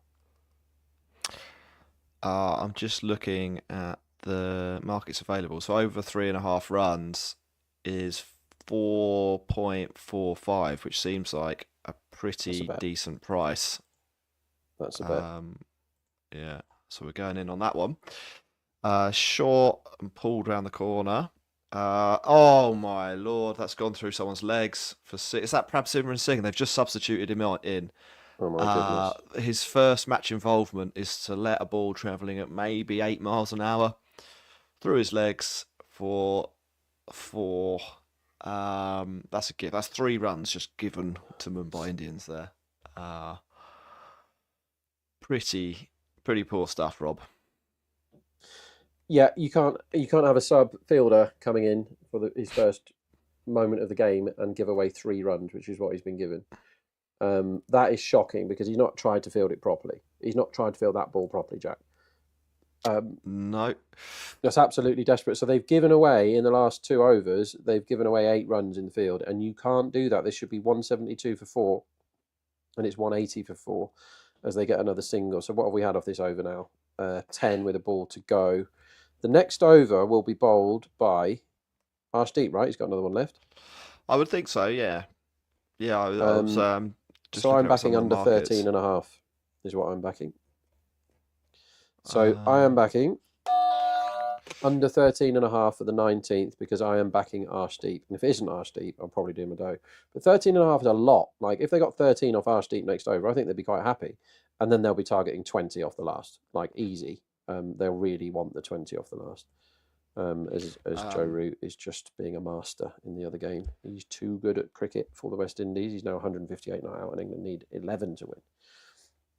I have given myself a little bit of a larger margin with my coins because I didn't think there was much difference in price between 13.5 and 14.5. So I've gone under 14.5, and if it's Arshdeep, I'll be a very happy man in that scenario. There's a wicket. What has happened here? We have completely lost our dropped streak. out. It's come back, and Hardik is trudging off. So you'll know what's happened at home more than we will. We know that Hardik's out. Omazai's got him. He's been caught behind. I don't know what happened, but he's out, and he kind of got quite a lucky 15 off 13 there. That wasn't a good knock from Hardik. We're actually going to see Rajat Bawa have a bat, which is something I've been looking forward to. It makes my under 13.5 for this over better, which I am pleased about. I mean, I'm surprised about that one, mainly, Jack, because I didn't see it. Slow ball bouncer went straight up in the air, apparently. What are we seeing here? Oh, they've not bowled the overs in time. So anyone that backed my 750 to 1 that they bowled the overs in time is a loser. So they now have to have only 4 fielders outside the 30-yard circle for the last 2 overs. It's a slow over 8 penalty. Anyone that backed the other side at the 1 to 1,000 is going to get paid out. So anyone that had their million on there will win 1,000. So Raj Bawa has played 5 matches in the IPL. He has scored 11 runs and his strike rate is 79. So he's probably not the guy you want coming into finishing innings. But Mumbai, I've been picking him for a few games. It's about time he did something. Here is Arshdeep. Rubbish short ball. He's having a bad game, Arshdeep. It's been put away for 4. Yeah, that's a really bad ball. He bangs it in. It's sort of leg sidey, right in the arc. I'm not sure why he's bowling the way he is. There's been some clues from the way other bowlers have bowled that maybe pace on isn't the way to go here. Arshdeep doesn't seem to be interested in those clues, and I think has gone pace on every ball. We said Arshdeep was the guy that had to, he is by far and away the leader of this attack, particularly in the pace department. He had to go well today, and he bowled a really good first over, and only went for 4, which you take all day long. But since then, he's been pretty junk. He's gone for 31 off his next 13 balls, and he needs to bring it back here because Deer is a great finisher. He's bowled a good ball there. He's bowled basically a wide Yorker. And the best Deer can do with it is shove it away to mid-off and get a single. I'm actually a tiny bit surprised he didn't decline the 1 and just decided to take them all himself. But let's see what Bawa's got, because I have to be honest, everybody, I don't really know what he's got. I don't know what he's got here. He's we just don't see him back. He gets picked a fair bit, but he doesn't play. It's got a good so name. Let's see what he's happens. got. Raj Bawa sounds cool, doesn't it? Bawa. Yeah. Interesting pitch map up on the screen. Like Punjab have really tried to drag their links back, and I think it's actually worked. I think it's worked fairly effectively bowling back of a length. They've not all been brilliant at it, but I think that's the area to go to. A couple of runs. Quite a nice shot. Nice shot onto the leg side for a couple. Interest. Who do you think bowls the last? They have basically they've got quite a few options here. Who do you think bowls the last, Jack? Is it going to be Stoyne, Omazai, or Vishak? Stoynes. You're going Stoyne. So he bowled the 3rd over, did he?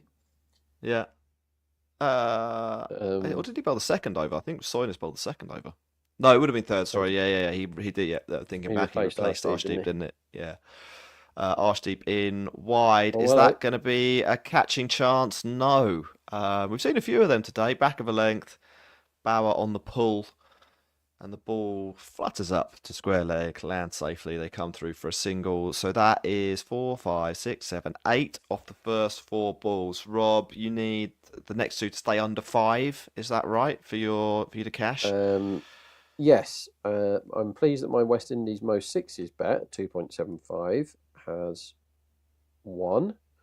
Let's have a look on the trading app so I can see 5.85 bold now. This is the time you want to back it. Okay, so I'm having half a million. Let me just say that again, everyone. 500,000 coins on bold at 5.85 as Arshdeep bowls another terrible ball into the slot, and that is 12 off 5. So I need under 2 off this ball to cop my 13.5. He's bowled a poor over here, Jack, hasn't he? The man that they really needed to step up. He hasn't bowled a single good ball, I would say. No, the wide Yorker for the single was okay. Maybe give him the that rest, not so much. I think if ever you can back bold with 8 balls left of a first innings in a T20 at 5.85, you should, and you can on our trading app. So that is my shout for virtual coins. The only time I wouldn't be backing that, Jack, is if, firstly, this is not a bold pitch, so it's not like Bumrah's bowling at a number 11 on a pitch that's staying low, right? In which case that would be an all in, and I'd be sniffing around now trying to get bets on, as it is plugged into the leg side. They probably could have got 2 off that ball, but they only get 1 because Deer wants the last over, which is great news for my under 13.5. Because they got 13. Great news for me as well. And that's lower than 13.5, everyone. How many winners have we given you today? Like 1 million in a row at all sorts of prices. You're welcome. King of Trades. So right Deer here. is going to face the last. What's the run line, King of Trades, and what side are you going on it?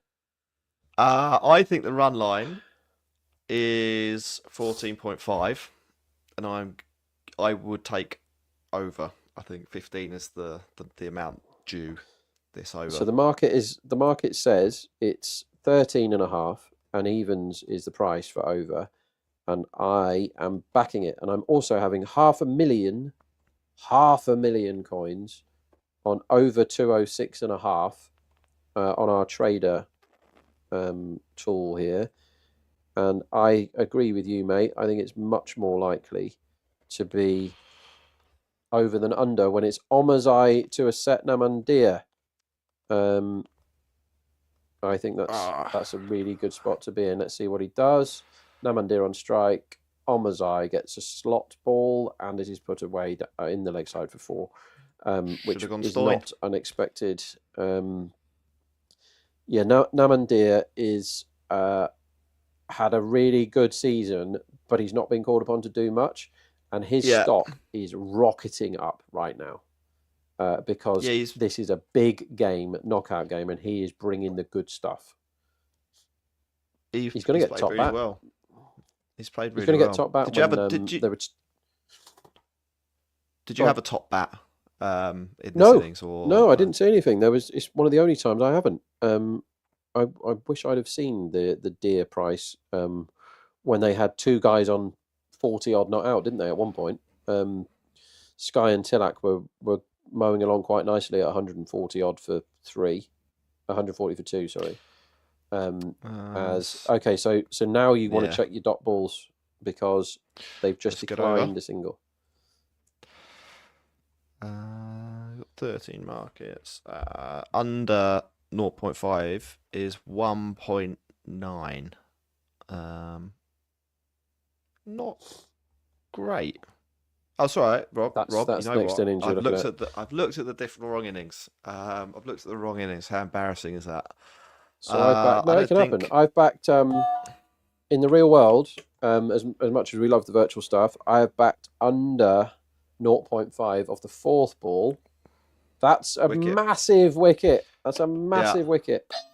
I backed under 3.5 off the 4th ball at 4.3 because Namandir was farming the strike. So basically it was boundary 2, or he says, no thanks, I'm going to face, right?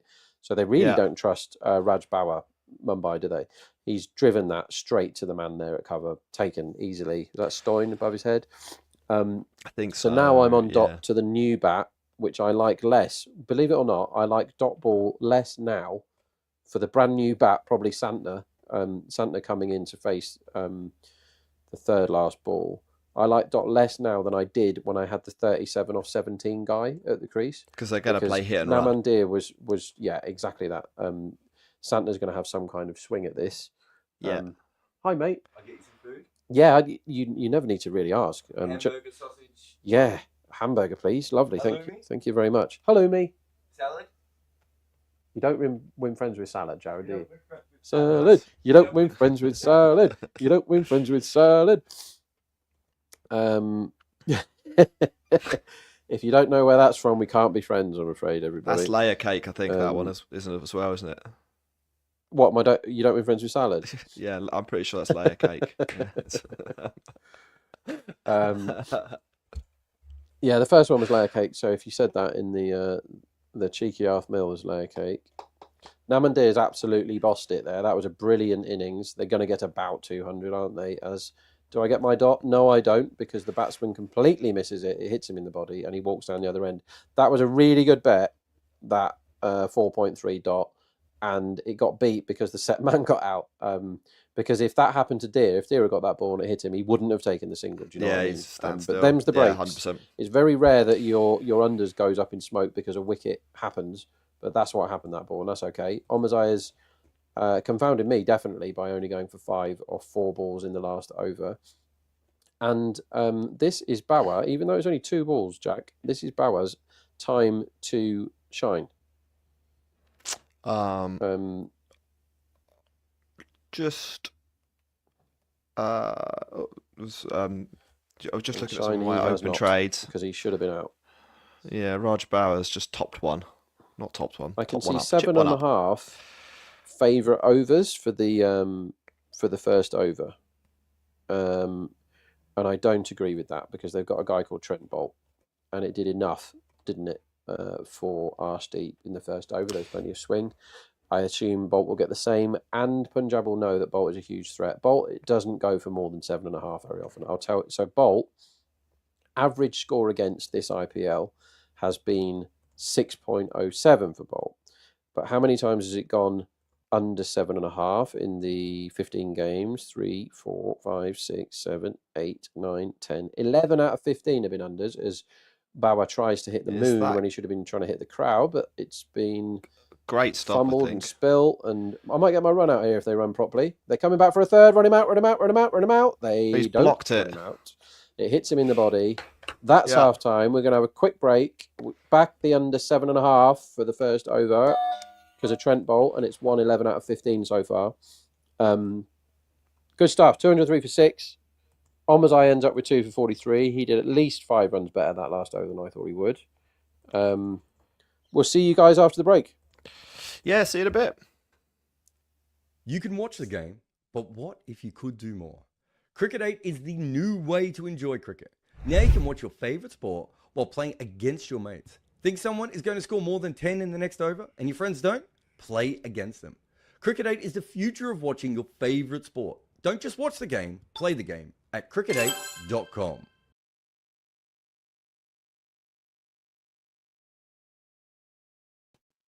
The 4 most important players who were in their side, they had a couple of really important injuries as well, but the 4 most important players who were in their side were not in particular good form, right? And it's very hard to win when that's the case. And that is probably the overall story of Pakistan is that, but the secondary story is they just don't have the talent or the depth of some of the major sides. Like Australia's just chased 350 against England with not a B batting lineup, but not their strongest batting lineup, and also not their best team.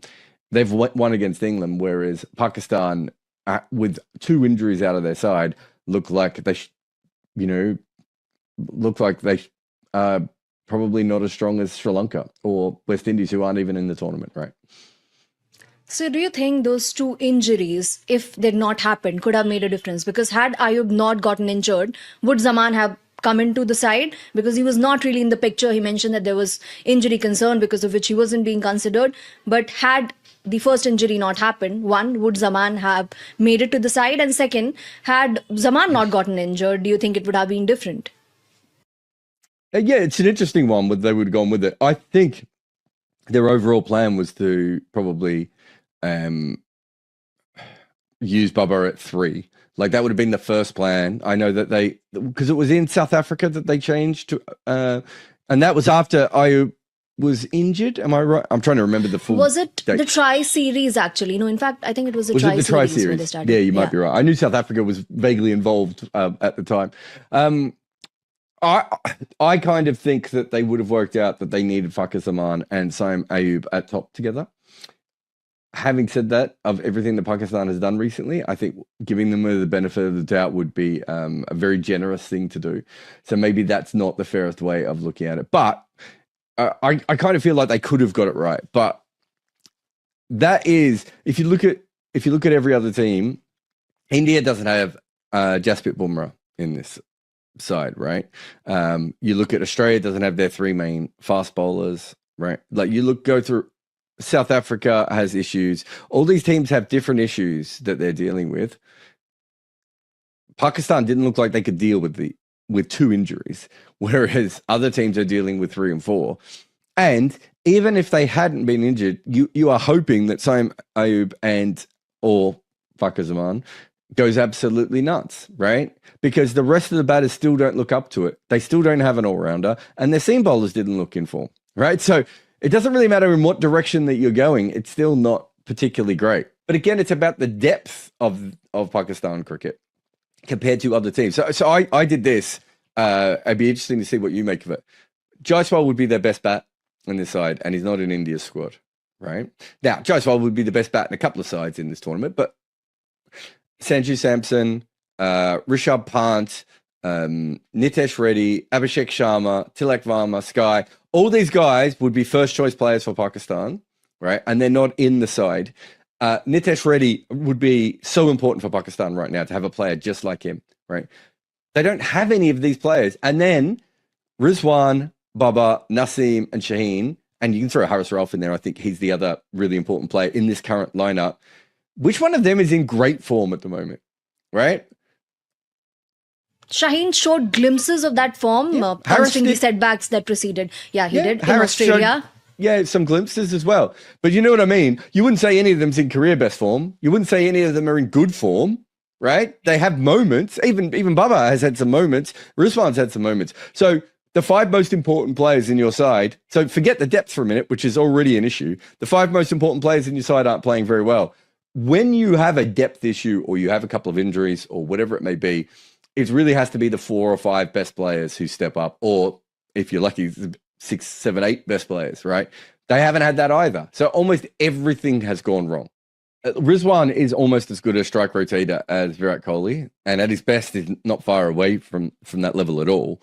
And he couldn't rotate the strike at all yesterday, right? So that goes back to the form thing we were talking about before. The professional thing is, look, they're going through, even for them, a level of upheaval on a near month-by-month basis, right? They are trying everything they can rather than just sitting down like adults and going, okay, how do we make Pakistan cricket better?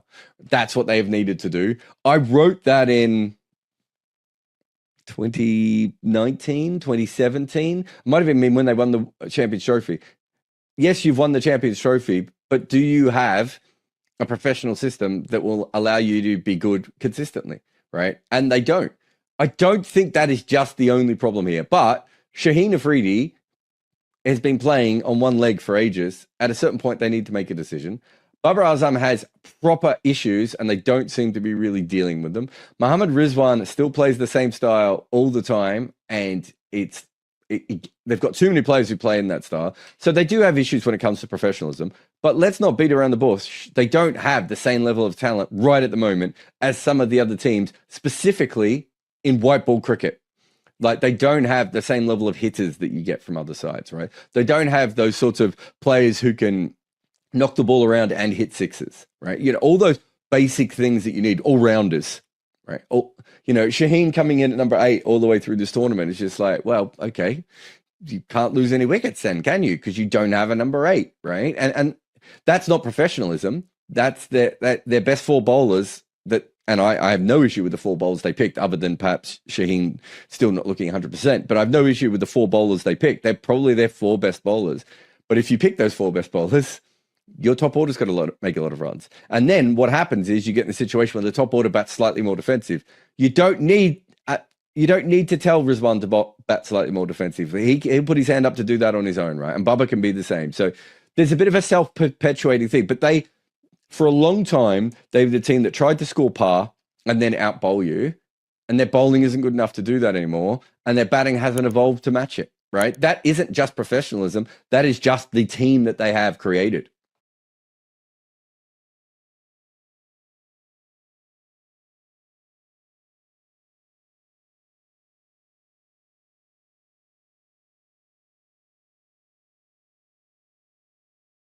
The thing with Mike Yadav that I really like, and the injuries, we're just going to have to see how that goes. But the thing I really like is it's not one dimension.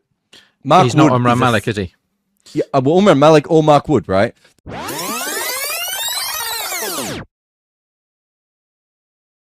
I do have to agree a bit with Crunk in that when I saw him for the first time, I was like, wow, I am genuinely excited to watch this guy. Whereas I don't get that very often from Pacers. Like, I didn't feel like that about Josh Hull when I saw him play. Who's playing Test matches. Yadav, the Josh Hull of England, of India. But if he is fit, kind like India are a bit of a cheat code because that's not fair, that attack, because they actually have spinners. They've already got the head and shoulders best bowler in the world. And if you add in a fit Mayank Yadav, who is as good as that guy that turned up and played a couple of times in the IPL, they don't lose. They can't lose to anyone with that attack. Yeah, I think he's a really, really fascinating player. I mean, when you say he's the most talented bowler he's seen, like, there's not that much difference between him and Pat Cummins when Pat Cummins came on the scene. Pat Cummins was bowling, 150, 155 outswing and is taller than Mayank Yadav and probably has a higher release. So the Pat Cummins we see now is, dare I say it, kind of boring, right? Like, consistent and accurate and doesn't swing it and, isn't that kind of player. But if you think back to what Pat Cummins was in that first test match in South Africa, you were seeing literally very similar to Mayank Yadav. And of course, we then didn't see Pat Cummins for 6 years. The next time I saw Pat Cummins, I interviewed him at the SCG, and he'd just come off a machine, Rob, that allows you to run without putting any weight on your body. It's like, I don't know, some sort of moon-like machine. So you do the cardio, but you don't actually put any impact on. And I was like, it's called a swimming pool. No, that's what they do to horses. But yeah, it's a bit like that. And I remember thinking to myself, oh, we're never going to see this dude again. Like, if he's 22 years old and the only way for him to do cardio is with a machine that Cricket New South Wales or Cricket Australia had to like ship in from overseas, it's not likely. And to be honest, I think he missed 6 years of international cricket, and Australia had 4 prime ministers. So it was a big stint out of the game at that point. And when he came back, he wasn't that kind of bowler anymore. Right, like he had changed, and then obviously the wobble ball played a big part and everything else. So you can, Crunk, get very excited about a young bowler, and then a couple of years in, that bowler is very different. I mean, it's not just bowlers, of course. Remember, David Warner, when we first saw him, was flat batting Dale Steyn back over his head. Yeah, good. And when was the last time that David Warner could play a shot? Like David Warner, if you watched a video of that, would get a pain in his shoulder now, right? Like, age wearies you and everything else. The thing with Mayank Yadav that I really like, and the injuries, we're just going to have to see how that goes. But the thing I really like is it's not one dimension. He's not Umran Malik, is he? Yeah, well, Umran Malik or Mark Wood, right? Those are two one-dimensional players. If they are not bowling at 90 miles an hour, like, what is the point in them ever being in a cricket team? Because I look at Mayank Yadav and I'm like, do you know what? He's accurate, especially for someone of his pace, and he can move the ball. There's a couple of different parts to him, right? So if something falls off, and hopefully not literally, because that would be leprosy or something, or he's been or he's been dismembered. I don't understand how I got into this analogy, but if something falls, if something falls off, you can watch the game. But what if you could do more? Cricket 8 is the new way to enjoy cricket. Now you can watch your favorite sport while playing against your mates. Think someone is going to score more than 10 in the next over, and your friends don't? Play against them. Cricket 8 is the future of watching your favorite sport. Don't just watch the game, play the game at cricket8.com. When somebody comes along who is fast, everybody gets very excited, and they look at speed guns and they don't look at anything else. Qualifier 2, Mumbai Indians v the Punjab Kings. Punjab have a chase on their hands. They need 204 to win. Mumbai will probably be reasonably happy with that, although I think they probably could have gone a lot higher as well. Trent Boult will have the ball. We've got under 7.5 as our first trade of this innings. And Rob, the king of trades, has made a mistake. He accidentally bet that this first ball will go for 4 or more. So, let's go. Boult is in. First ball is steered to backward point. They're going to come through for a quick single. That's a shot at the stump. No run. We're underway. How you doing, Rob? We've got no sound from Rob. So he might need to again. How's that? Here we go. Yeah, nice. We got you. Hello, everyone. Yeah, sorry, I was muted. I'm rubbish at technology. Always will be. Deal with it. I am on under 7.5 this over because I am backing Trent Boult, and he almost always goes for under 7.5 in his over. I can't believe the prices that were up there. I really want Punjab to chase this, but chasing has not been easy here. The teams that have stuck 200 on the board, which is what Mumbai have done in the knockout game, which is what they should do, is they've all sort of defended it as, to be fair to Prav, he said, all right, I'll go at that very good ball from Trent Boult. I thought there's nothing wrong with that ball, maybe really a bit leg side-ish, and he's mown it. So hold on to your hats here, guys, because that is a big statement of intent from Prab Simran.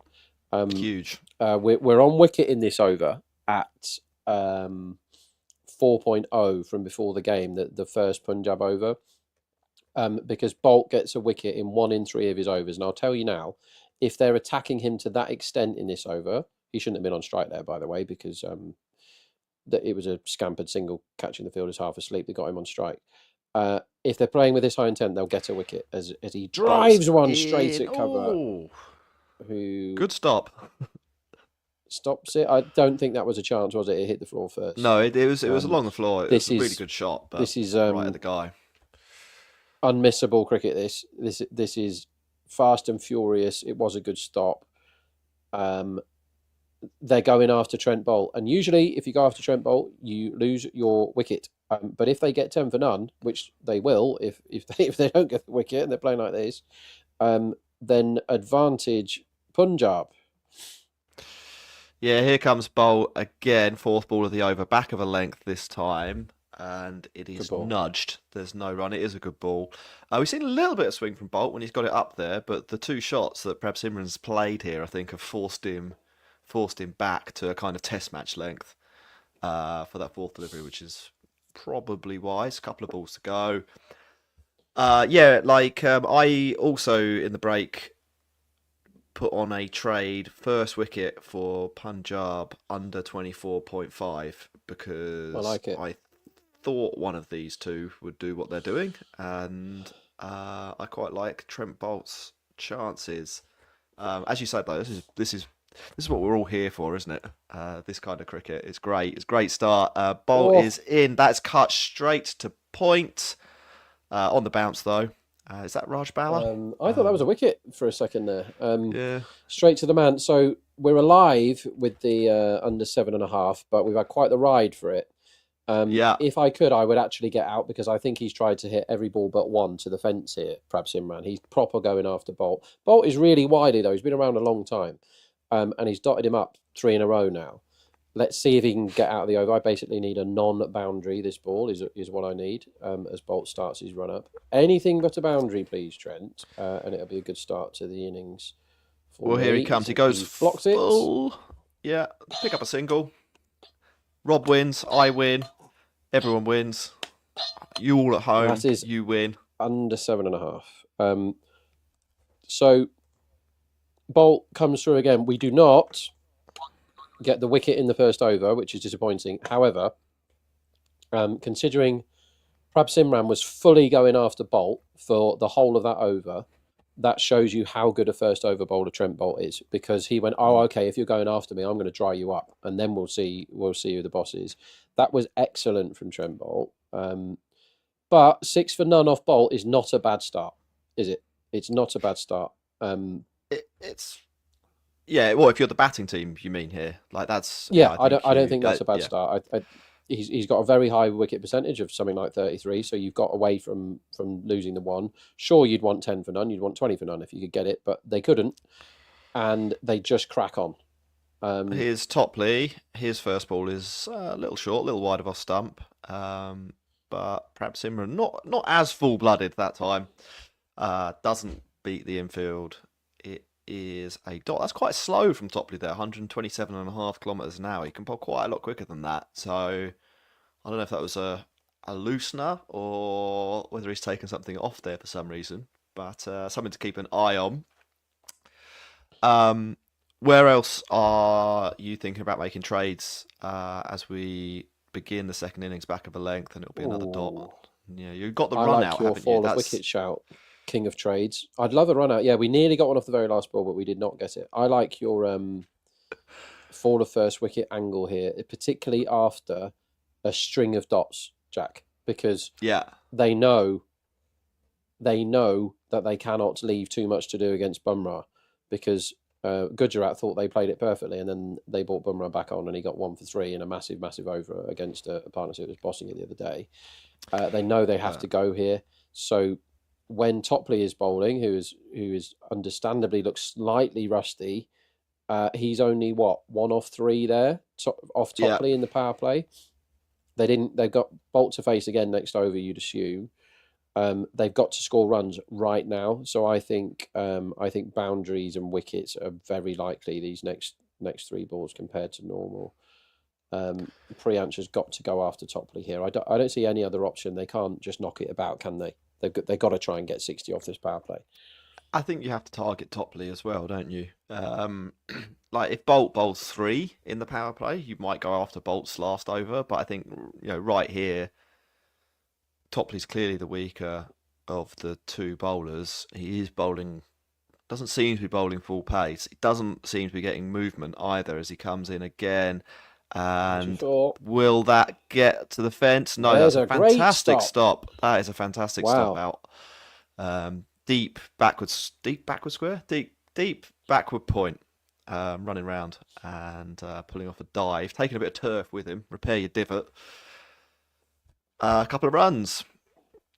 So Punjab already drifting out on the match odds, up to 2.5 now. I think they started the innings in the 2.2 range. Maybe a little harsh from the market so far. They've not actually done anything wrong yet. And there's still a long way to go in this as Topley comes in. There's a drive, and I thought there might have been a little nick, but there wasn't. Just past the outside edge. Maybe Topley is starting to get that ball to talk a little bit. That looked like a good delivery. And Priyansh, maybe a little lucky not to feather that one through to young Johnny Bairstow. He's not young anymore, though, is he? Well, no, he's not. That's the thing with that's the thing with people that are called young is they all seem to get less young as time goes on, don't they? Big ball, this. Yeah. That's flicked up in the air over square leg. I think it bounced just inside the rope, and we're getting the signal of 4. So it takes a little bit of the pressure off for Punjab. They're up to 13 for no loss after 2. Trent Boult will be back in here. You would think, Rob. Are you interested in anything? Wickets? So, I was just saying, I was looking for that fall of first wicket thing. Let's see if it's Boult again. So, Boult is somebody who is less effective as the game wears on. I don't think he's appalling at the death by any means. He's okay at the death, but he's great at the start, isn't he? If he's bowling this over, last time he bowled a brilliant first 6 or 7 balls, and then he got absolutely whacked after that. So I'm closely looking to see if the swing is still there or if it's gone. If it is still there, I'm going to back unders for the fall of first wicket because I can see it's 37.5 now. I'm not doing it just yet. I want to see where this first ball goes. And if it doesn't swing, I'm sitting on my hands. That looks it's up uppish. In the air. Is that going to be caught? It is. Reece Topley had to cover a lot of ground there, and he don't think his mate did him any favours as well, running in the other direction. There was nearly a collision. It is a good catch. He's very happy with himself. Wicket down. King of Trades wins again. 13 King of Trades is unstoppable, ladies and gentlemen. And I'll tell you something for nothing. Unless I have an absolute wild swing with my millions of bets, King of Trades, Jack Hope, is going to be miles ahead of me in the trading game by the end of this. So somebody help me. I don't mind being slightly better at real betting than coins betting, but I appear to be getting absolutely stuffed by the newcomer here. Trent Boult has taken the early wicket, which we thought would happen. It's taken him 7 balls rather than 6, which is financially worse. And I did sit on my hands and wait to see if he was going to be threatening, and he took a wicket that ball. Them's the breaks. I didn't back the under 30, whatever it was and a half. I'm okay with that, but Jack cleans up again. I am now playing catch up, which is something you definitely shouldn't do with real money, is chase. Yeah. But you definitely should do when Jack is ahead of you in the trading game, which cannot be allowed to happen. And so I am going to smash something in a minute. Let me find something to trade. Which is the wrong attitude if you're trying to be a good trader, but the right attitude if you need to put it back against Jack Hope. What are my open trades at the moment? Under 7.5 has been settled. I don't have anything open. So I've been doing my brains again. I think I backed some dots that didn't happen and have done it in. Right, let's go. Let's win it back. Yeah, I've done that a few times. Inglis in, Jack. Here comes Trenty. That cuts Inglis in half, flicks off his thigh pad, and it's fielded at slip. Josh Inglis finds it very, very funny. There's a sad Punjab fan in the crowd. I'm not sad. I'm happy. And Rohit Sharma has been substituted off as well. I'm not sure if we mentioned that he is out, and Ashwani is in. And in the game we did last Sunday, Rob, he bowled pretty well. Ashwani. It's been a bit up and down this season, but so yeah, he did pretty came well in in that 2 one. games ago as impact sub. That's 4. He came in That 2 is gonna games be ago as 4, yeah. impact sub, and bowled 1 over for 16. And everyone was like, "Why the hell did you bring him in? You didn't need him." And then the Yeah. next game, we thought the same when he came back, and he bowled really well against Gujarat the other day. As I back on our trading thing, over 3.5 at 4.35 for the next couple of balls, because Inglis is an extremely high intent man. And we know that Bolt tails off as his spell goes on, and this is exactly what happened the other day. He was great for the first 7 balls, and then he started getting whacked. So I am having my half millions in catch-up mode to on over 3.5 for the next couple of balls. So I'm on ball 4 and I'm on ball 5. Over 3.5 at 4.35, which I think is a little bit big, and Bolt's that in. looks It's going to be like 4. a winner. Nice. I've just won about 1.7 million coins on that ball, Jack. Oh no, So you've probably I might have overtaken got me. myself back in the game. I'm not here to play games, but even though I literally am here playing games, and I'm going to back up the 6th ball as well over 3.5 at 4.25, because when you're trading, right, the right move, if you've gone 4.5 for over 3.5, which I thought was a little big, which is why I backed it. If they just whacked a 4 and then they just whacked another 4, it shouldn't still be there at 4 point something.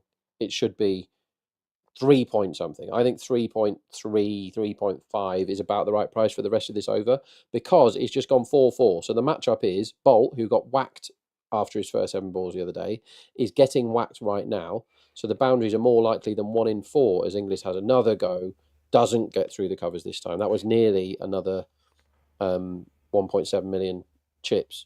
I now want a boundary here. If you please, universe, because I am not having it that you are just nailing me in the trading game, Jack. What are you on now? Anyway, I haven't been high rolling it with my stakes, so I'm actually only up to about 10,750,000. So I'm up 750,000, mainly making 100,000 bets. As Bolt is in, and it is a crowd catch at short extra. So a couple of dots to finish things off there. But yeah. I thought I was going to steal a march on you there with the trading game, but I have not. What I did bet before the game, which I'm just looking at now, reminder that we're on Shreyas most 6s for Punjab at 6.0. Sorry, we're on that. What I did back was Inglis over 20.5. I thought that was very low for somebody on a good pitch with high intent, because this has been a good pitch in every game. They've got another 200 today, and Inglis has been going along quite nicely. He started off. I'm surprised at how high his intent has been. I think Ricky Ponting is largely responsible for that, and he didn't get many last time. In the 3 games before that, he got 73, 32 and 30. I thought 20 was a bit low as 4 runs. Arya gets one of the worst balls of this IPL, a metre down the leg side, and he does what he should do and just flicks it away. Easy to the rope for 4. Easy money. The 6th line on the trader game, 7.5, Rob.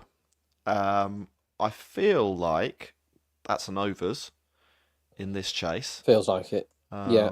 I mean, who am I to question your trades, Jack? What did Mumbas get? Not many. They only got 7, which is a real 7, surprise yeah. in 200. Yeah. They got none lost at the that end. one. None. Yeah. After, as did I. After Sky got out in the Sky and Tilak got out next to each other, didn't they? With 6 overs to go. After they got out with 6 overs to go, Mumbai, the best 6-hitting death team probably in this competition, got 0 6s, which is a huge effort from Punjab, considering Arshdeep didn't play well, and the rest of the death bowlers aren't death bowlers. That is a great achievement, and to stop them hitting sixes for 6 overs. Namandir got 37 off 18, not having anything to back that up at the end. You know, Bawa, Santner, and the others. Hardik played poorly today. Is that going to be another that 4? one It's up. looks like no, there's a the man there and it outfield is dies. turning 4s into 2s. By the way, Jack, if Yeah. you don't hit it flat, it's hard for the Yeah. ball to run away off the pretty Soaking wet sodden ground. surface. Yeah. I would say. Interesting match Yeah. winner here. Where's our money? Our virtual money going on the match winner? I quite like it. So I quite like it, and by it I mean Punjab. They 3-ish. Yeah, 3-ish. I think I still think they've got a pretty decent chance in this game. Bumrah or no Bumrah, that one's high up in the air from Priyansh, and that'll be the That's first half a dozen. 6. Yeah, that'll be the first Nicely done. 6. I didn't get my money in on Punjab in time there, and they'll probably come in an absolute ton. Yeah, down to 2.38 from 2.7, which I don't like as much, to be honest. I'm not That's going the to back of overreact the to that hand 6. slower ball attempted, and it's ended up as just an absolute slot pie, and away it goes for exactly the right amount of runs for that delivery, which is half a dozen straight down the ground. And if you followed King of Trades, Jack Hope, you're sitting pretty if you're on over 7.5 for this lot. I am amazed that they didn't get. There's nothing wrong. If you thought 7.5 was a bet and you missed it, the 8.5 is actually a better bet because they've got one now. You know, they're going. Do you know what I Yeah. mean? So I'm gonna Yeah. join you with cheeky half mil over. Oh, you're a big high roller there, Rob. I'd like to practice bankroll management with my virtual coins.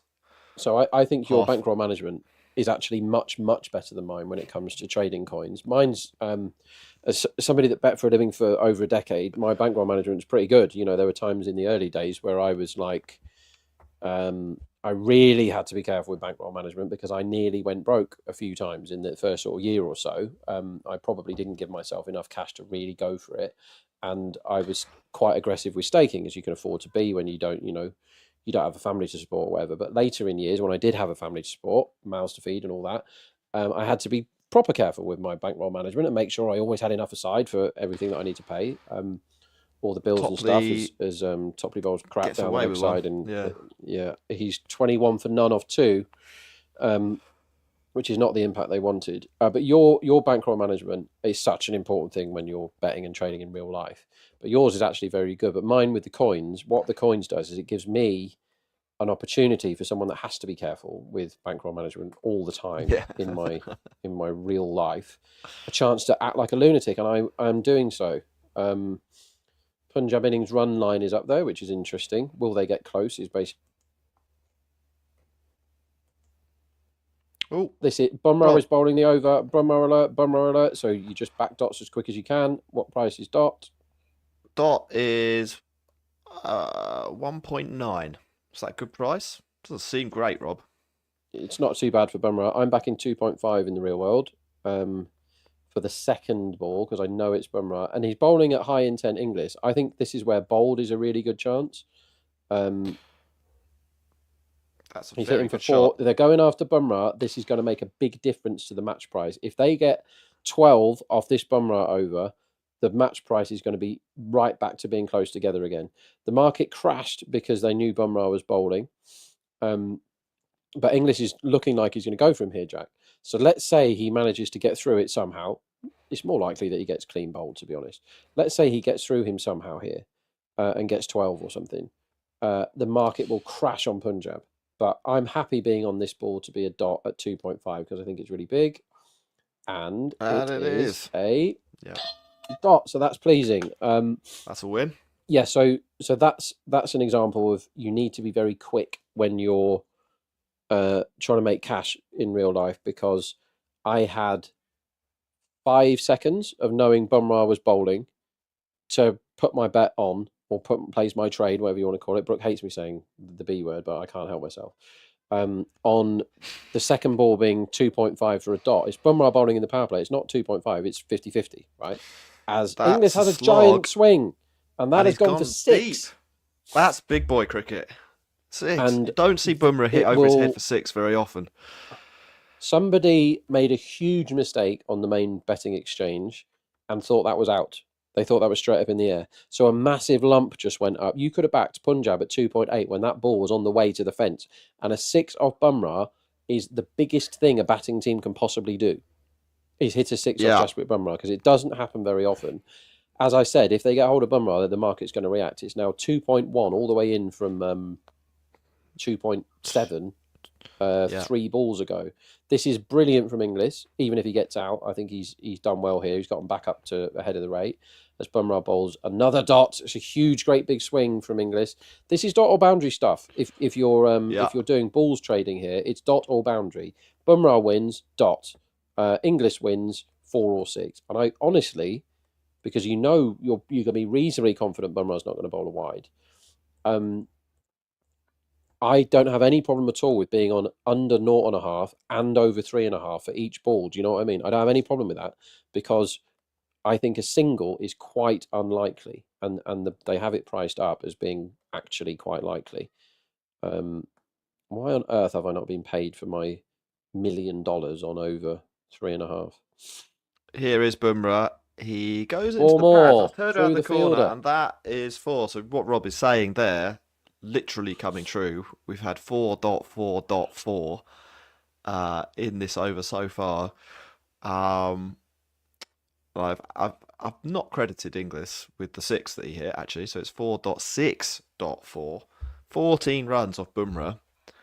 You don't see this very often, and Punjab, they've gone from 2.7 to 1.97, 1.95 now, closing all the time in 5 deliveries of the best bowler in the world. This is phenomenal batting. Stunning heist. But this is one where I would actually advise the block, because 14 off Bumrah for none is dreams, isn't it? Yeah. And I think normally when somebody is whacking, you say, keep going, mate, you're winning us the game here. By the way, English over 20.5. Yeah. You're winning us the game here. However, this is the one time where I never ever say this, I would say to the bat, stop going. Do you know what I mean? Stop going. Just one ball. I want you to block it. Sure, if it's rubbish, which it probably won't be because it's the best bowler that's ever played in T20s bowling. If it's rubbish, flick it off your pads for 6 or 4, fine. But if he takes any risks against this particular delivery, any risks at all, that would be terrible cricket from Inglis. Yeah. Even though he's taken risks in this over, he's won this over so far out of sight. They'd have taken 7 for none. They've got 14 for none. If he takes a risk this ball, he's a mental case. Here comes Bumrah, and he does take a risk. He slices it up and over. Reece Topley on the boundary. It's 6. It's 20 off a Bumrah over. Oh my God. He got 6. The but Ambanis he didn't half risk his wicket. are in tears. That is, that's up there with some of the most electric cricket you'll ever see. It was 100%. like Border That was Gavaskar Trophy, amazing. Sam Conster stuff. He is off his feet when he plays that shot. That was like Darwan in the Champions Trophy back in the day. He's off his feet. He is hit. There is a man there. He's facing Jasprit Bumrah, and he's hit it exactly to the man. But and it's Reece Topley, who's 9 feet 4. Yeah. And he's got it 6 inches over his extended hand.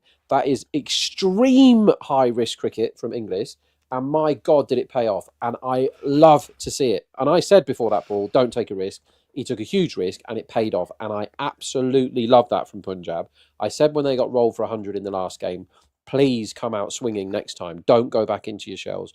They got to top of the league by playing aggressive, fearless cricket. That is beyond fearless, what English just did. And they are now, as It's going to be a wicket here, though. is out next ball. Yeah. He's What a cricket gone match we've got on our after... hands here, Jack. I think he's got Ashwani is into the attack. Bowl's a ball. It's not a great ball, to be honest. Just maybe you give him a little bit of credit for the bounce he gets. Arya trying to hit that back over his head, basically can't get his forearm through, chips it up, and I think it's Hardick running round, pouches a simple catch, and that is 2 wickets down. In fact, I'm not sure that is Hardick. I've given Hardick a catch that it wasn't. That was Hardick.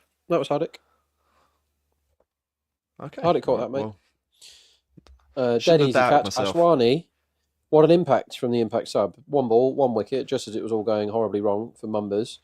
He's come in and absolutely bossed it there. Do you think Bumrah bowls the 7th? Because I do not.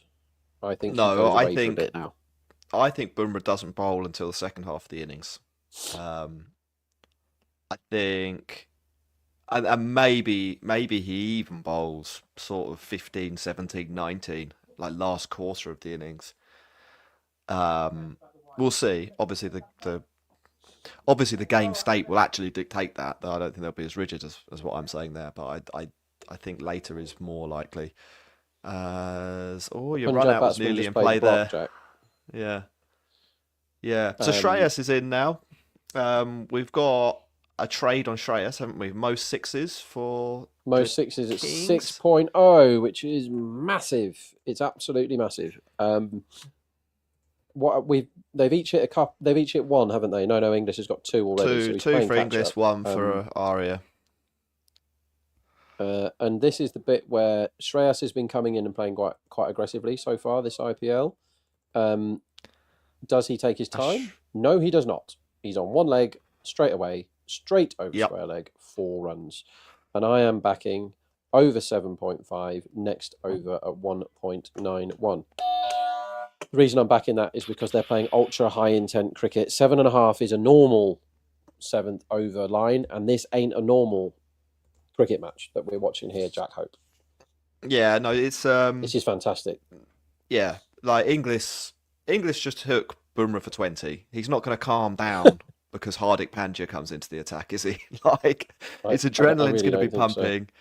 He's going to be, he's going to try and take Hardik for 20, I think. As Ashwani's in, he's kept that one tight. We've had 3 really good balls from Ashwani and an absolute pie.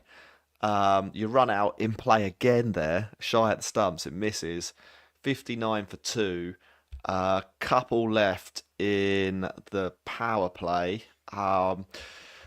It's probably a small win for Punjab so far in terms of them getting themselves maybe slightly back closer to 50-50. But in terms of the game, the thing it could with be Punjab set up is better. Wickets don't tend to stop them from scoring runs or trying to score runs. Let's see what happens here. It's a punch and Takes off for a go. quick single. Easy single. So I think Good running. English is going to have a giant, great big swing at this ball, come what may. That's what I think. Yeah. So if you want to follow me in, I'm on over 7.5 next over at 1.91. But more importantly, what does the King of Trades think we should be doing in this spot? I am having a look at. I was looking at next man out. Very obviously, that's English. 1.5 v 2.3 for Shreyas Iyer, which doesn't tempt me too much. The traders are giving English another 23, 24 runs here. Let's see what this happens to this ball. He has a massive swing at it, and that will be for... I think on this pitch, the way he's timing it, and I don't expect Bumrah to bowl next, I think that I'm quite tempted by the overs, even with the sort of carnage intent that he's showing. I feel like he's a player who's got the measure of this. I think much earlier in the game, you said that this had an Australian feel to it. This was a pitch that was more similar to an Australian wicket than the one they played on the other night. Talking about Stoinis, and I think from what we've seen so far, English looks pretty at home here. Any thoughts on that? Does he ever? He does look at home. Santner is into the attack, which is a big moment in the game because we didn't really see that much spin for Chahal. Like, he's going to be disappointed with his 1 for 39 in a knockout game, isn't he? But there wasn't any turn of him, and I thought there would have been because the camera did a slow-mo of Kyle Jamieson taking a big scratch out of the wicket in his follow-through, but it meant nothing. It didn't spin.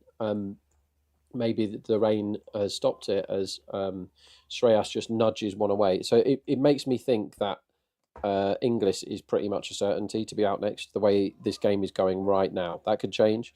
but I can see 1.72 for real money available. English next out. And I am backing that. That is a proper bet. 1.72. That is as good a bet as I've seen in this game. If you can get 1.72 English next out, it's excellent. He does do something which I didn't see coming there, which is cover up and nudge the ball into the leg side for one. But I would wait. I would wait until he's on strike again, so don't back it now. But next time English is on strike, back 1.72 or 1.73. Yeah, which next man out, that's a belter of a bet. I also can see, now this is my first top batsman bet of the day, top bat fans. Stoyne. Now, Stoyne is probably going to come down quite late in the order. And he is quite a big price to win from here when English has already got 34, right? This is a bit of a stretch. But should his price be bigger than 25 as English marches down the ground and smashes one straight through the cover fielder for 2 runs? Yeah, I just want to see what this Stoyne price is off the boards at the moment. I thought I was going to see 34 there, which would definitely be a bet. I'm going to close my Shreyas position here because I want over 23.5 for him, and he hasn't really done anything yet, and I can back under 38.5. So that's an example as English very, very nearly gets bowled. I'm going to have to back him bowled. What price do you get for that? This is where I'm absolutely everywhere because the cricket is all over the place, and I am all over the place trying to get decent prices on stuff. 5.35. Okay, 6.5 bowled. That's big enough, but I can back 6.5. I think I'm going to lose my 7.5 here. I did lose it. It only went for 6, so that is the first one of them for quite a while. But you can back English to be bowled, specifically English to be bowled at 6.5, and if you don't back that, then we can't be friends. That's a really, really good bet. That I don't even mind it for Shreyas because he's going to get going at some point.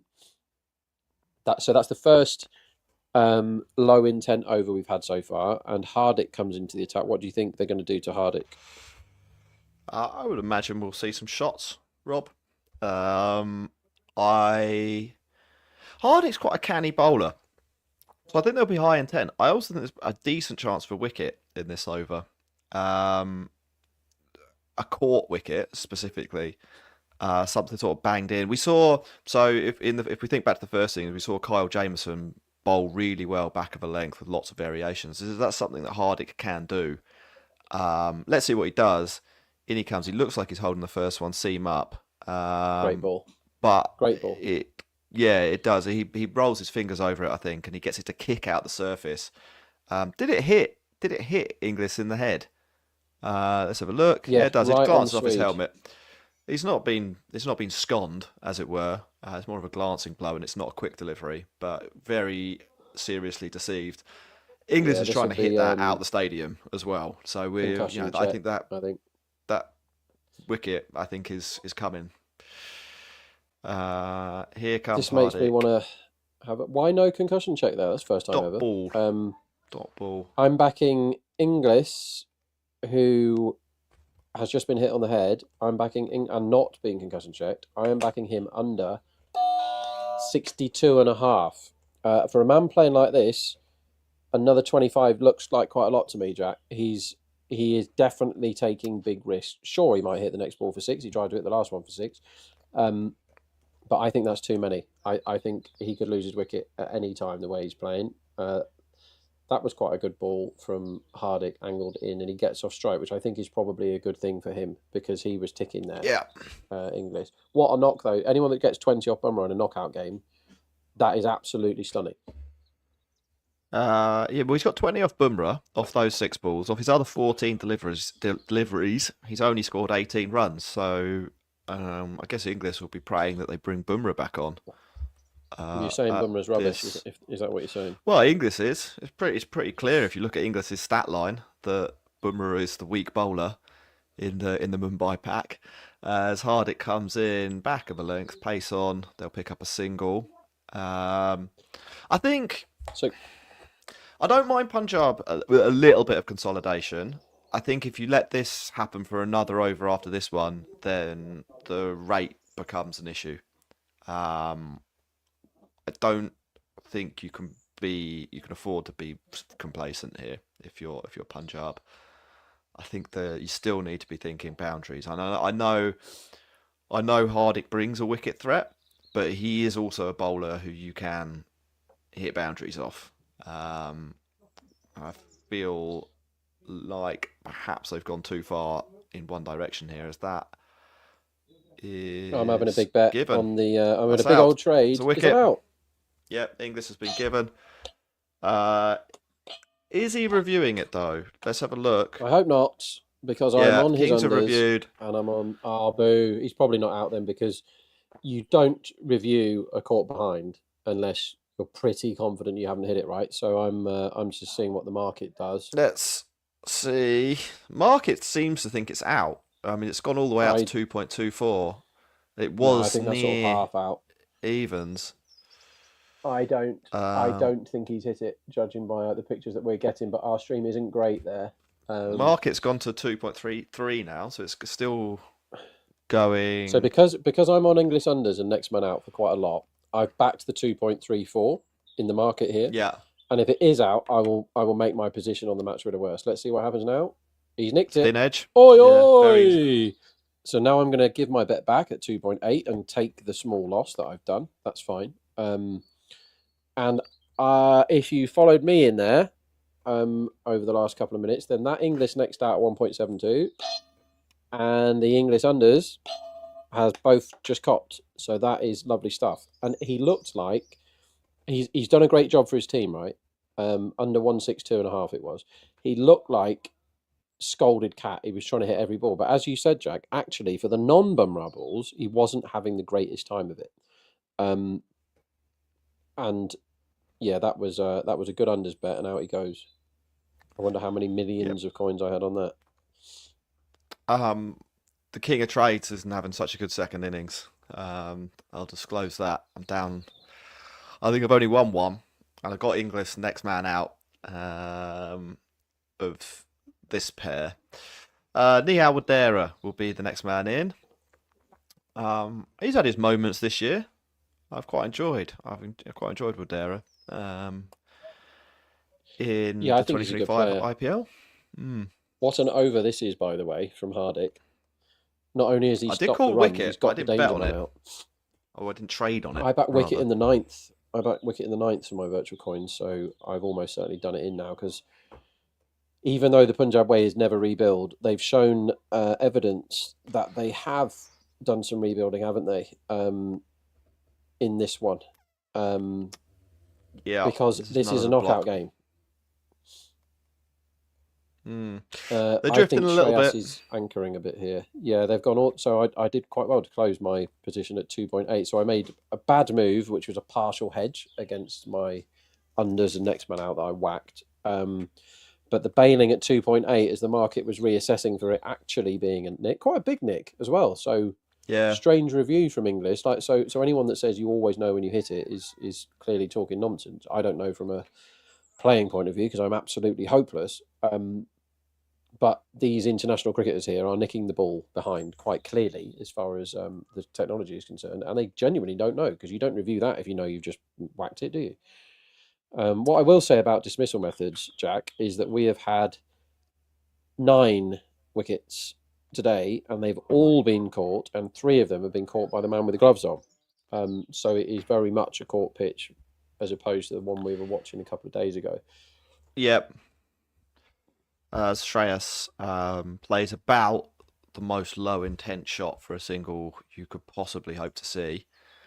What's the rate getting up to now? So they're on 73. Is it north of 11? I can work that out. It is just north of 11. It is just gone over 11. 11.07. 131 of 71, yeah. So I now feel English like is you've got out, to really. can they be thinking they can take Bumrah down? Oh, That's a is big that shout gonna for be Abu out? Dhabi, and it could easily That is be a out. big shout. I would review that think he all was- day. Umpire just walks away and says no chance. He refuses on to the signal full. until they're going to review it or not. I would review that all day. Besto, you have to step up here for your team. They having a look? Besto, I think, is saying that's out. What does that mean, Hardick? Do the signal or don't? Does that mean he's hit it? Because that means I don't know. review. I think he said, I don't know whether he's Maybe reviewed they've that come or to that not. conclusion. They didn't review it. It I has thought been that was given out. us a run. It has been given us a run, Rob. So that might have been what was happening there. Another single from Shreyas. So you need him to hit 3 sixes here to be an outright winner, don't you? He doesn't look like as long as nobody else does. Yeah. That. Let's have a look at this LB again. Did he hit it? Yes. Yeah, off the gloves. So I was blind. Also, I must say I lost on English bowled at 6.5. 6.5 shots lose, but I thought that was a really good bet, but he did get caught.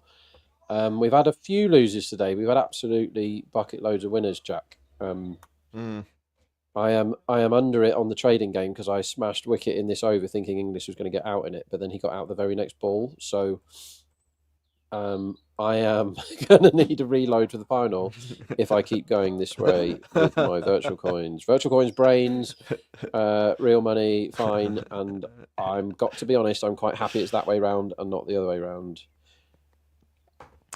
10th over, I can get over 10.5.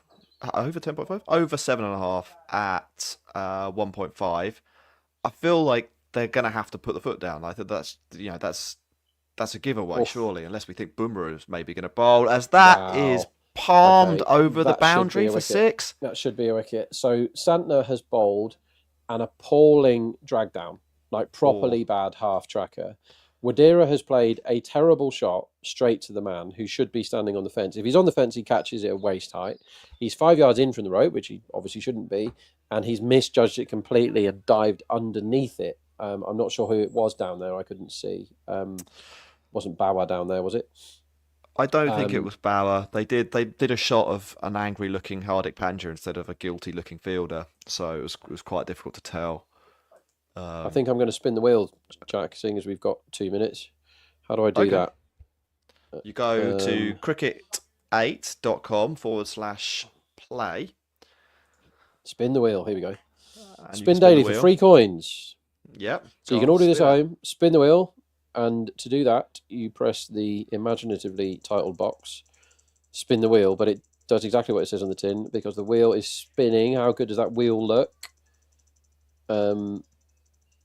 My wheel is spinning for a long time. It is now slowing down as Jared likes something out of a horror film. I only won 200 virtual coins.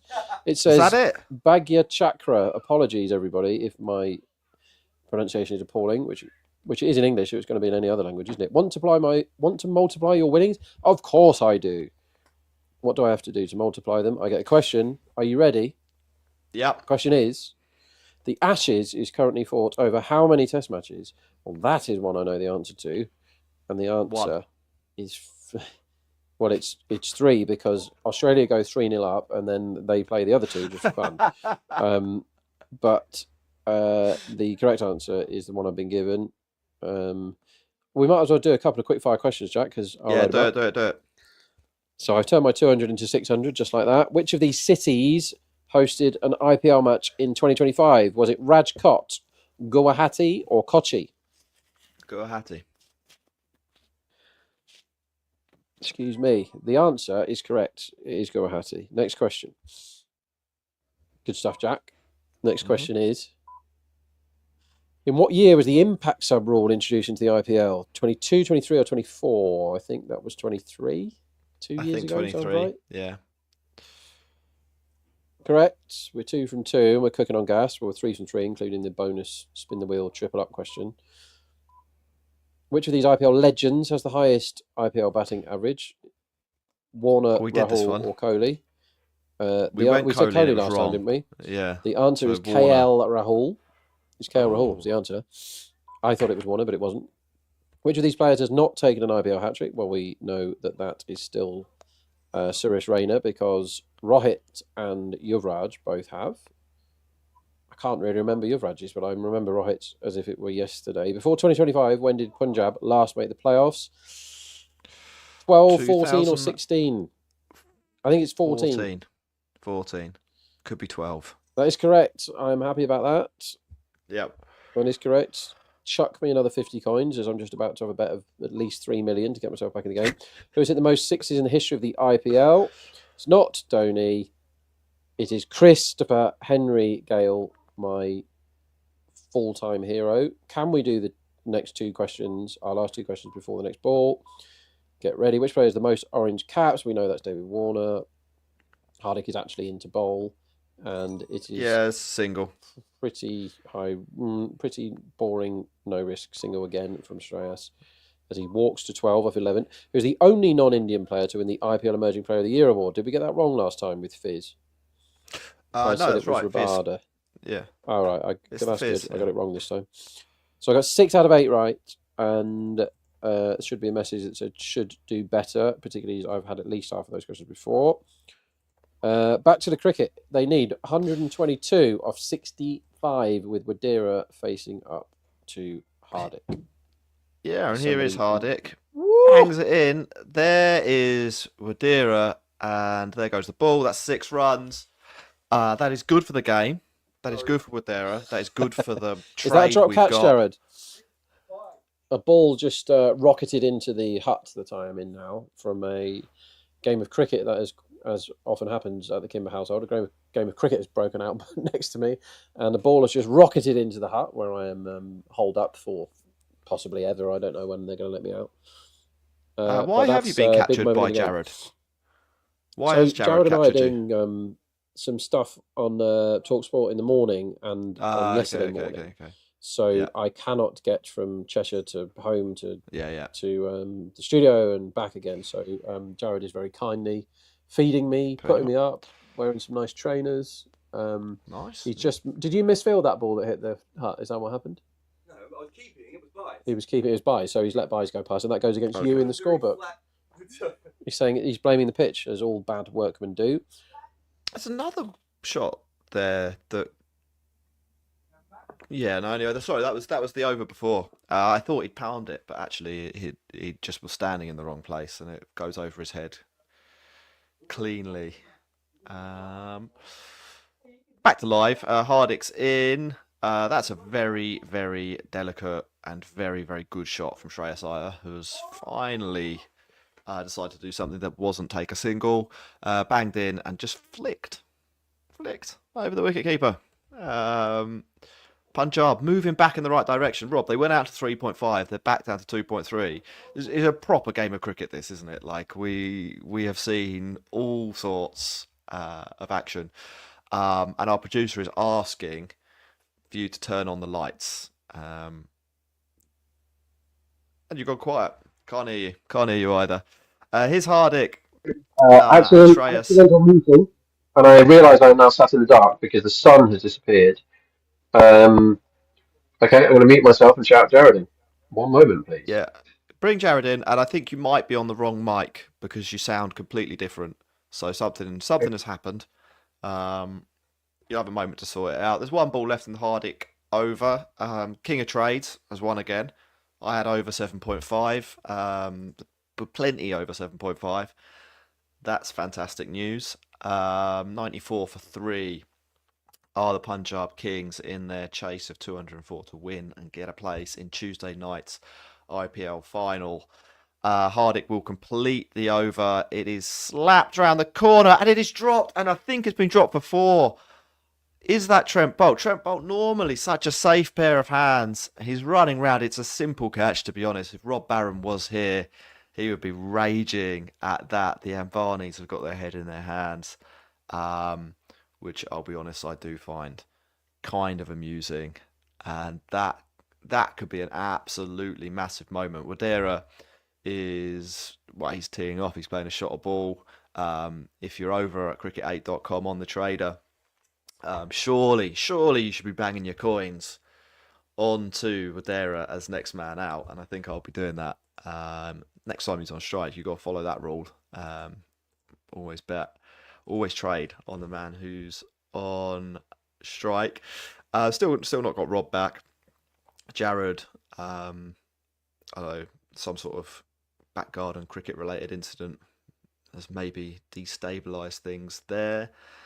98 for 3 is the score, and we'll move on to the next over. It's Shreyas Iyer back on strike, and I think Ashwani is returning to attack. Very left-armed, this Mumbai Indians seam bowling attack. There's a single off the first ball,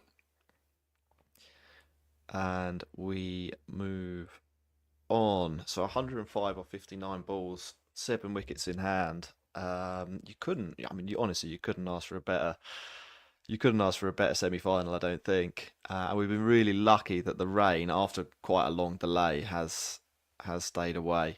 The other great thing about that Trent Bolt drop, it's happened just in front of the dugout, just in front of the Punjab Kings dugout. So he's had to suffer the indignity of 30 non-playing players and backroom staff getting onto their feet and cheering his misfortune. It can be a cruel game, cricket. It can be a really crual game. I've had a dot from Ashwani in amongst all of that. So where might we go from here? I'm having a look at the bowling attack. Hello. We're back. Hello. Can you hear me? Yeah, I can hear you now loud and clear. Yeah. You can see me. I've got more beaming lights in my face. I still think you might be on the wrong mic, by the way. I am on the wrong mic, but the right mic, the battery has died on it. So I see. my technical advisor, who you may be able to see, Monsieur Kimber, is wandering around trying to field the ball, listening to the ball getting hammered into the studio, and also trying to fix technical problems. I don't know how to do anything other than talk about cricket, so let's do that. Did you see Trent Bolt's drop?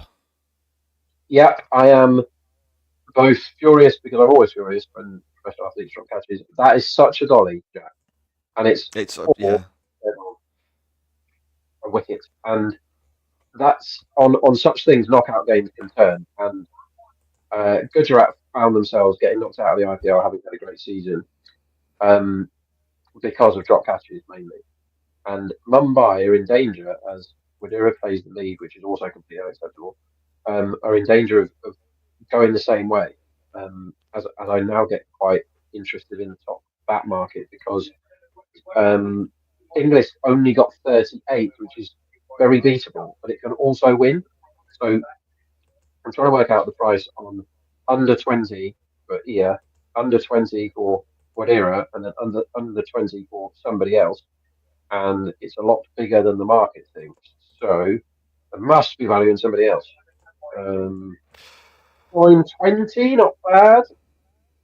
I think I could bet that. Stoin is 20. We're on Stoin is man of the match at 31. So I'm now back in Stoin is 20. They're very nearly nicked off.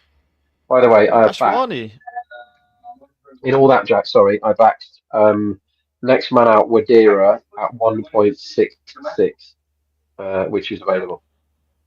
What is that shot that Wadira has played? I am also on Wadira. When you were away, I was talking through that. I think it's like Shreyas Iyer looks like he's going to bat the entire innings, win or lose. He's there for a long time. Wadira is trying to hit every ball for 4 or 6. It's and not particularly effectively as well. It's not like Inglis a little bit earlier on against Bumrah when you felt like it was on. There's a single. Rob, 9 overs to go. What are you interested in at this point? We've still got some potential Stoinis action. It's Stoinis man of the match. You had Stoinis for man of the match, didn't you? We've still got the run out. You can hear me again? Yep, actually, perfect. Oh, crystal clear. Jared did loads of computer geekery there. Bumrah is back. So Wadira is very likely to get out very soon. It's actually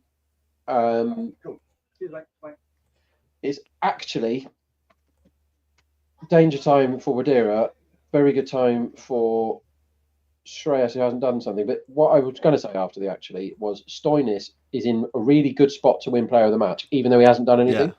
He did get a wicket in his first over, then he got a wicket, got row hit. Yeah. But the way he wins man of the match is pulling this game out of the fire. And the fact that Inglis only got 38, even though it was very fun 38, the fact that he only got 38, that should be 2. and I'm pleased about that because I do think Wadira is potentially doomed quite quickly. As I back him bowled at 6.5 because Jasprit is bowling at him, and Jasprit Bumrah loves bowling people who just full stop in this IPL, doesn't he? Keeps aiming at the stumps. But I think, yeah, Stoinis is going to win man of the match, Jack. He does it by reeling in a chase, and they're going to need to do a good one. They need 11.3 and over now. They're facing Bumrah, who's just dotted Wadira up as we speak. The rate that Stoinis is requiring is probably going to be north of 12. He's going to have to do one of those 35 off 15 type innings, which he has done already this season once or twice, and he is very capable of. And you want big players to step up in big games. It's a massive game. The player of the match will either be won by, you'd assume, a Mumbai bowler or a Punjab bat. That was so close to being wrong, wasn't it? Because I don't see how a Punjab bowler possibly wins it. If Punjab win this game, it'll be because a batsman's won them the game, right? It's very difficult to give player of the match to a batsman who has scored 44 off 29 when a different batsman scored 44 off 26. Narendra is probably in the best shape for his 37 off 18, but again, how does that win man of the match? It's hard to see it. So Stoinis is by no means the most likely. The most likely from here is probably Shreyas. But if you were setting prices now on who would be the player of the match, it's a really difficult market. Like Wadira's got a chance. He's facing Bumrah here and he's covering up and getting a single out towards point. Yeah. Ashwani's got a chance, I think. Yeah, he has. Yeah, he's done hugely well compared to what we thought he might do. Again, Bumrah to Shreyas feels a bit like the game. Yeah, it's interesting to see what Shreyas will do. I think probably he'll just rotate the strike, and then you've got 8 overs, 6 of them bowled by people not called Bumrah. You've got to try and take those 6 overs for 75. And then as Bumrah bowls an exocet missile, you'll get to Shreyas. Great delivery. Who does the only thing he can do and blocks it and takes a 1. Watch this ball back. It is perfect. That is perfection from Jasprit Bumrah. It's about as good a ball as you can bowl, and Shreyas is very, very good at playing cricket, and he's just blocked it. There's nothing else you can do there. You do anything else that you're bowled. You're out bowled at full stop. Wadira is 25 off 16, which is great, but he's leading a charmed life, isn't he, Jack? If Punjab are going to win this, they probably need some luck. 100%, Rob. 96 off 49. That is the kind of delivery you could be bowled off, but he's played it pretty well. Flicked it down to long on. That would be a single. So that's 1 over. That is a win. Negotiated. That is a win for the batting team. It's only 7 when they need arrowing in 12. towards 2 a ball now. Yeah. It's only 7, and you think, oh, that's not a good over. They need 12 and over. 7 for none off Bumrah is great because any of the others for Mumbai at the end can be hit for 12, 14. If you've got set guys, more than 14, 15, 16, right? It's all about, this is coming down to Bumrah again. It's coming down to, can Bumrah do it again? And he does it every time, so probably.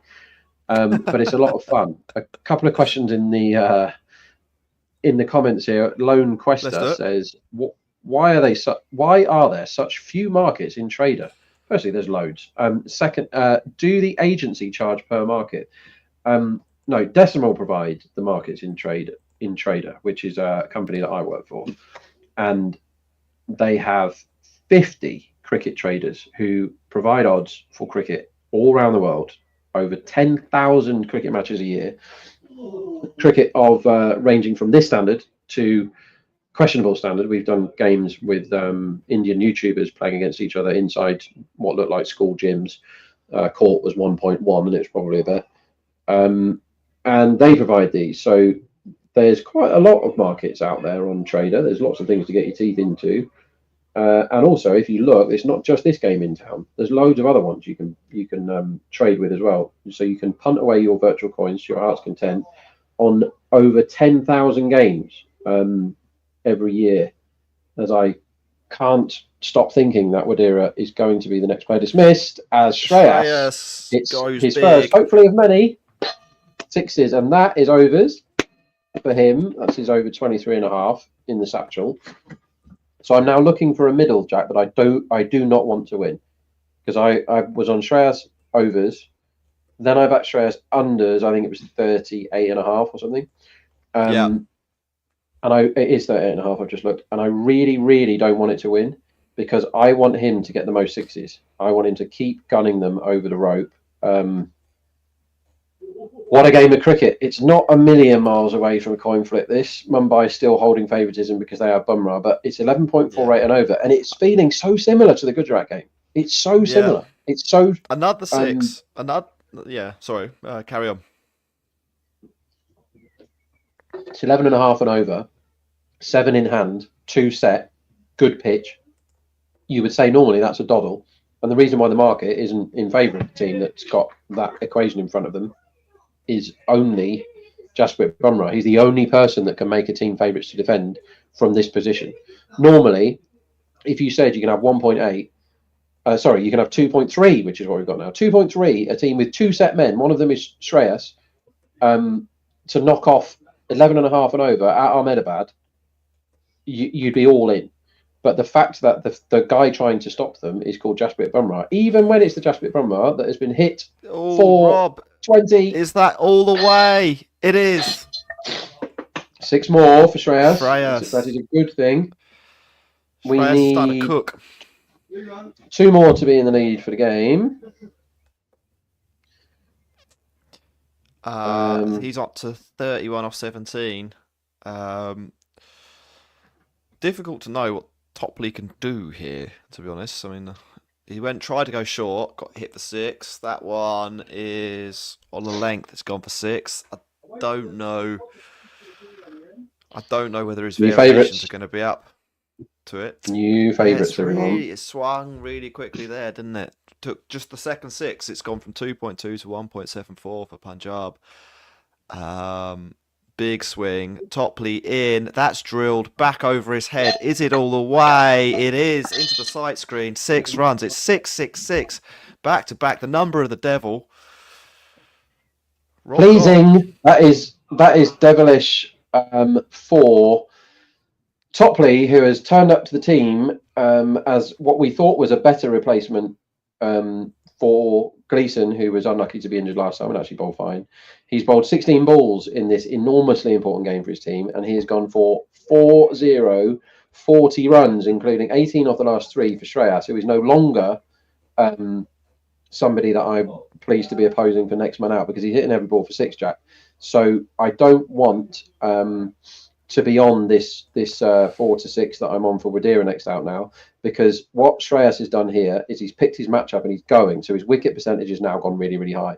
His adrenaline will be off the charts because he's just gone 6-6-6, and his heart rate will be off the charts because he's just gone 6-6-6. So he's got to have a go at this ball.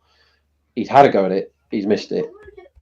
And fortunately for him, it's a dot. He didn't find the edge. He went, good ball, to be fair to Topley. He went wide Yorker and executed it perfectly. It landed an inch in from the wide line on the full, and he couldn't do anything about it. So what we said earlier, like, when is a good bet and all that, that was a good bet earlier, that 1.67 next man out. But it ain't anymore. It just isn't. So I'm tempted to close my position out by backing the other guy at, what can I get here? 2.5, that'll do. So I'm bailing for a small loss because I think he could easily be out next the way he's playing. He's just had another massive swing at that, missed it. Bairstow's taken it. Should have hit it. Has it been given as a dot? It was a rubbish ball, that one. It was a dot. It was a full toss wide off stump. Should have been hit for at least 4 runs. And I don't think he hit it at all. What a game here. It's 76 or 42. What do you think, King of Trades? What's your percentage for the Kings to win this one? You can't go 55. Can you? 55. 55. Pretty good. Market thinks 60. Yeah, I think the market is slightly favouring over doing Punjab here. I wouldn't be surprised if it settles down a little bit. I tell you what, though, I don't love this. I don't love Trent Boult in this scenario. both batters going, and I think he's got fairly limited options in terms of like what he might be able to do to stop them. I suppose the clear counter argument is, what do you do if you're Mumbai Indians here? Like, you've got Bumrah, Hardik's bowling pretty well, Ashwani's bowling pretty well, but you still need to get overs out of Topley or Bolt or Santner, or an over out of them. So maybe this is that odd over, and that could have really gone miles. Yeah, that was a pie. It was it was flying down the leg side, and it just needed to be helped on its way. It just needed to be pushed for 4 or swatted for 6, one of those two things, and he sort of shanked it, didn't he, for 1, which put Shreyas back on strike. And I wouldn't put you off the next out at 2.5. I think it's 50-50 now, genuinely, because, as I said, after 18 off 3, there's not a man in the world whose adrenaline doesn't go through the roof. And also, this is a massive deal. This is a knockout game. When you're in the final, Punjab have never won the IPL before, playing somebody else that's never won the IPL before, or lose and go home. So the pressure is so high. Trent Boult is extremely experienced. We don't think he's great in his third over. He isn't normally, but he's extremely experienced. He just got away with an absolute pie, and these are huge moments that we're watching here. As Shreyas goes high again, up in the air, unconvincing, gets a couple. So this is about as high volatility cricket as you can possibly get, Jack. Yeah. Every ball is moving the market loads. They're now into 1.59, which if I had to trade, which I do not, I would probably lay. I am actually laying a bit in real life because I'm on Punjab to win the IPL at 14-1. So getting out, laying them at 1.58 at this spot, even though the price is fine, I don't think it's a silly idea. And I'm worried about Shreyas because I'm on in most 6s here. And I am slightly worried at how high his wicket percentage is, actually. What do you need? One more? Let's hope he does it. I've got Shreyas over 43.5, so it would be nice. I lost my middle, which I'm very pleased to report. I lost my under 38.5. I backed him overs on his performance, but I then backed him under 38.5 once he scored about 8. And I'm very pleased it's lost because he can still win the 6s now. What's Trent got in his locker?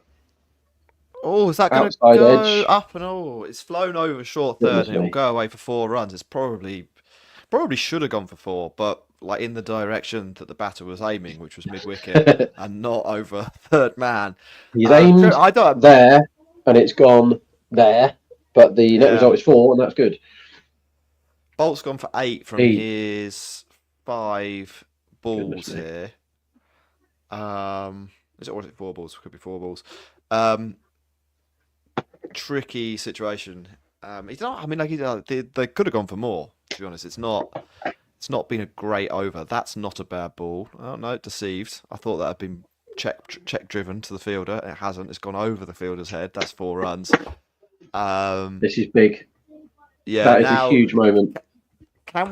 Is there an opportunity to do an unders on the next over here? Because surely Bumrah's getting the ball.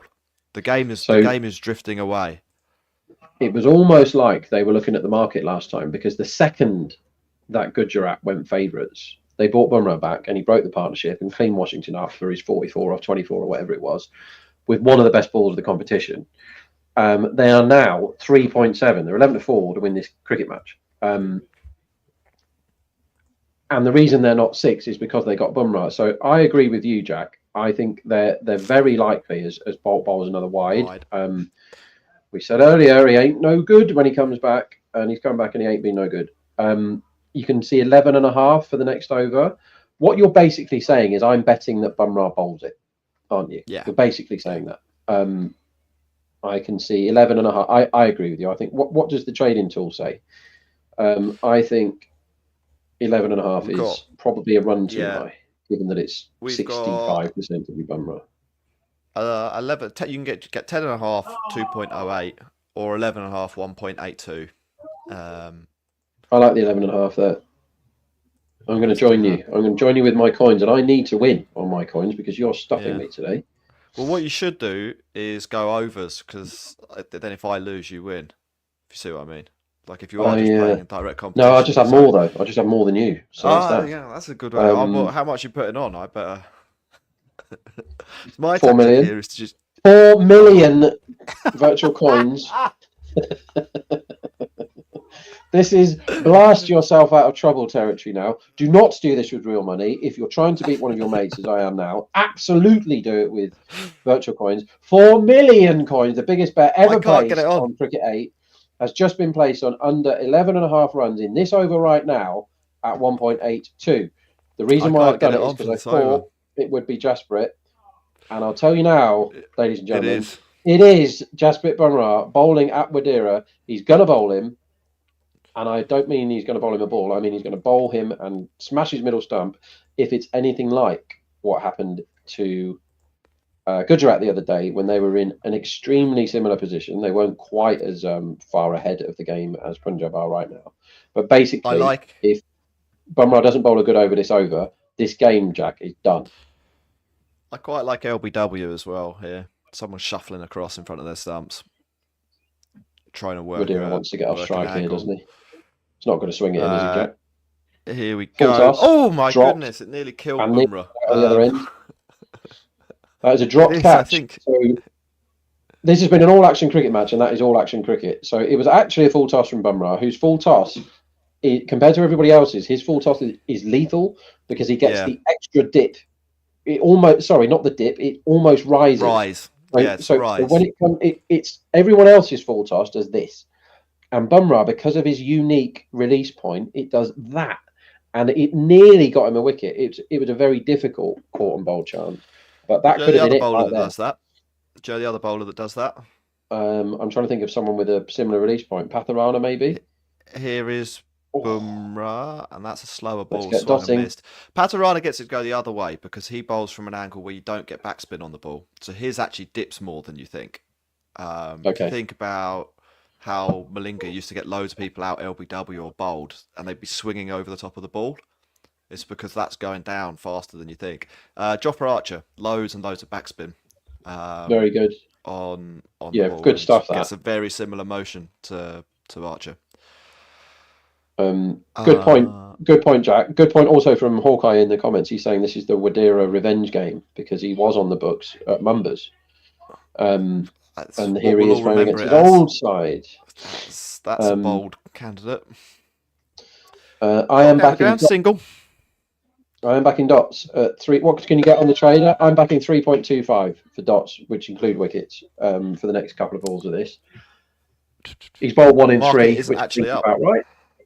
Okay, he's bowled 1 in 3, which I think is about right. Oh no, it's there. You go. 3.1. So I'm backing 3.25 with real money for the last 3 balls of this over. He's bowled 1 in 3. Again, I think that's fine. Which should be 3. I'm getting 3.25. It's a marginal bet. I'm not basing my bet on that sample size. I'm basing it on the sample size of Bumrah's entire career. Let's see what he does. Shreyas faces up. I want him to hit a 6. I don't want him to get out. The ball is shot. Nearly a run out. Stopped. Nearly a run out the other end. Nearly a run out. So 1 winner out of 1 on the dots at 3.25. That's pleasing, Jack. I am roaring back here. I'm also in quite good shape for my biggest ever bet place in cricket, biggest ever trade placed, Brooke, in Cricket 8 history of under 11.5 or 4 million virtual coins. If only it were 4 million real pounds, you would not be seeing me again on Cricket 8. I would be straight to the Maldives on the fun bus. Here comes the 5th ball. It is an arrow on middle stump. It has been superbly swept away for a single. The over has gone for 3, and I am doing something that I never ever do. And that, my friend, is the early cheer. Because this over is not going for more than 11.5. I'll tell you that for nothing. It's gone for 3 off 5 balls because he's the best that's ever done it. And that was a good whack and happy days. And Punjab are back out to 1.45 from 1.34 because no one can hit Bumrah. I'm on dot this ball, by the way, so I back 3 balls to be a dot, each at 3.25. See what happens with this one. That is wide filth from Bumrah, which he somehow gets away with. for a single. So I won 1 out of What a 3 at record. 3.25, which is a tiny win, but it was slightly too big. And over your Jared has literally just locked me into his office, and they're all playing cricket outside. It's like some sort of torture. I've got a bright light. I hate bright lights. I've got a bright light there, right in my face. I've got a bright light there, right in my face. Been working for like 1,000 days in a row, all day, every day.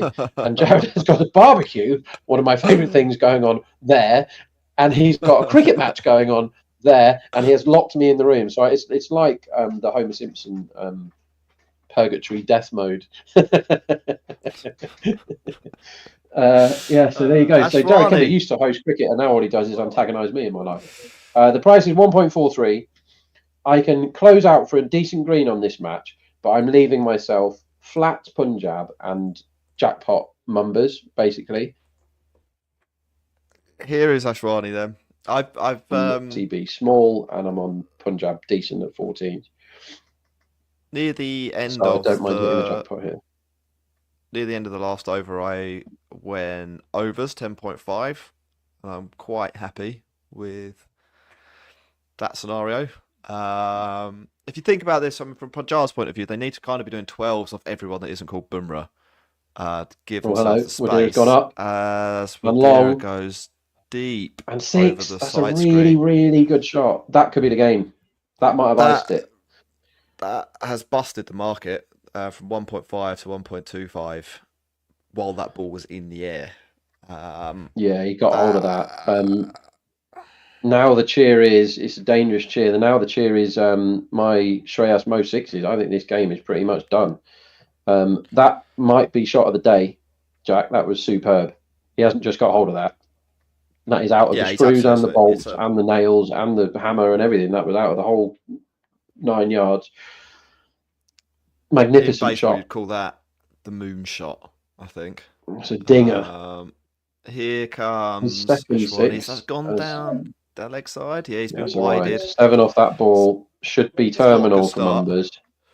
So it's 50 to win off 29 balls. I'm laying a bit more Punjab. 10. I think when you've got an over from the great man left, and when you've got a position, I'm not saying this 1.2 is wrong, everybody, but my personal position is really good if it's a RCB Punjab final, and I can lay 1.2, right? So it's a bit greedy if I don't lay some 1.2 now and just hope that they do it. 50 off 29 is still quite good cricket. You know, there aren't that many 29 ball 50s. Yeah. And when 6 of those are against the best that's ever done it, I'm okay getting out. And sure, they might hit the next ball for 6, and I might look a bit dumb, and I might feel like I give them some cash away or whatever. But I'm having a decent lay here at 1.2. I'm not suggesting you should do the same as me, because most people don't have the same position as I have. But I am hedging against my outright position by laying Punjab to win this match. The amazing jackpot scenario that could happen is it is tied, and then Punjab win the Super Over. And considering how long the universe wants us to be sat in front of our computers today, Jack, that isn't out of the question. It's not impossible. It's not impossible, is it? Like we've got plenty of batting left here. Yeah, when did this game start? Who knows? I think was a young man when this game began. Hello. Is that Shreyas Iyer's 6s? No, it's going to be just inside the rope. But the fielder couldn't get round either, so it's 2 runs. 40. Did they run the 2? They didn't run the 2. That's negative. That is very negative running. And this is the sort of thing that tells me, Jack, that nerves is coming into this. And you can't put nerves into a spreadsheet. Do you know what I mean? All these models are based on millions of simulations, loads of data and all the rest of it. But there's not a button that you can press, correct me if I'm wrong, syndicates, where you put in the we are at the squeaky bum phase of the game, right? And I've pressed that button myself by laying them because I think this is a bit short, this price. The counter argument to that is that nerves must be present for both teams. So, like, I think Shreyas Iyer ball watched there because he was worried that he would be out and then the game would be back on the line. So I get your point, but also like Ashwani has bowled wide and a few pies, and is that going to be out? It is. Ashwani, man of the match, 2 for 22 for him now. 156 for 4. Wadera is the man walking off. He's played a good innings, taken his team to the brink. But that probably opens a little chink, doesn't it? Bumrah-shaped chink. 1.5. I think so. The match odds. This is going to be fun. This is going to be a fun last 4 overs. Yeah. I just tried to get 2 million bet away on the training game, and it says I've got insufficient funds, so it hasn't settled my Bumrah bet yet. Shows how absolute wagon I am on this. That I had 10 million chips at the start of the day. I'm trying to put a 2 million bet on, and it won't let me. Maybe Cricket 8 are restricting me because they think I've lost my marbles, which, to be fair, isn't far off the truth. So I backed Wadera hours ago, and then I closed it. Some of you might think that was a bad close. I don't think it was, as far as the next man out goes. But I'm sitting quite pretty as we go to a timeout, Jack, on my most Punjab sixes, which we told you to back. So everything that we told you to back today, can we put the trades up that we had at the start of the day, just so we can say how amazing we are? The stuff we told you back at the start of the day is all coming up roses. Hang on, I'm just going to message him, Jack. You say some words. I thought we were going to go through the bets, but yeah, everything is coming well. King of Trades, if we're going to be self-reflective for a moment, hasn't had a great second half of this match. There are 15 open trades, and I need quite a few of them to come in. Otherwise, I reckon Rob's £4 million, 4 million coin trade on the Bumrah under is going to bury me in our personal one-on-one. There you go. Rob, how you doing? Are you hear me? action? Why did I disappear then? I don't know. Something just flashed up on my screen. Good morning, Rob. No, false. Go away. Yes, sorry. The trades we've got, I've just asked the producers to whack them on the screen for those of you that are joining us late. There we go. We've backed run out, which we have not got yet. We've hardly had any in this IPL. No. And we're not actually in a great position to get one now because the rate is not the issue here. It's have Punjab got the stones to finish this game. It's nothing to do with 11 and over should be a walk from this sort of stage. But they've got Bumrah to come, who we think is going to go for about 6. And then they'll have to do 13 against the others, right? So we're on run out, and I don't like it. I'm not happy being on it now. We very nearly got one off the last ball of the first innings when they got a 3, which is a great number to get off the last ball of the innings. At least they went for it. So that one's unlikely to win. Next. We're not dead. This one is very likely to win. Shreyas most 6s for Punjab at 6.0, which we told you to back. He has 3, and nobody else got 3. And so we're basically fading 4 6s from somebody else. We assume Stoyne in next. Next, please. Next slide, please. Stoyne, player of the match at 31. He's going to have to do something pretty special here because Shreyas is going to get it. Yeah. If Shreyas is not out, he gets it. If Shreyas gets out now to Bumrah, for example, and then Stoyne goes absolutely bananas and gets 20 off the last over or something, he can still win. But 30, would I back it now at 30? I think it's probably 22 or something. Really hard to say what price of man of the match would be at this point. Shreyas is big favourite player of the match. Wadera has a sniff. Next, please. Did we give you any more? I think we did. Court first wicket. Court fielder that was. So anyone but the wicket keeper at 1.91. I honestly wanted Punjab to bat first for that bet, but it won anyway. Because Rohit got caught at the second attempt. He was dropped and then he was caught, so that was a great bet. And then in the second innings, it happened again. And we went for Bolt to get a wicket in his first 6 balls because he does that 1 in 3 in the IPL, but he did not. So that one is a loser. He got a wicket on his 7th ball, but he did not in his first 6. That was a loser. But if you're following us in, guys, you're absolutely flying. I think the... if with, what do they need? 47 runs required. Thank you, producers. 47 runs required. If somebody else scores 4 6s without Shreyas scoring any, that's in very bad beat territory. Darshan says in the comments, if Bolt can just deliver a humble 10 over, then it'll be a close one. True. Hardik also shouldn't hide himself. Hardik shouldn't hide himself and should actually bowl, is what it says here. Well, what are the options? Bumrah will 1,000,000% bowl one, and then there are 3 others. And who will they be bowled Ashwan, by? he's going to bowl. He's that just been hit for. was not good. We missed a ball there, thanks to the IPL's camera work. .6. That's half a dozen. That is half a dozen. Rob. Yeah, good. They went 1.57. That's a Shreya 6, ladies and gents. They were 1.57. They moved into 1.29. I'm tempted to close when I laid all that 1.2. I'm tempted to close it. I closed some at 1.3, but I'm still in the red for Punjab, but I'm really happy to be in the red for Punjab because I really hope they win. That's my Shreyas over bet trade winning.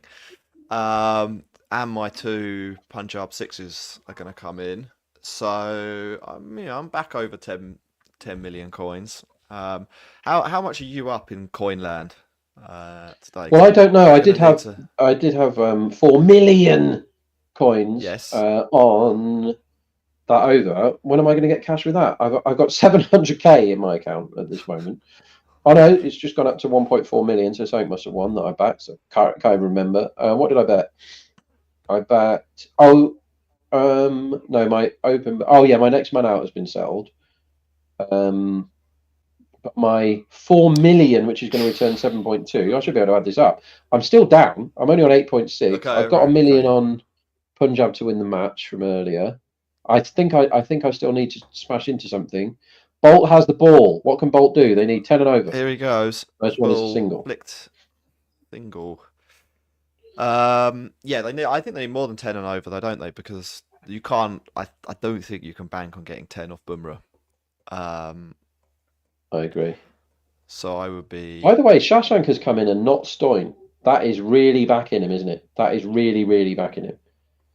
Yeah. You have a guy with boatloads of experience, your overseas international, and you're going with the Indian domestic guy who is a brilliant player, Shashank.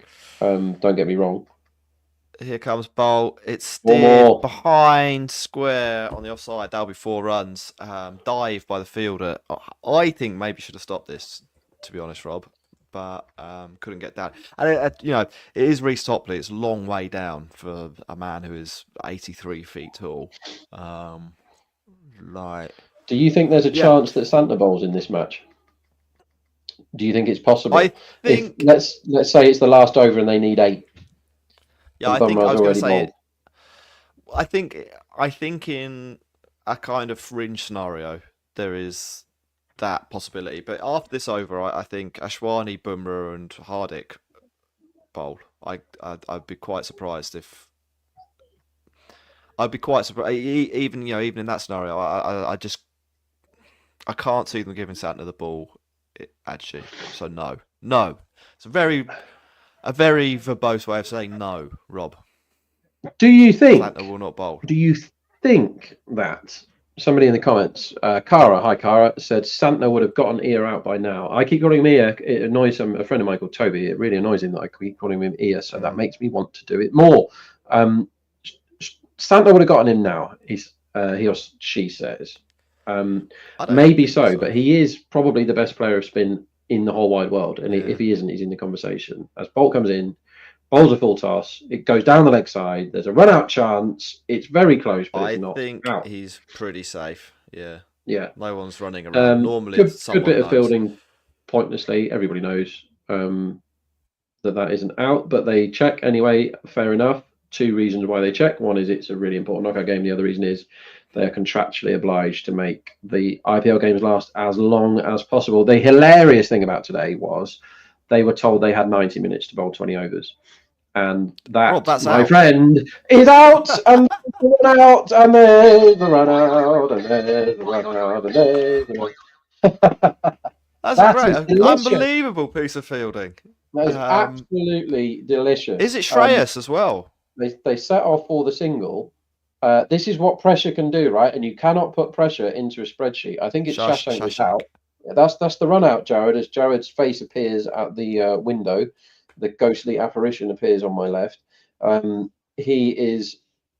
Was that Hardik that nailed it? Hardik is like, I'm the coolest man in the world. Yeah, it's Hardik, yeah. That is extraordinary, Jack Hope. I am momentarily speechless. It's so good. It's so good to get round, throw that. You're kind of off balance. You kind of have to throw against the momentum of your body, hit the stumps, and nobody thought it was out. Like normally in those scenarios, some of the fielders have seen, or the batter is like halfway off. But for a moment, I didn't even think the umpire was going to refer it upstairs. He collected the bails, he had a walk around, and finally got round to drawing the TV sign. And he's actually gone by 2 or 3 inches, maybe even a bit more. It's a fairly clear run out. We're going to get some Stoin action now, Rob. But yeah, a fantastic piece of fielding and a winner. Great bit of fielding. A winning bet, which is very pleasing. So we've almost got the clean sweep on bets today. We've just given you a 6 winner here because Shreyas has won the most 6s. I will tell you that. Or nothing, as he got his 4th. That's a dot from Trent Bolt. Every ball is a big deal now, Jack. Yeah, I had a small bet on tie before that wicket. It's now 1.5 Punjab and 3 on Mumbas. So, fans of maths, that is a third of a chance and 2/3 of a chance. And one of these teams has Jasprit Bumrah in, and the other team undeniably is feeling the pressure here. He doesn't run in the replay. Is that? He sent him back. Shashank stops. He doesn't think that Hardik is going to bother throwing the ball. And then he realises what's about to happen. What a shot. And then he's out. That's a great shot. Shreyas taking the pressure off a little bit there. Wide full toss. Angle bat 4. Yeah. 35 off 3 looks pretty tricky. 31 off 3, you're thinking we're in the driving seat, I think, if you're the batting team. It's not one of them must be bowled by Jasprit Bumrah, and he is the best that's ever done it. My question, Jack, is if you're the captain, do you throw the ball to Bumrah now? Because it could be too late if this over goes for 20. No. Or do you wait and you try and... I would consider bowling Santner to Stoinis. But I wouldn't do it because Shreyas is too likely to hit him for 6. Do you bowl Bumrah the 20th over? I would be thinking about it from that perspective. Hell no. He can defend. The game could be done. It could be done, but it might not be done. They're going to go with They've gone Bumrah now. They've gone Bumrah now. Wow, that's a big captaincy call. That really, really big. Jared, would you have gone for Bumrah right now? Jared Kimber with 31 off 18 required from Stoinis on 0. Would you have gone Jasprit Bumrah now? Yeah. Yes, he would. I think it's his a last mistake. over. It's on a knife edge. Single. It's full. Stoinis takes a single. There's still the scoreboard pressure isn't great enough for them to be forced into doing something silly. His little face. Backwards baseball cap at night. That's not very cool, is it? Well, Australians, live by their own rules, don't they? They're all wrong, but they do. Every ball is a massive deal now. 1 off 1. Shreyas back on strike. They probably take 6. I think Hawkeye's just said in the comments. I think they take 6. This is why I think it's an over too early. At least. Perfect. That's a great shot. And he's just played down on it. This is the problem when you've got a man who's completely set. He's now gone to 61 off 31, which is match winning and final putting in from Shreyas. This knock is unreal. He is icing this game by himself. He's the skipper. He's showing how it's done. He won the toss. He had a bowl. Which I have to say, Jack, after everyone was racking up scores, I was surprised about. He is doing this not on his own. He's had a fair bit of help from his mates. I think English's innings was super important, and they kind of got to the stage now where, as Bumrah bowls that full toss, anyone else bowls a full toss, it should be hit for 6. If Bumrah bowls a full toss, it's actually really hard to hit, and the numbers back that up. They can actually afford to just knock the rest of this over out. That 4 is huge. They can afford to just tap it around now. I think what the market's saying, they win this 4 out of 5, and I agree with the market completely. 26 off 15 in any normal circumstances, when you've got a man who's scoring at strike rate nearly 200, who's been in for 40 minutes, you should ice it. But there's huge pressure on, and you have 3 more balls from Jasprit to negotiate. I think you know what they're going to be, and I think you should probably put a slip or wide slip in or even a fly slip in to stop that sneaking down for 4. Because Shreyas has just shown twice that he is really capable of guiding it to the boundary. Same ball, full toss. Clothed. You say full toss as if it's a bad ball, but when Bumrah bowls the full toss, it doesn't go down, it goes like that. So it's really hard for people to train their brain to hit. Lucky Fish says, next over, overs. Well, Lucky Fish. Good call. Everybody knows that Bumrah ain't bowling it. So they should put non-Bumrah lines up. By that, I mean it should be high 11.5 or maybe even 12.5, depending on what happens here.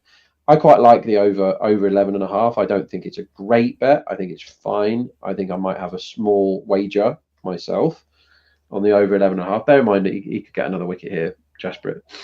Let's see what he does. Here he is. Stoinis, I don't think he even saw that. Just lets it hit that him was and run through. 84 mile an hour off spinner, basically. Yeah. Stoinis didn't know what had happened. That is exactly how I would have played it. Close your eyes, put the bat there, hope it hits it, run down the other end. And that's kind of what happened, really. They need 24 off 13. The tie is in the game here, I'll tell you that. I think they're really short to get 24 off 13 balls with all the pressure on at 1.29. So I've now laid a game. I still want Punjab to win. I just do for the good of the IPL anyway. Don't want to see Mumbai winning it all the time. Let's have someone else have a go. And there will be a new winner if Punjab. I've had enough of that sofa. Last ball is goodness, perfect off stump. The stumps. 23 off 12 it will be. Perfect off stump Yorker. You cannot bowl the ball better, but Shreyas knows where he's going to bowl it. And so he puts his bat there and he walks down the other end and says, don't you worry. I'll tell you a price I like. Boundary, this ball now, 4.3. Boundary, this ball now, 4.3. Are you kidding me? What is 3. that? 3 off 34. Go and have a look in the high street. Are you kidding me? The Big Green Machine, who have put that absolute rick up, have just noticed, so they're clearly watching this again. Their traders are told to watch this because they know that I'm miles better than them. So they've moved from 4.3 to 3, which is where it should be, right? 4.3 is mental. The guy is 63 off 34. He needs 23 off 12, and he's got non-Bumrah, basically Ashwani, bowling now. Market's now gone 1.3 that they knock these off.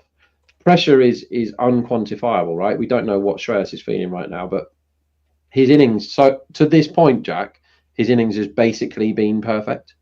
Like he's basically timed this chase to perfection. We're on over high, really high. It's long enough. It's about 20 rows long enough. That's a massive 6. Shreyas Iyer, statement of intent here. He wants to get it done early.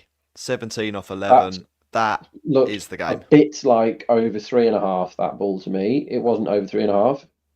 It was over 5.5. So terrible line, punished. If only these people let you actually bet with proper money, then I would not be here. I would be owning the Maldives.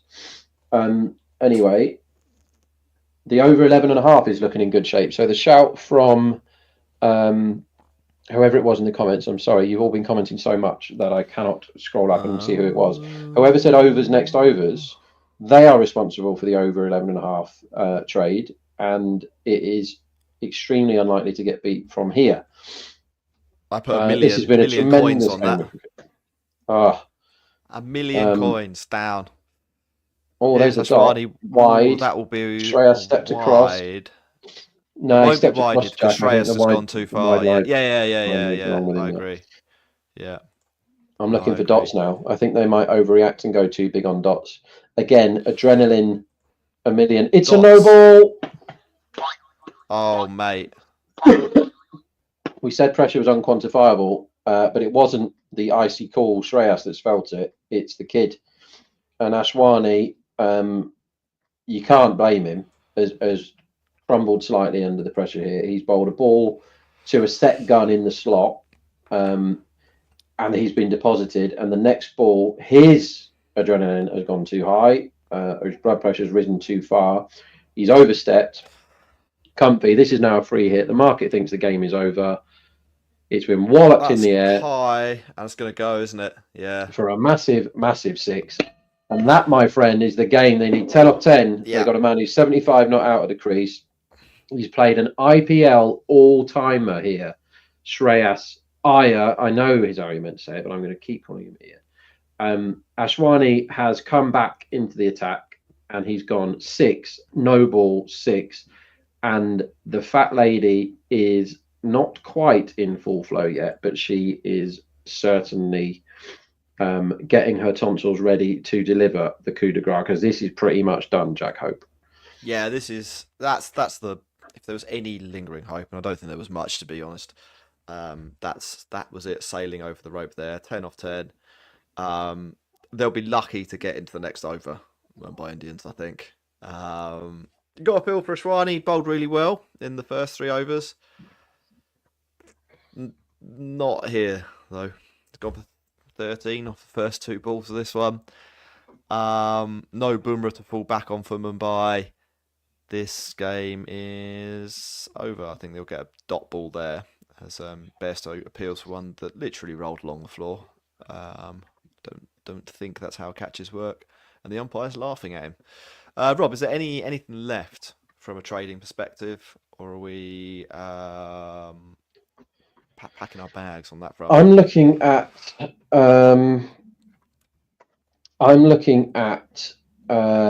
delivery prices and thinking that dot might be overpriced, but most of the bookies now have given up. They've said, this game is done, we can't be bothered. Now, there are still deliveries to happen, and there are still outcomes from those deliveries that will happen. So there should be prices up. If there's still prices there on the trading app, fair play, the traders are doing their job and they're putting stuff up, and that's great. I can't see anything with the bookies. I can see the Betfair market is saying they do it 1 in 80, the defence. If they had Bumrah in, I'll be all in, but obviously the market wouldn't be that price, so don't be silly. Shreyas is on strike. He's going at strike rate nearly 200. He's just my goodness, absolutely massive 6. That's the biggest he's hit, I think, straight. We told you to back Shreyas most Punjab 6s at 6. He has hit 7 of them. That is 4 more than anybody else in the match, 5 more than anybody else in his team. He has absolutely iced this chase all by himself. His strike rate is now 208, and we said that the thing that Punjab did in the first innings, which was amazing, was didn't allow a 6 in the last 6 overs, not 1. And Mumbai have been hitting stacks of maximums at the end of their innings in this competition. That is the 12th 6 from Punjab, who have absolutely bossed this game, and for the second time in a week have battered Mumbai. They haven't just beaten them, they've battered them. They've chased these runs easily, as they did. There's another dot, by the way. As they did a week ago, when they chased 180 without batting an eyelid. The market has gone to the reviewing this wide as Hardik looks extremely upset. You never know how much Hollywooding Hardik is doing. What a game, Jack Hope. It's been a fantastic match. I mean, it's been all over the place. So Punjab are going to win this with an over to spare, and if you just tuned in right now, you might be forgiven for thinking that they've kind of walked it, but really not the case at all. I mean, it's if you some people will tell you that you can't have games that ebb and flow in T20 cricket. I mean, like, this is a case in point that you can. It's been all over the place. We've seen I think you described it as an all-timer from Shreyas Iyer, and that's absolutely true. He has been stunning in this chase.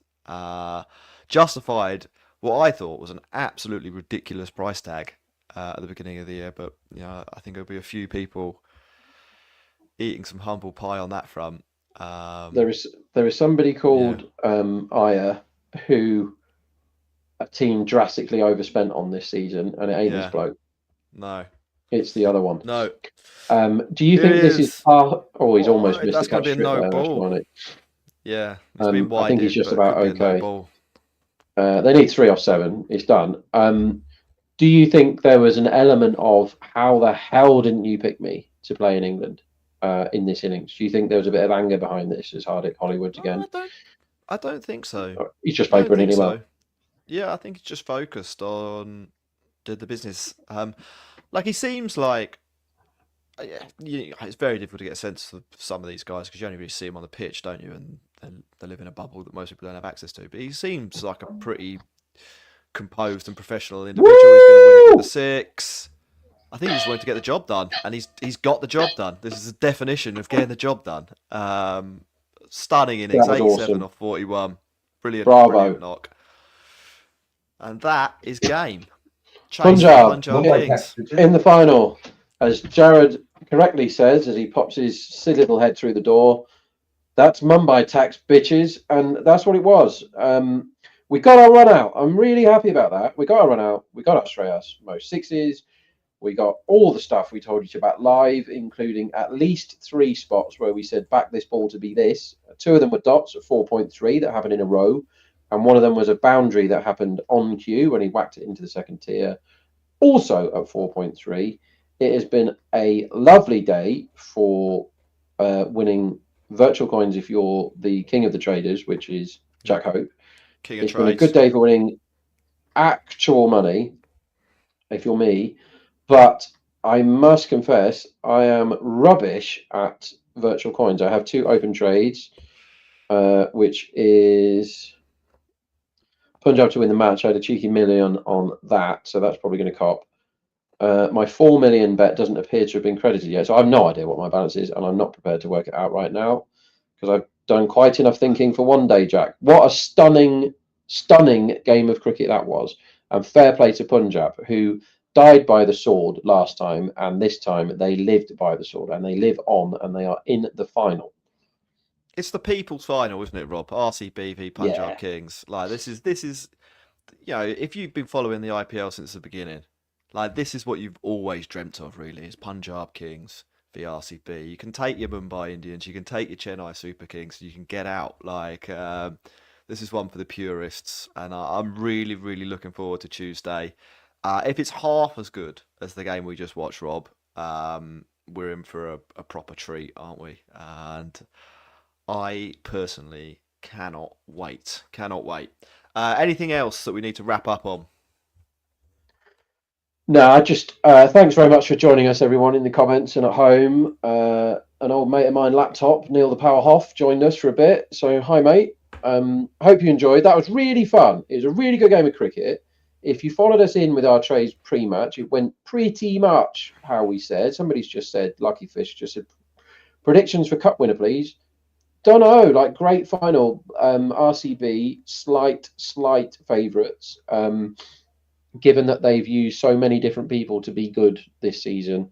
Their bowling attack is slightly more rounded right now. But Punjab, how on a high are they going to be? The final, they've got very little time to come down from that. They've got a day off and then they've got the final, basically. Don't know who's going to win the final. I hope personally that it'll be Punjab. But I get it. RCB haven't won one yet, and this we said in our preview shows before this IPL that RCB, it was the first time that we gave them a decent chance of winning because they'd actually put a decent squad together. They put options. If this guy doesn't play, this guy might. Punjab did the same thing. They've lost some big players. Punjab. They've lost Glenn Maxwell, really good T20 player. Didn't do anything this season, but they've lost him. They lost Lockie. They lost Giraffe, Marco. They've lost some big internationals and they've just carried on going. So fair play. I don't know who's going to win. That's enough from me. What do you think, Jack? My coins are going to be on RCB. I think it's finally going to be the year. I think Virat winding down his career. There's one thing left in the cabinet, isn't there, that he hasn't got his hands on. This is it. I feel like Virat Kohli will feature heavily, and I think that would be the most magic story as well. I would feel bad for Punjab Kings. Like it's a long time since you've had any glory, but and you've had a great season, been arguably the best team in it, and overcome all the barriers. But the best story is Virat Kohli winning, and I'm always drawn to that the story narrative. So purely based on that and no analysis whatsoever, I'm going to say 10 million coins on RCB, please. Cool. Thanks very much to everyone who's joined us in the chat. Really enjoyed listening to your comments, reading your comments. thanks very much for joining us. There'll be a live podcast that follows, so make sure you're clicking like and subscribe if you're over on YouTube. Head over to the website as well, cricket8.com. Spin the wheel, get yourself some coins, play the trader game, get involved in that action. Come at the king of trades. Let's see what you got. Thanks very much. Think fast. It's cricket, but it's all in your head. Quickfire is Cricket 8's brand new trivia game. Coins power every game on Cricket 8, and Quickfire is the easiest way to get them. Play for free every day and build your balance. Can you keep up when the pressure's on? Every second counts. Every answer matters. Don't just watch the game, play the game.